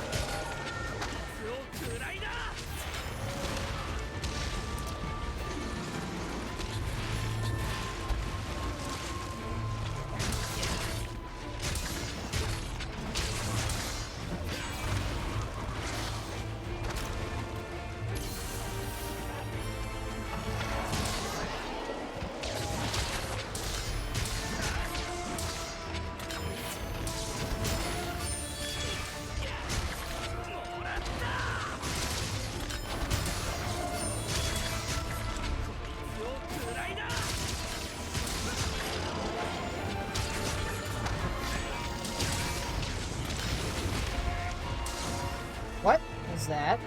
Did it register that I started the EI, but didn't actually give it to me?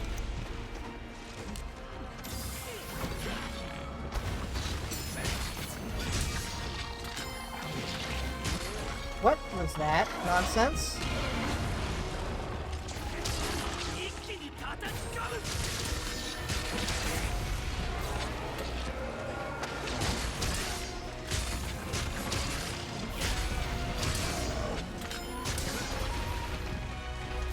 Maybe was that? Oh, you went and got a monster.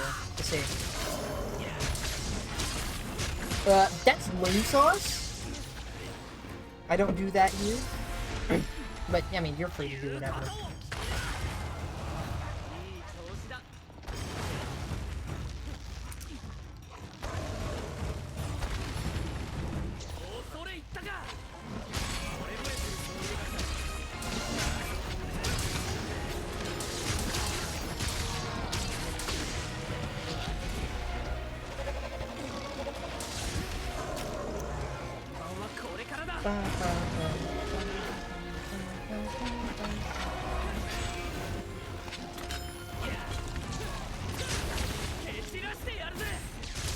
Very cool.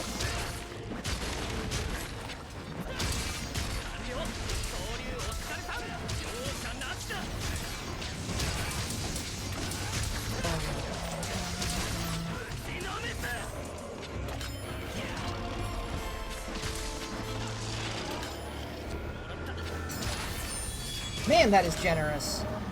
There's no way that should have counted.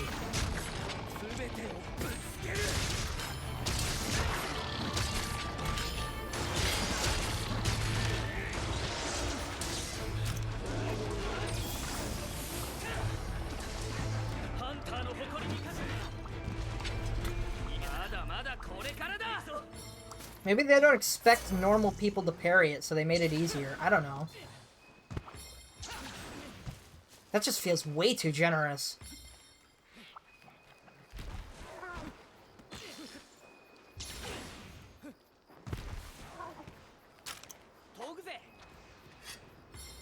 I mean, ISS is just too generous in general.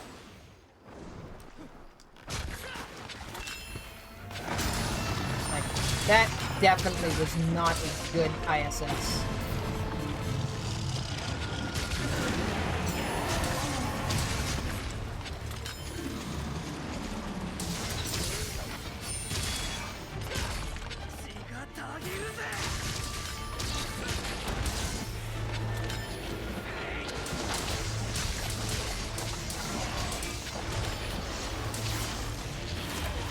Oops. I did not get off my ISS.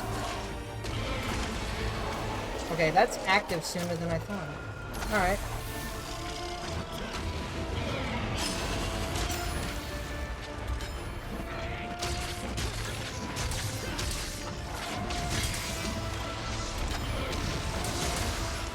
Okay, that was definitely way too early. It's probably like half a second early.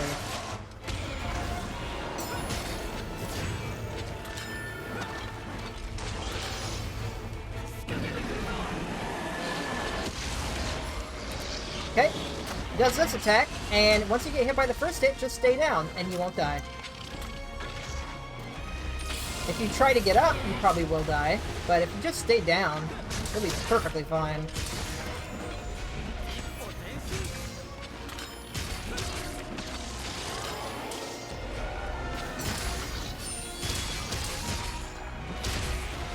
Hey, this attack that said it was a one-shot? Okay, that's not a fair comparison, because I didn't even get hit by the explosion.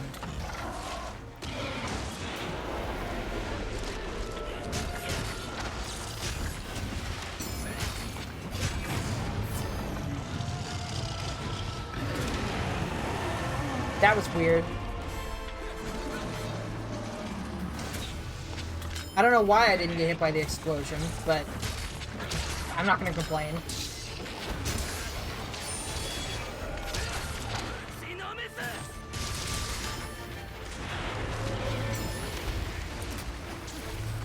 You want to cap it? Alright.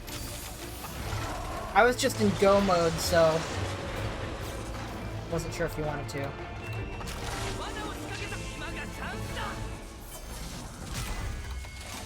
Yeah, 728. That's not bad. Especially for a multiplayer quest.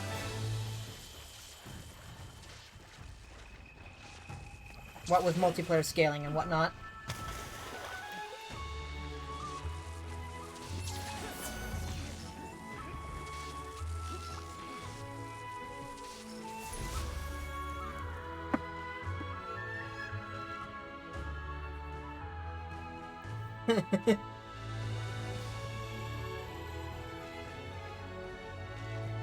If you've completed all the key quests you needed to, then yes, you should have it unlocked.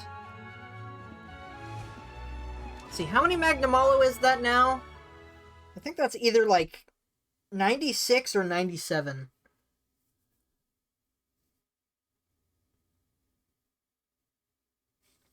So I'm looking at a menu for what I'm gonna have tonight, and one of those sides is homestyle mac and cheese, and it says it's 0 calories. How foodie and healthy. And very unlikely.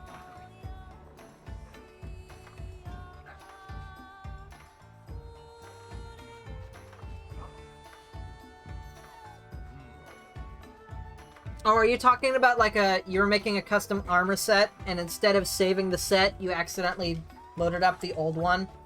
I've done that a few times myself, and oh boy, that is annoying.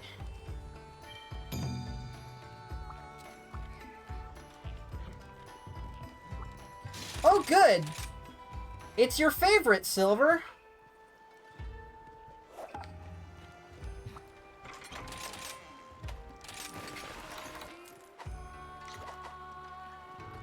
Alright, give me a moment. I need to relay some information to someone, and then, actually, I need to check and see what their drink options are. Beverages.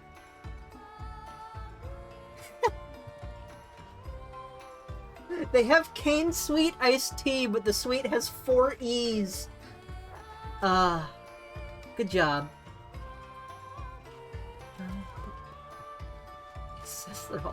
Yeah, sure, whatever. Alright, give me a moment and I will relay information.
Okay, I get the picture.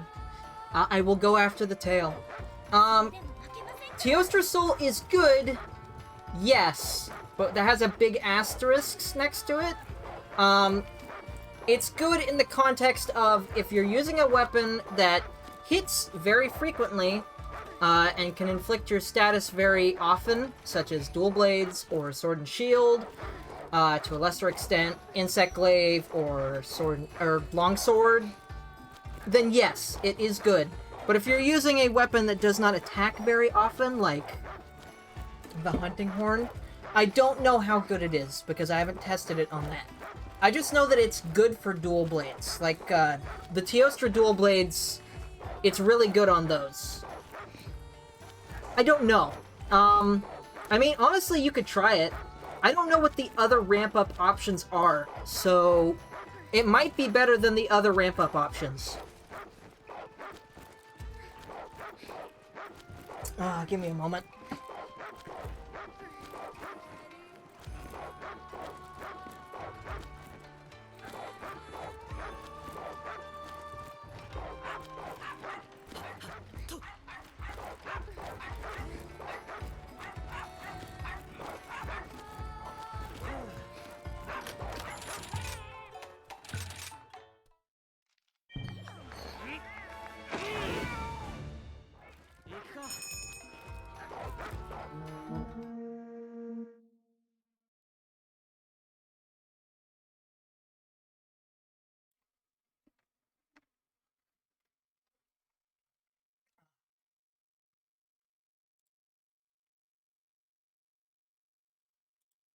Oh boy, now what?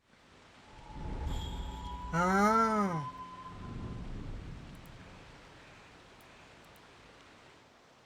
I see. Wow.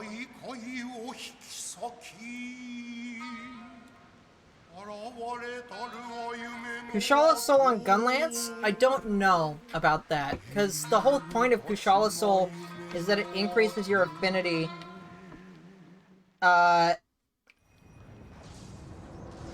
The more often you hit. So, I don't know.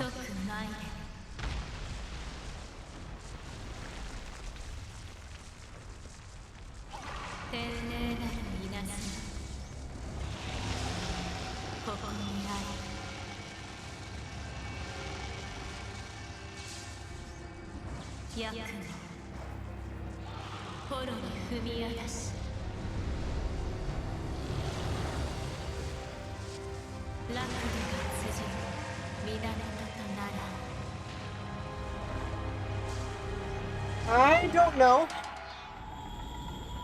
I mean, I'll be honest with you.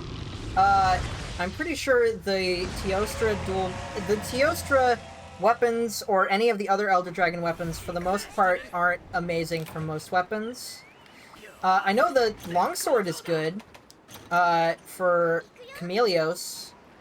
That's the only one I know about, though, because I haven't done enough research about them to tell you for certain. I would recommend, do your own research, because, you might get more out of that than me telling you what I've researched.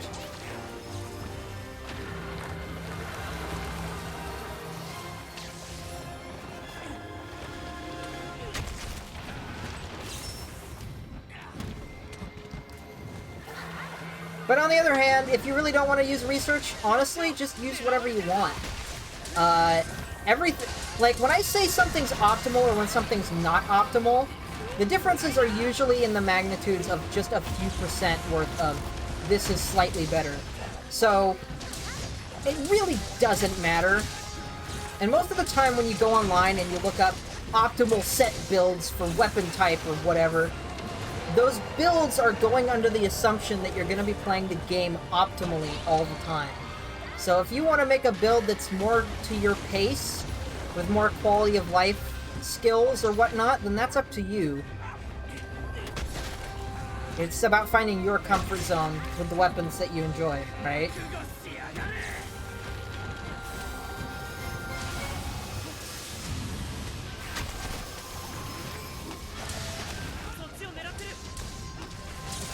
It's been a while since I fought her with Great Sword.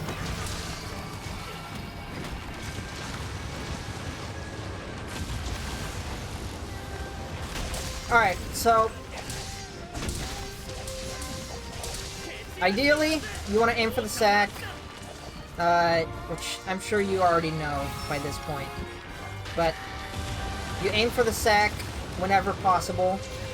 It's mainly when it's glowing. If it's not glowing, it's not going to be very weak, but When it is glowing, it's the weakest weak spot in the entire game. So, you know, you want to aim for it. I think it has a hit zone value of 0 when it's glowing. Which is also why Gun Lance isn't particularly good against this monster.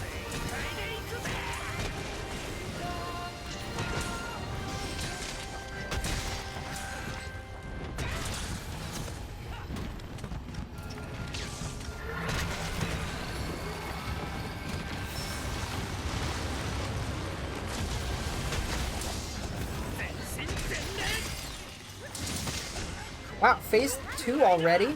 Alright.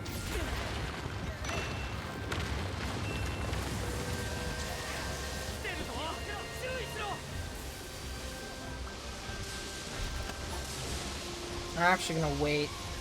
I don't think I'm gonna land it here. Oh, never mind. Let's do it 2 times.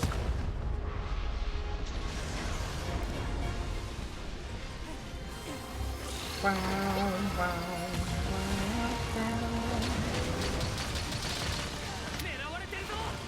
You gonna fall ever, please?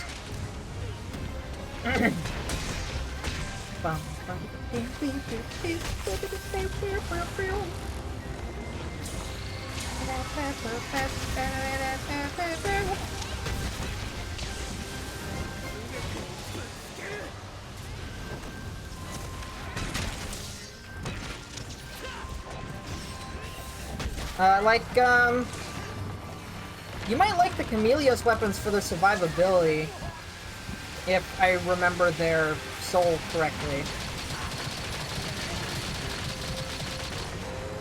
Like, if you really want a weapon that'll keep you alive, assuming it works, yeah, I think it does, then the Chameleos weapons are probably good.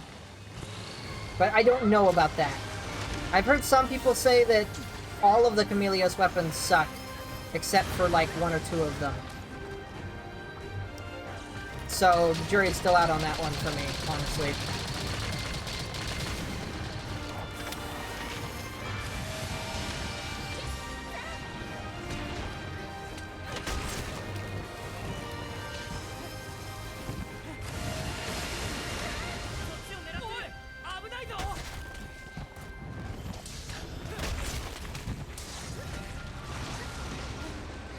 Eventually it comes to a point where if you want to figure out what works best for you, you gotta just try out different things. Or you could do what some people like myself do on occasion, and go into the training room and just test things out and figure out what feels best to you that way. So like, when I was figuring out what greatsword set I wanted to use, I went into the training room and I basically did some tests where I was like, okay, which one of these greatswords feels more consistent in how much damage it's dealing? Or which do I feel more comfortable going with? So like, just as an example, the Tigrex greatsword technically can do more damage than the Nargacuga weapon on average. But the difference is pretty small, and the difference is that it can do more damage, but that's because it's not a 100% crit weapon. Most of its damage is done via DPS. So, assuming you were to land crits all the time, then yeah, the Tigrex greatsword could compete with the Narga greatsword.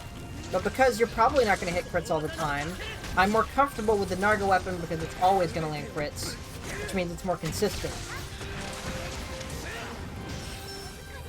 And that might be the wrong decision if I really want to play optimally, but, you know, it's about comfort, so...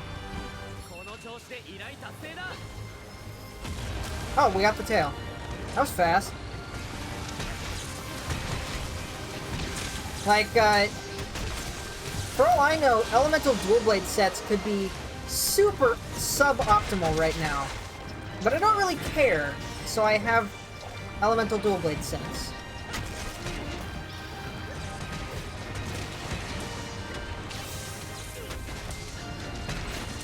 I mean, I know for a fact that Sword and Shield dual blades element sets are suboptimal, and I honestly I just don't even really bother with that, because they're suboptimal for a reason that really irks me, so I just don't bother.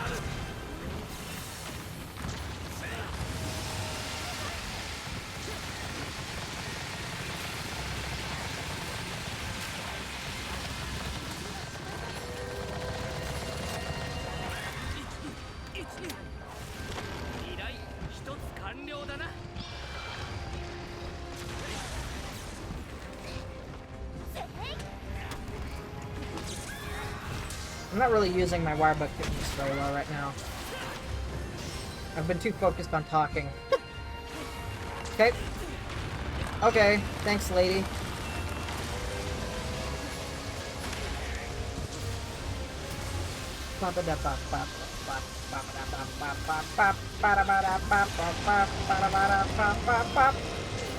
Cannon phase.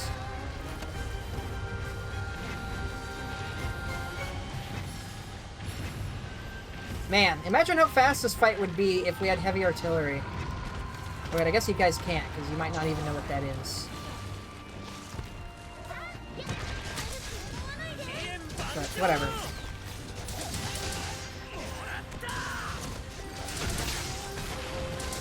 I'm sure you can take a wild guess.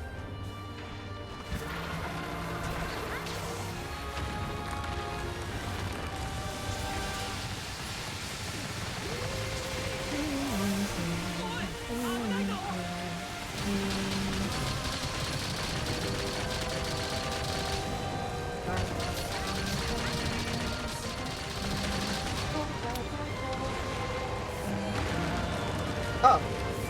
Well, thank you?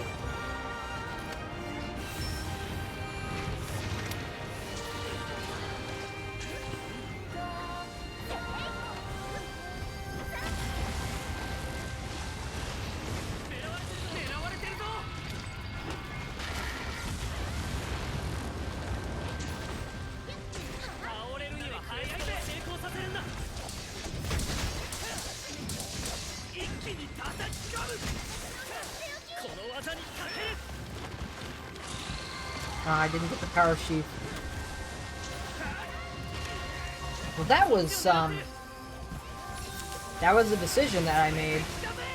That's for sure.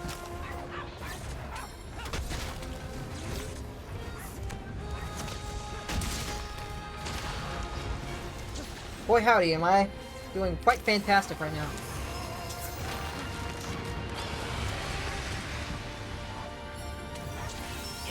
That was the wrong wire bug technique.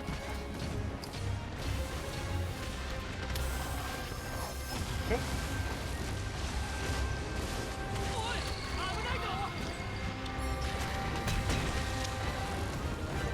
Should've known.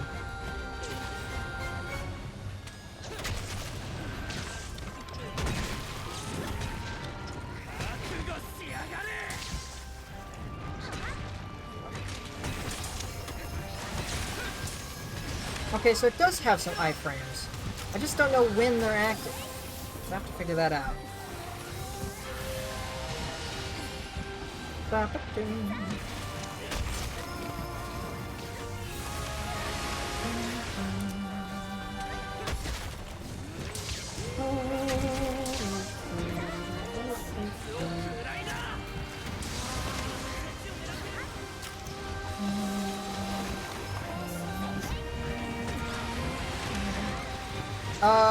That's bad.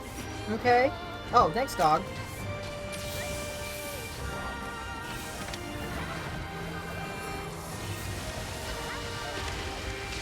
What am I doing?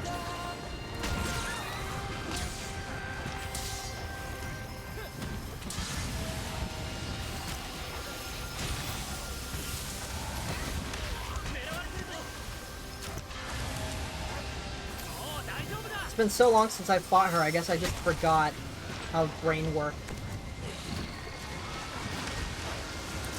What? Okay. Guess I need days on this set. Or stun resist, rather.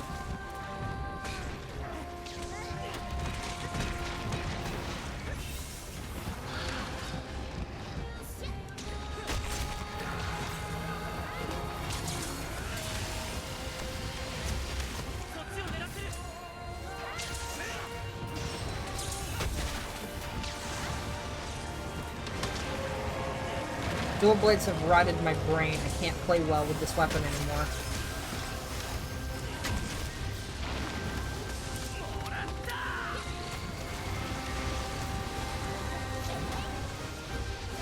Yeah, this would go a lot faster if Shun was here, because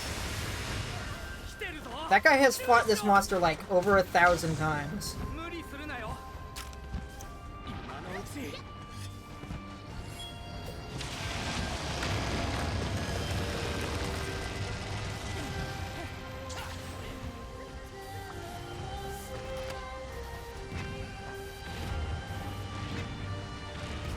Okay, if we can't succeed at this cannon phase, the first attack, stay under the platform. Second attack, climb up to the top as fast as possible.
Man, still not dead yet, huh?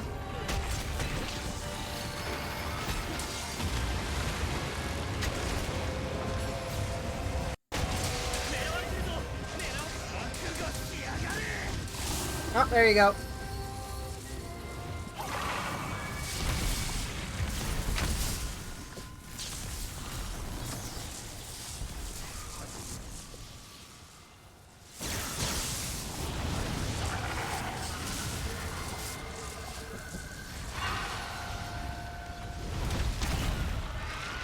Yeah, I'm pretty sure you did. Well, quote-unquote killing, you know, the killing shot.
I don't know, Silver. I mean, do you even know what Narwa is? Like, what is Narwa? Like, what kind of creature is she? I don't know.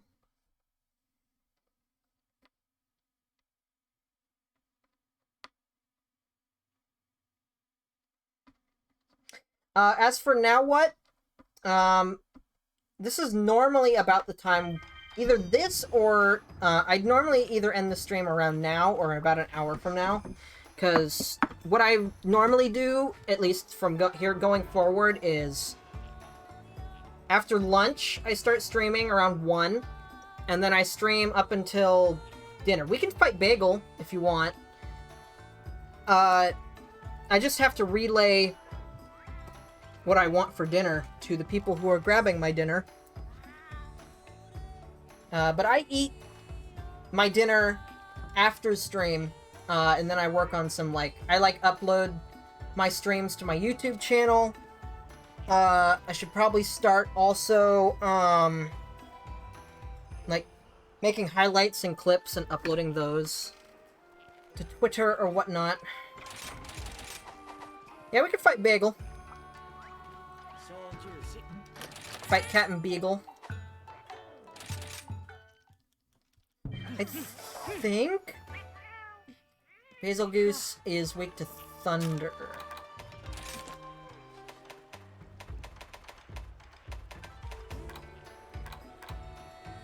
Yeah, it's thunder.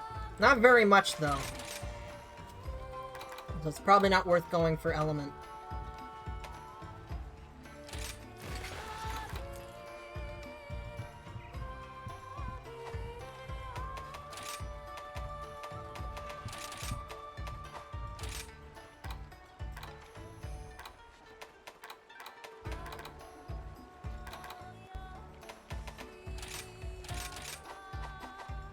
Let me check my, decorations real quick. Oh, so I just need lazurite. I don't know if you were here when I mentioned it, Silver.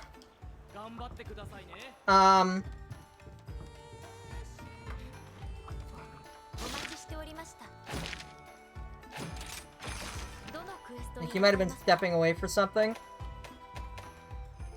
Where is it? Here it is. The 3 Apex quests. These can give you, like, 5 or more lazurite decorations. You don't have to just randomly do high-rank quests for these. You can get lazurites consistently, and a lot of them consistently, from doing the Apex fights.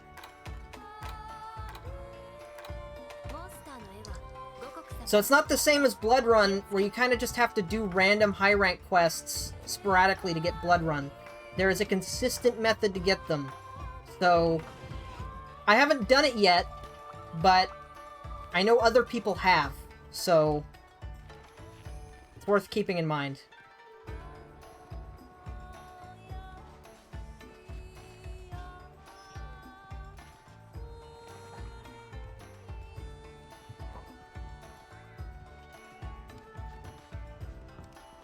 We don't need to do the Apex ones right now. I'm just mentioning it to Silver because the lazurite jewels are important for decoration crafting, and you probably don't have very many decorations to begin with. Like, you probably have a whole lot of Blood Run decoration farming you need to do, but we can do whatever it is you need to do. Like, if you want to fight the Apexes, we can fight the Apexes, but if you want to do Basil Goose, we can do Basil Goose.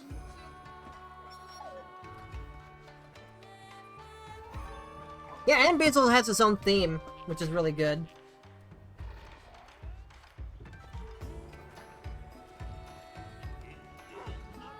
So I don't know if the game told you, but basically your goal now isn't to do key quests, it's just to reach HR 20, then HR 30, then HR 40. Those are your goals. And you don't have to do any specific quests to reach those, you could just do whatever. You can hunt pretty much whatever you want, and you'll gain HR that way.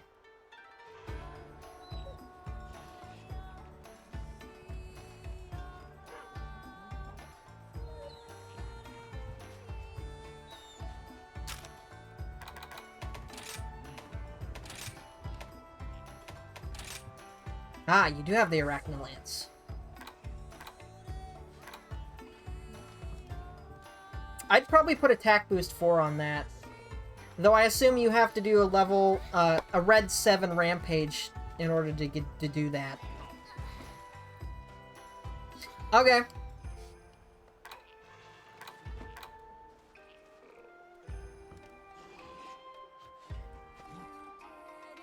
Well, just letting you know that if we do it, if me and Silver do it, I might not be here by the time you get back from your shower, because I do have to go eat dinner at some point.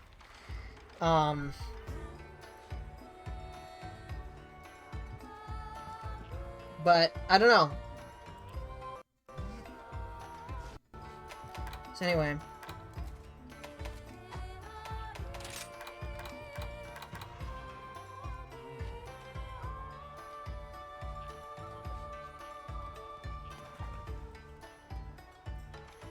Yeah, we could do Teostra.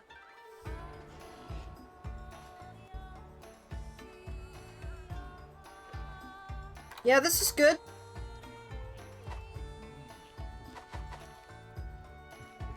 Are you doing full bursts? Yeah, layered armor is all looks. So, layered armor basically means that you can just make a full armor. Like, what I'm wearing right now is layered. If you were to see what I actually look like, I look completely different. Layered armor basically just it's fashion. You get to make yourself look like however you want to. And you can just, like, if you really need an ugly looking piece of armor for your set, but you just don't want to wear it because it looks ugly, you don't have to worry about that, because you can wear layered armor on top of it. So, you can wear the ugly armor and look good at the same time.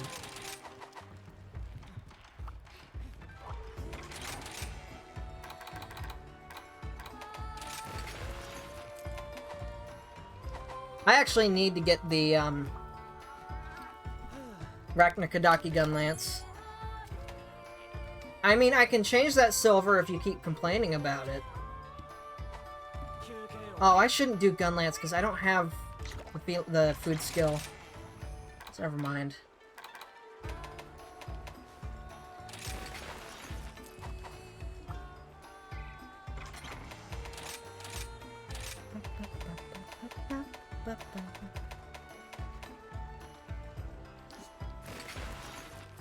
There you are. Isn't it beautiful? I could go after the tail. Unironically, this actually looks kind of good.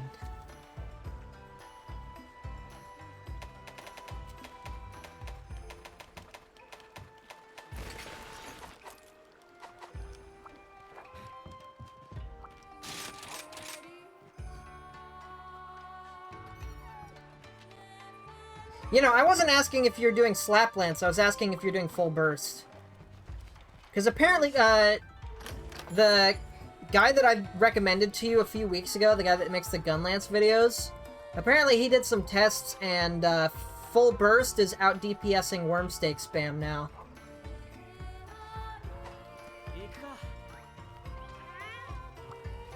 Which is interesting. Specifically because of the Raknakadaki gun lance.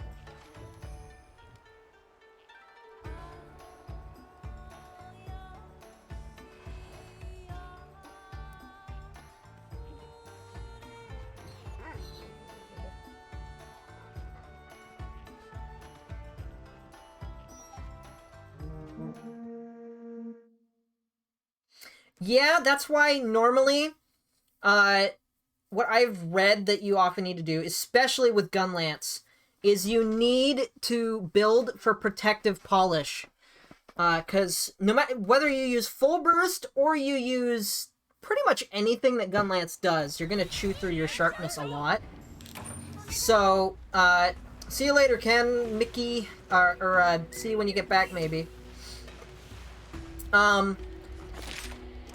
Ideally what you want to do is you want to use protective polish, and not Master's Touch and not Razor Sharp, because gun lance shelling doesn't crit, so it's not going to proc Master's Touch. And either way, you're still gonna lose sharpness.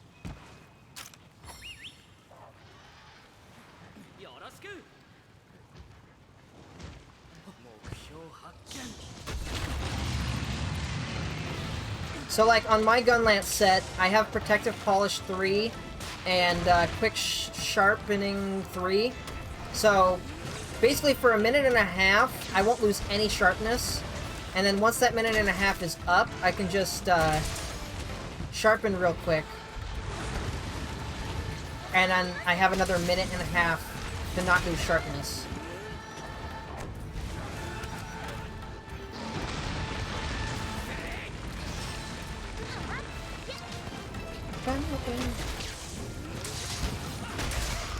Actually, typically fight... No, that's not true. I was gonna say normally I fight Teostra with dual blades and gun lance. But, that would be a lie. I'm gonna die.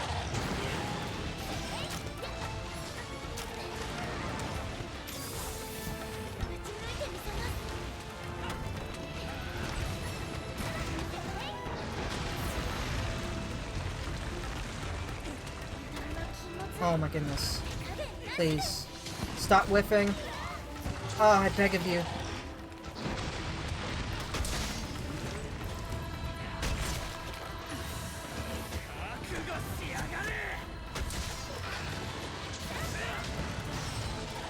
Ba-ba. Ba-ba-ba-ba-ba-ba.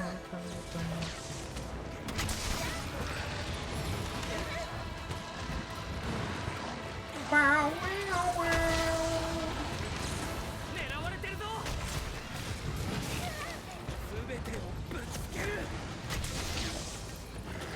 How did that only do 300? Are you kidding me?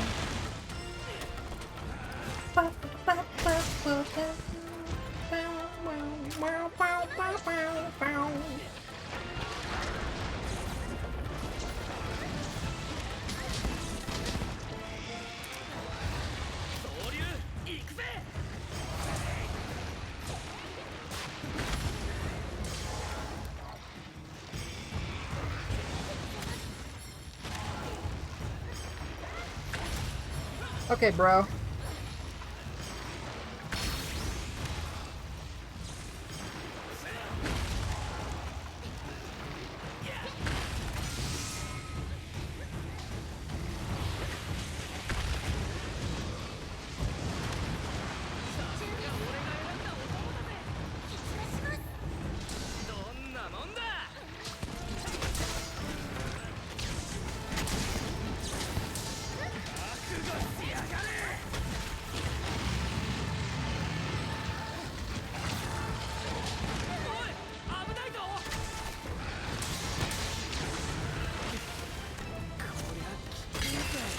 There you go. Tail gone.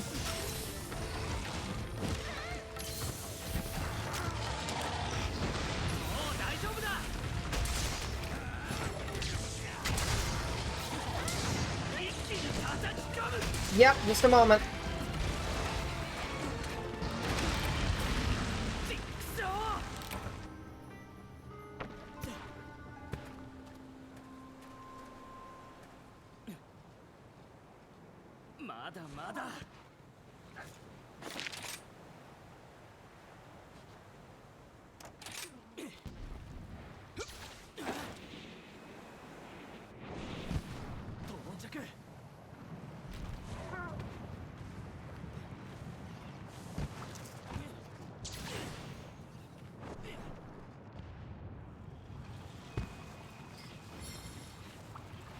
Alright, where'd that tail go? Oh, hey, it's right here.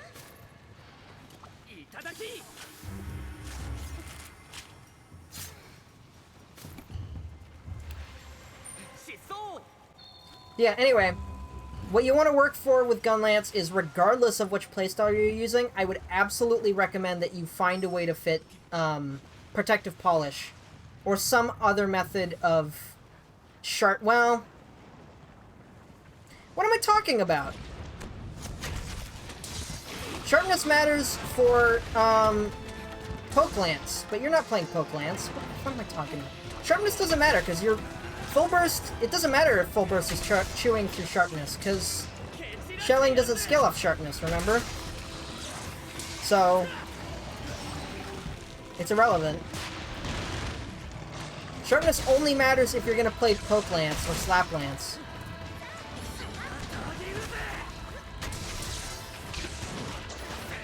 I just, for some reason, I completely blanked about that.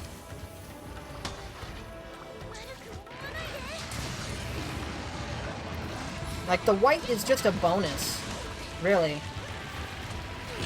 The white sharpness. More than anything.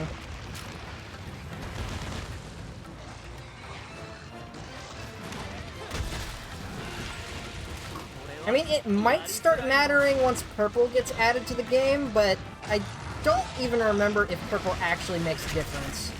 I might just be misremembering a different sharpness level. Or it might have been a world exclusive thing. We'll see.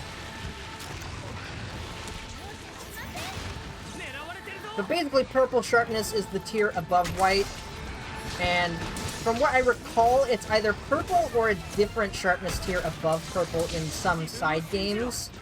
that does have an effect on shelling damage. But I'm uncertain about that.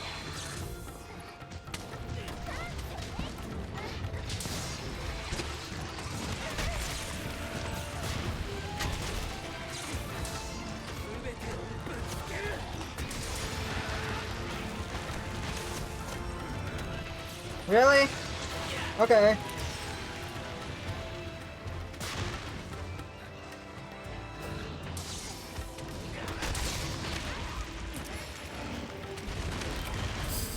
I'm sorry, I fainted twice against Teostra.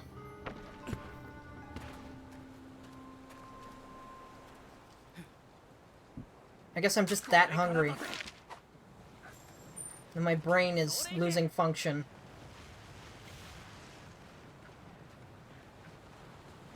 I'm not even, like, paying attention to my health.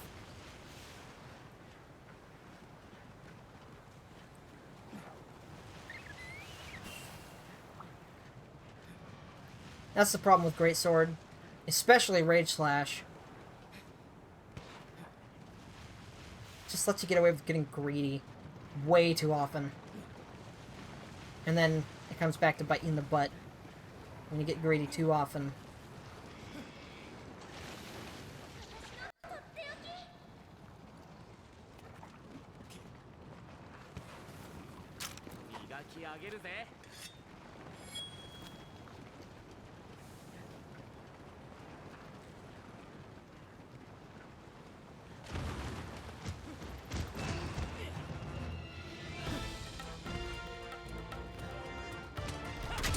Sorry, can't sleep here.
Honestly, I would say Teostra was actually harder in World than in this game.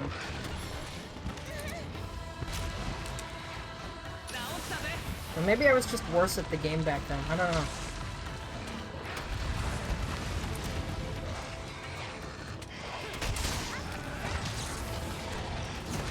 I definitely pressed the button to tackle.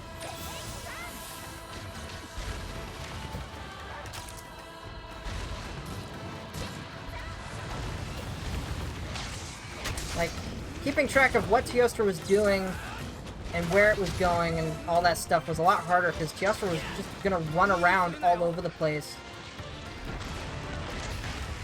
It was very mobile.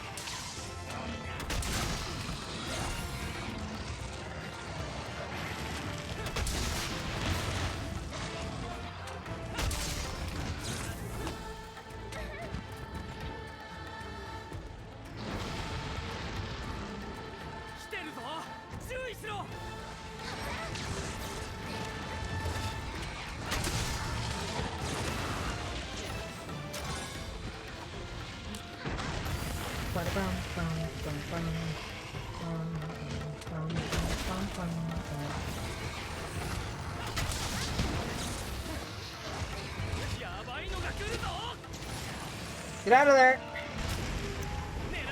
I'm out of life powders. It's a good thing you have a shield.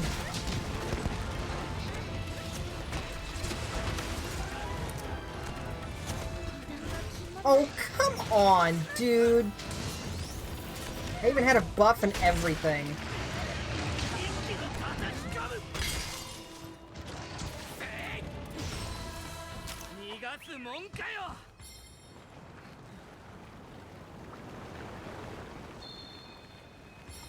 I called my dog a long time. Thank you.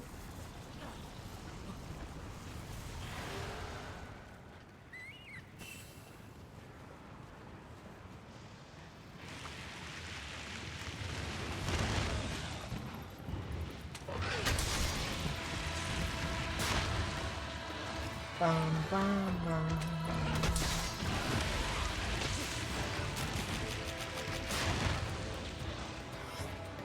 Eating meat really shouldn't be my first priority here.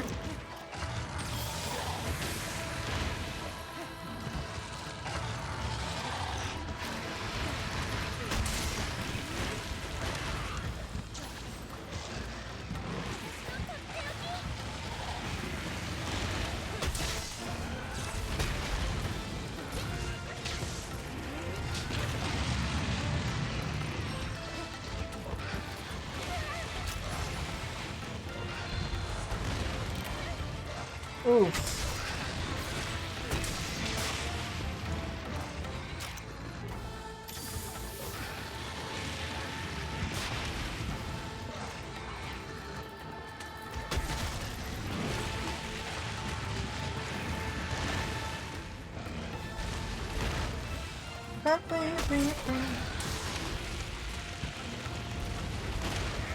Holy cow, dude.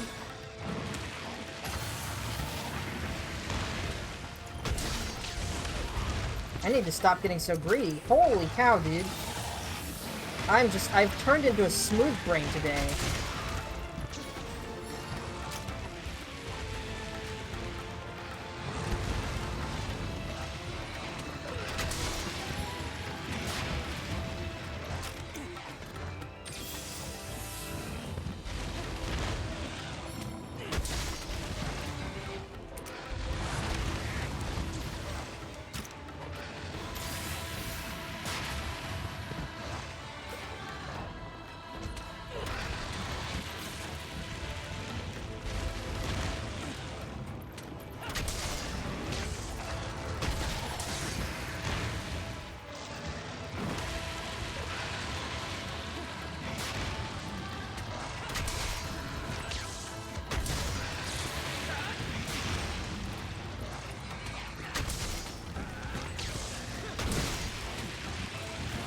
How many times am I gonna have to relearn how to use this weapon until I get it through my thick skull?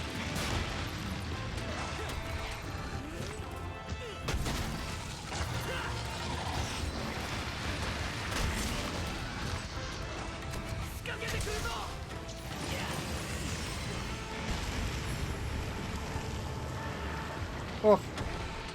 After Rachna.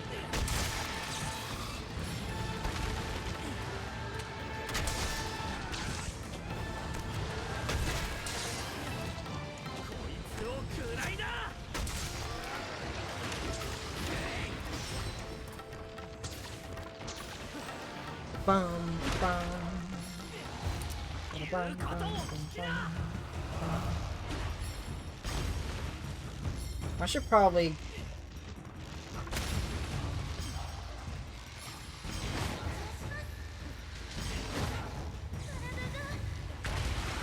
There you go.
Not cool, dude.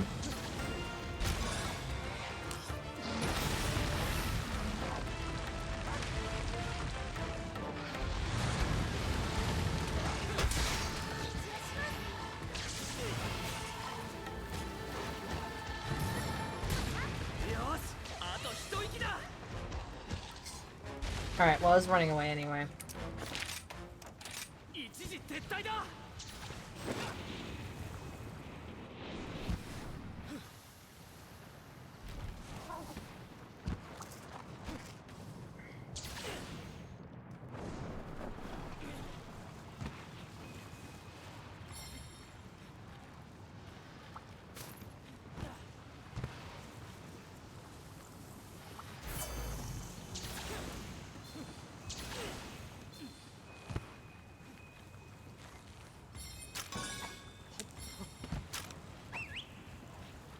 Welcome back!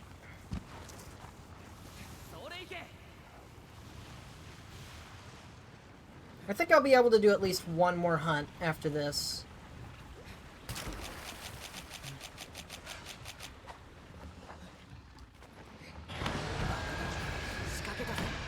Please don't. Right now, Rachna.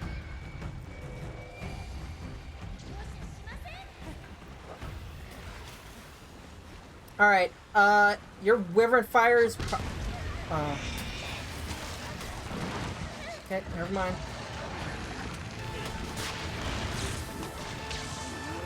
Oh!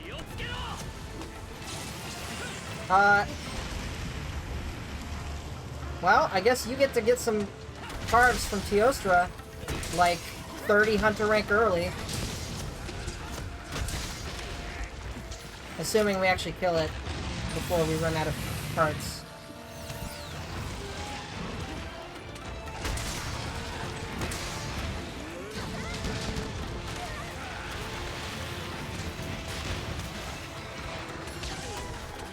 We only have one cart left, so...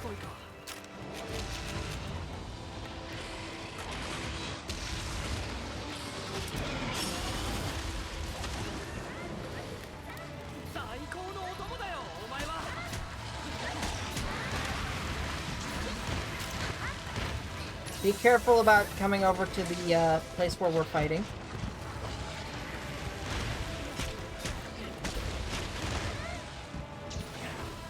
Oh, I should have gotten the Magnamalo. Oh, no! Oh. That sucks.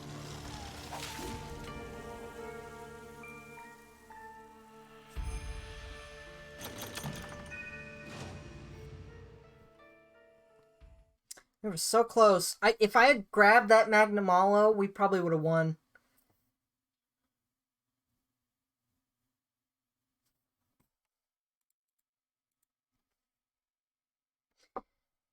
Yeah, guess not.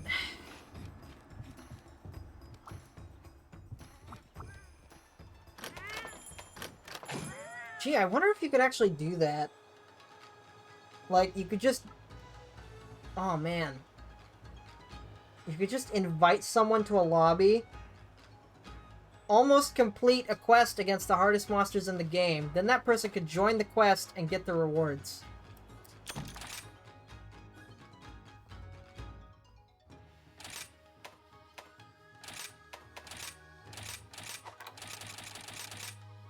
I certainly hope you can't actually do that. That'd be really lame.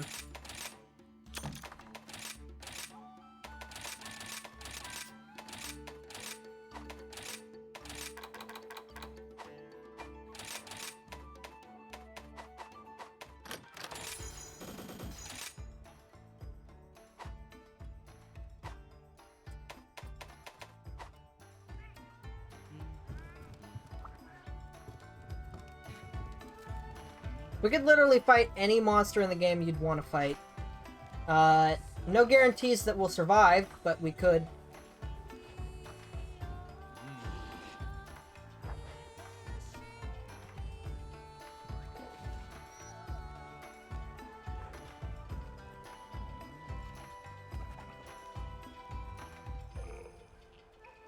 Negates poison because Teostra is part of the Elder Dragon trio that they added to this game, and they specifically designed all three of them to be strong or weak to one another like a triangle. If you make the Camelio set is good against Kushala. If you make the Kushala set is good against Teostra. If you make the Teostra set is good against Camelios. So on and so forth.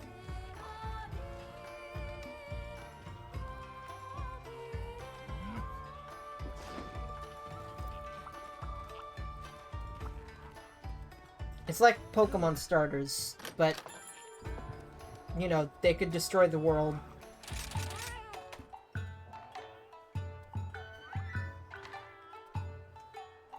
Only more, because, I mean, guess technically Pokemon could too. Alright, I need to text someone something real quick, so give me a hot second.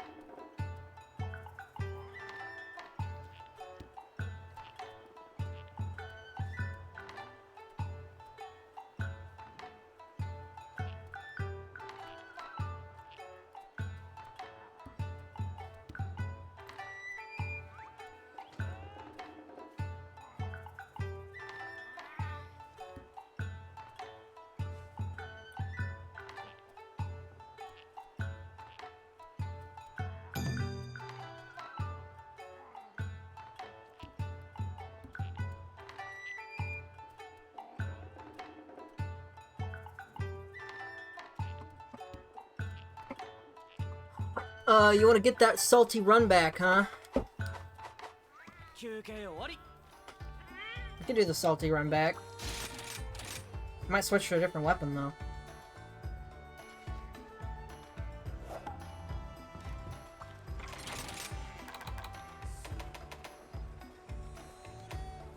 Oh, right. Twin Nails is my new Ice Dual Blades, so...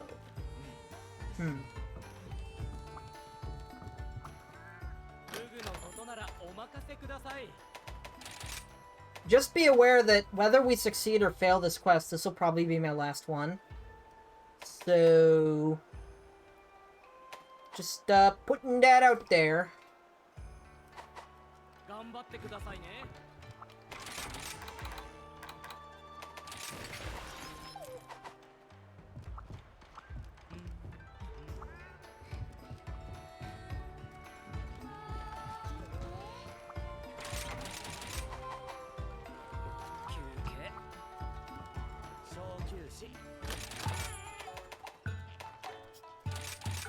Please give me Bombardier. Thank you. Alright.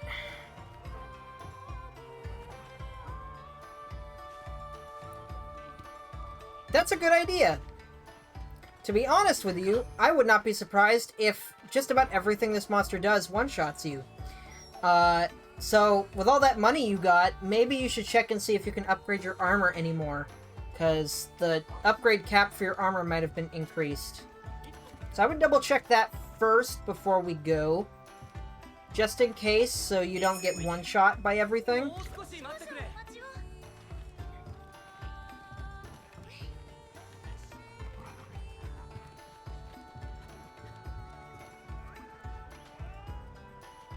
I mean, this, even if you do upgrade your armor, you're probably still gonna get one-shot. Well, to be fair, Silver, we had 2-player scaling, and when Mickey joined, we activated 3-player scaling.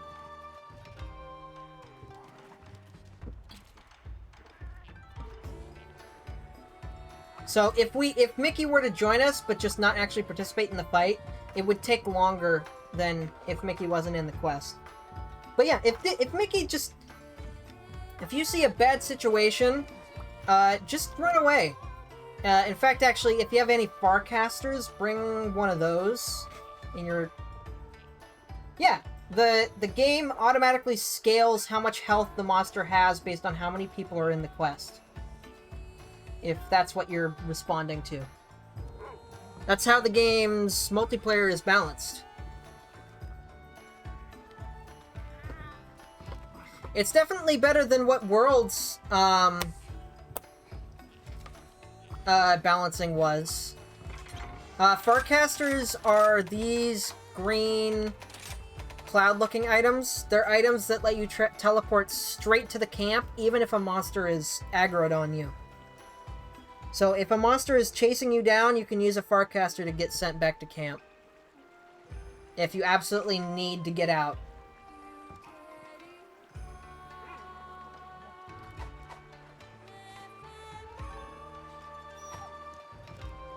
Look, I like Poke Lance because Poke Lance was what worked in Iceborne. I played Poke Lance in Iceborne, so I'm sorry if this offends you.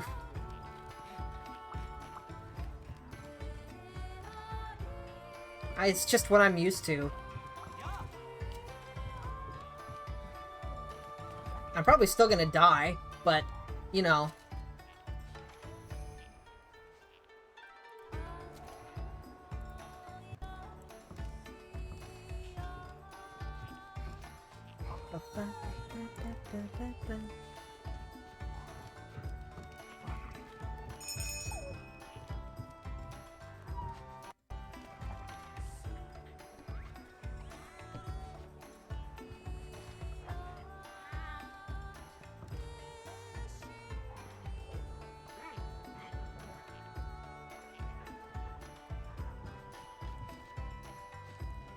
Yeah, if he has a move called a supernova. If Teostra builds up enough explosive power, he'll pull off a supernova. And, if you're in the radius of that blast, you will probably die instantly. Because of how much damage it does. Yeah, use Farcaster if you can. Even with as high defense as we have, if I'm not at max health, that would probably instantly kill me.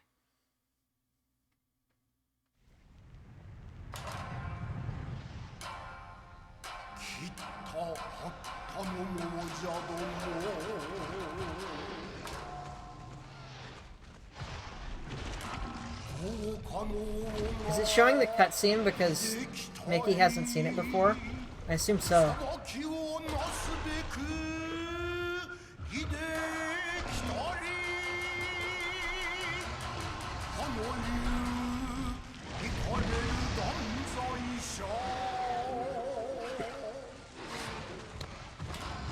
Oh, my phone. I forgot about that.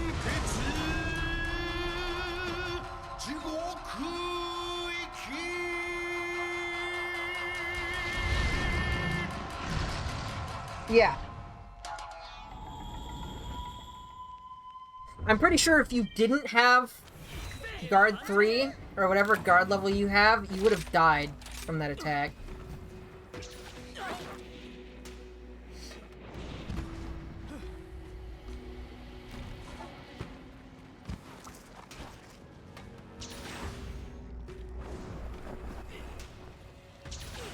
If I remember correctly, Mickey does not have Subcamp 1. So you're gonna have to run there by foot. Or you can jump to Subcamp 2 and walk from there, which would be faster.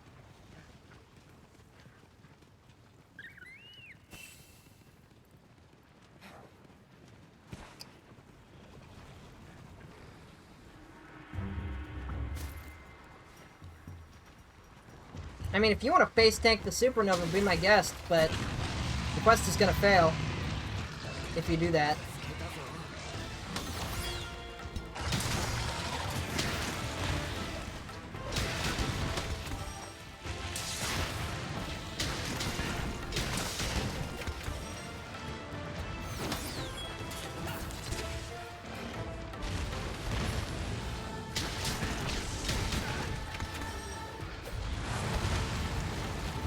Okay, dude.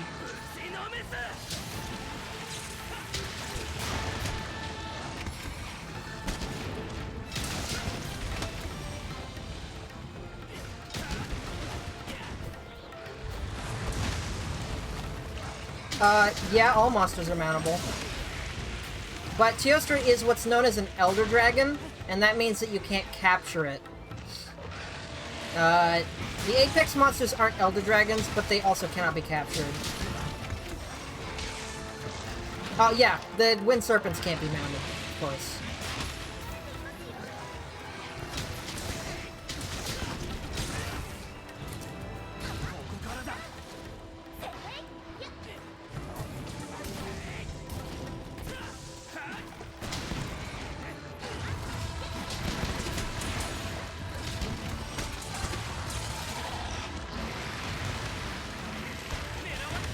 Oh, I waited too long. Yeah, you can throw a puppet spider.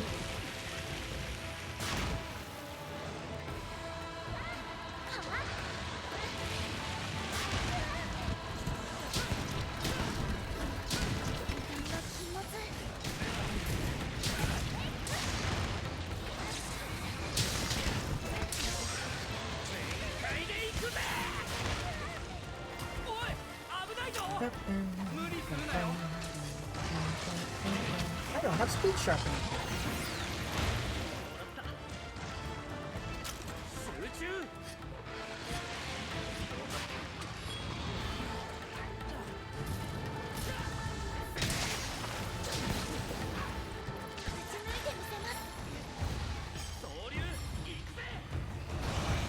Really?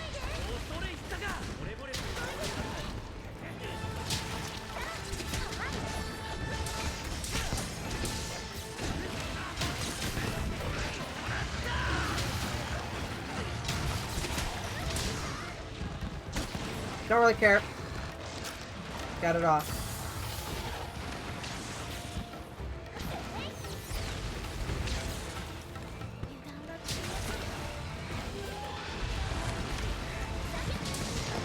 I tried to...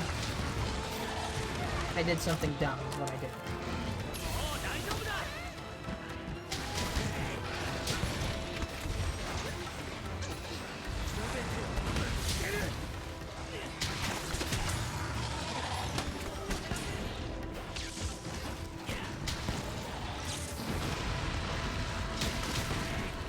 Nice.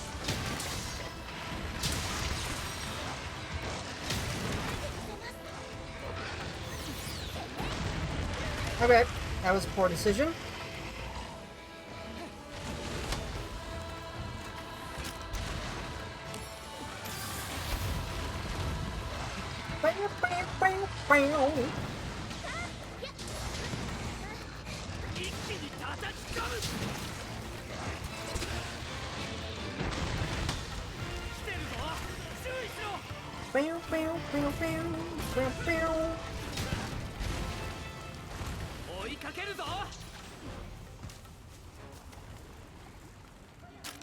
I mean, hey, whatever keeps you alive, right? Doesn't really matter how long this takes, so long as you win within the time limit, which is like literally 50 minutes. So, I think we'll be fine. The less carts we have, the better. Which means we survive longer. Though I did not check to see if I had insurance, so...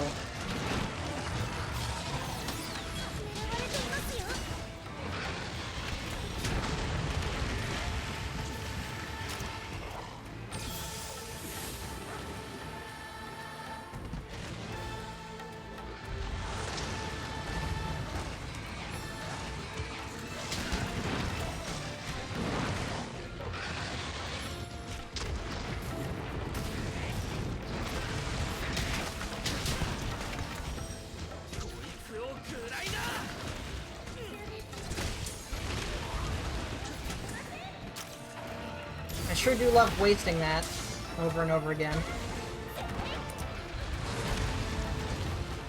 I need more experience with this weapon.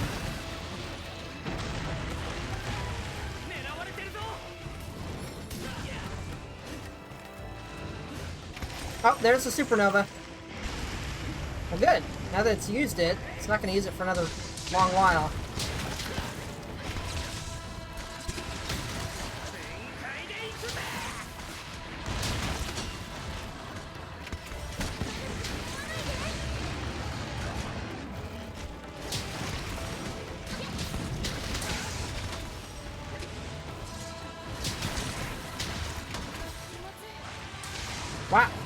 You can actually pivot off of that a lot more than I thought you could.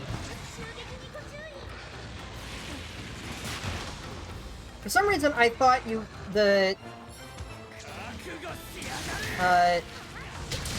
guard reload was not as open-ended as it actually is. Are the normal attacks normal damage? What do you mean?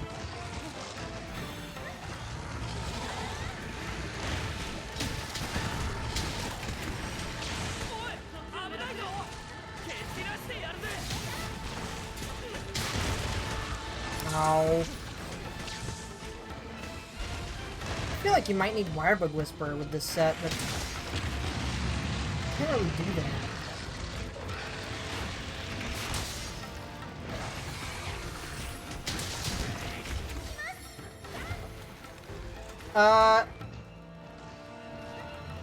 The Supernova is just an attack. It's not like a buff or something like that.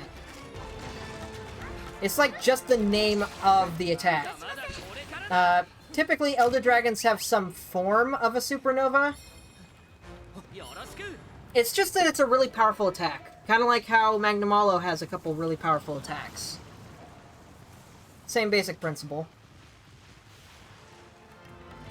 So, to answer your question, I guess, yes. Attacks that aren't a Supernova do normal damage.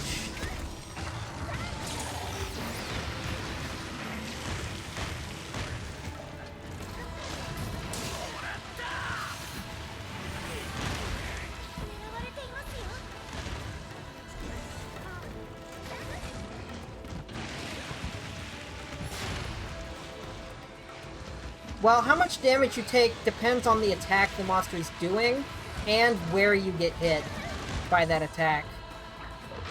There's a lot of different factors that decide how much damage you take.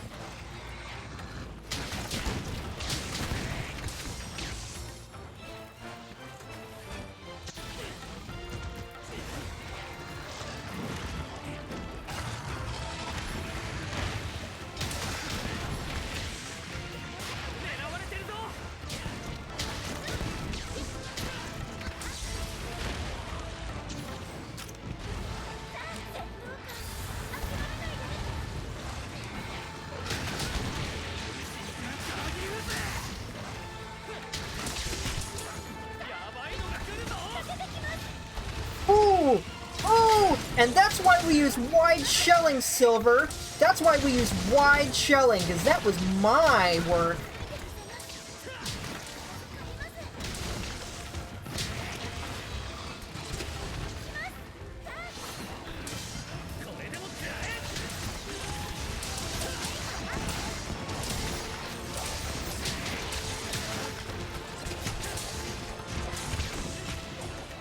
What's that? Want Supernova? Too bad, I KO'd you with wide shelling.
That's why we use guard reload.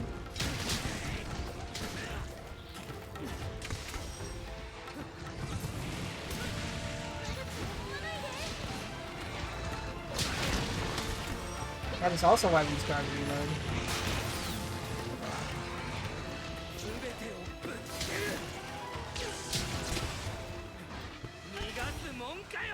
I mean, obviously, I'm being a little bit more facetious on that last one, because you don't use guard reload on normal shell and gun lances. You only use guard reload on wide gun lances, because the amount of ammunition you refill is just not good on literally any other kind of gun lance. So.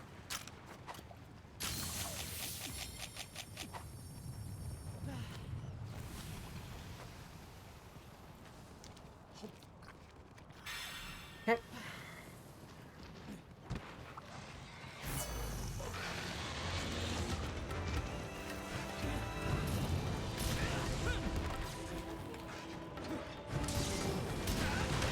Okay, dude.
That's bad.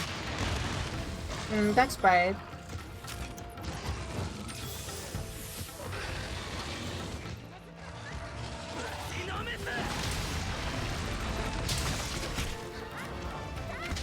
Honestly, I'd rather fight Teostra than Lunastra. Which, don't even get me started on her. I am so glad she is not in this game. Though I feel like if they were to bring her to this game, they'd have to rework her. Both because of how much fan backlash there was regarding her, and other reasons.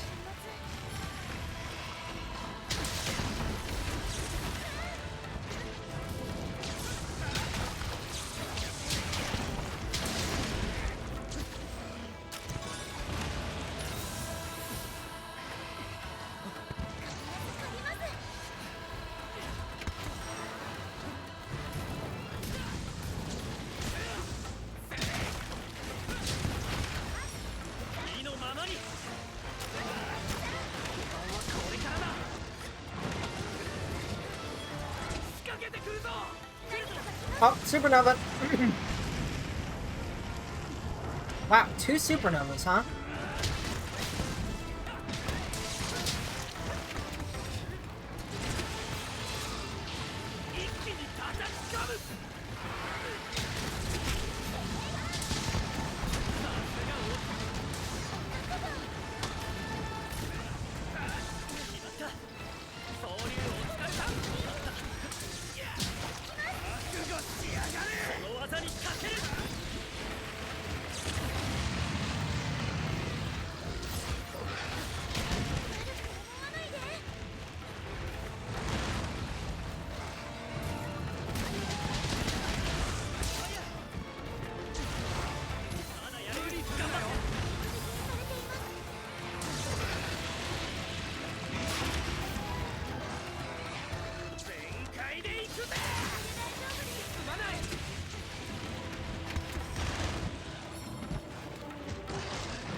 Wrong move.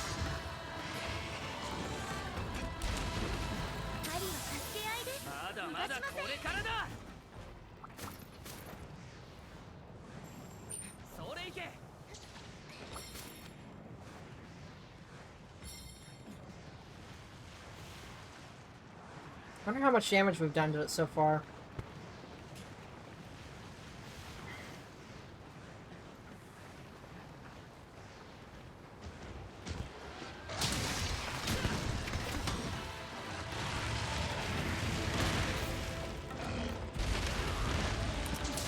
Hot pressing buttons.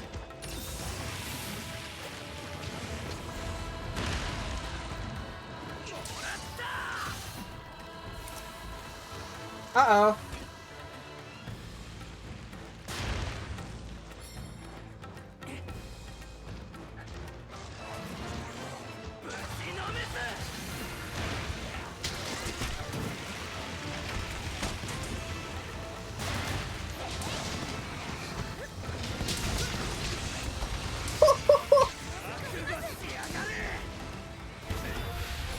Aw.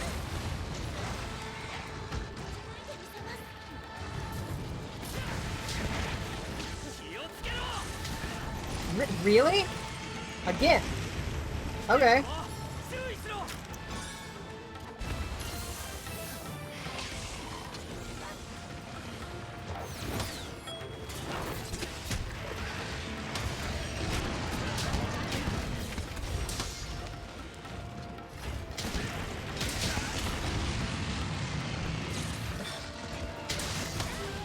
Oh. Yeah. That's good. Having the lantern bug can be pretty useful on occasion.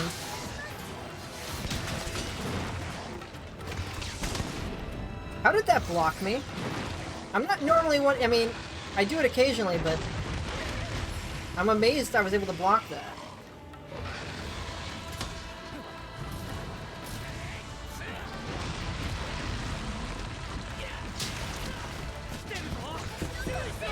Yep.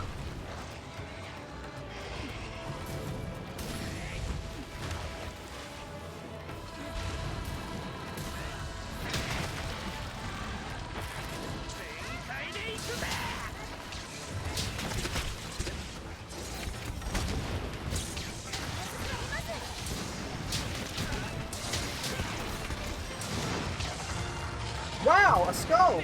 It's actually almost dead.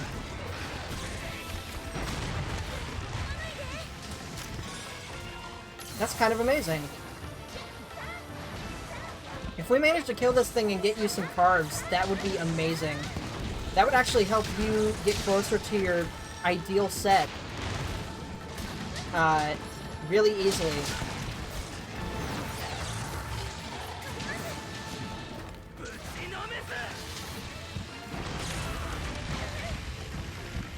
Because ideally you want, like, the helm and the arm piece of the Teostra set for dual blades. At least with the Nargacuga dual blades.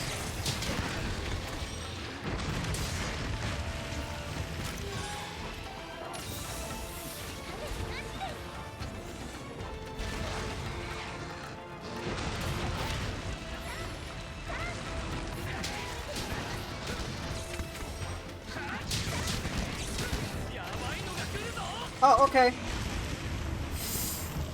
Oof. Let's good old 75% of our health.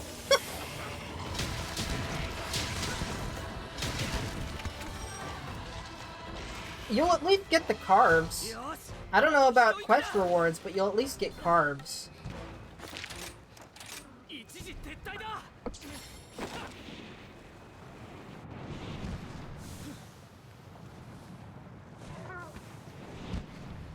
And that's something. I mean, we didn't get the tail, unfortunately. But I wasn't really focusing on it.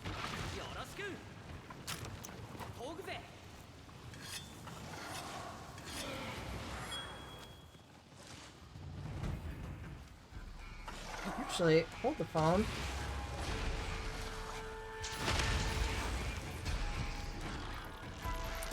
Yeah, because that's where he sleeps.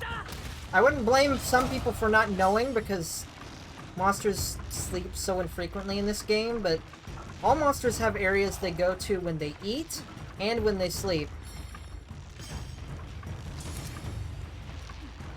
If you want to get the wake up as soon as possible, I can get a follow-up. Though by the time you hear this, you're probably gonna...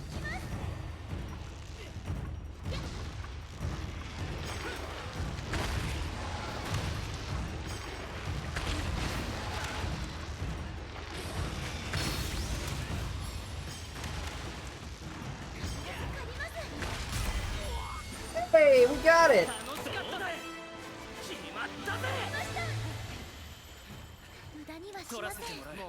Good job, everyone! We all worked really hard for this.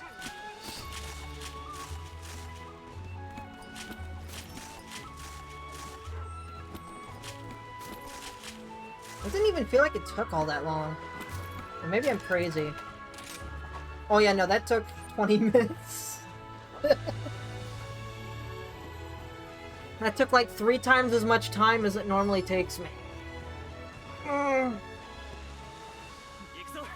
Well, my food made it here while we were doing that quest, so...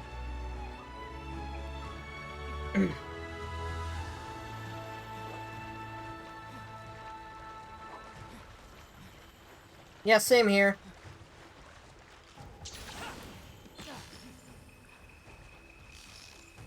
I burned through all of my potions. Yes! I'll be back on Monday. Ooh, I got a gem! Not that I need them, but I got one. I will be back on Monday the same time I was today, because I feel like that works best for me right now. I might pop by a few other people's streams over the weekend, though. So, we'll see. I've got so much work I gotta do and get done, and I've been putting it off, and blah, blah, blah, blah, blah, blah. Anyway. Good hunts, lads.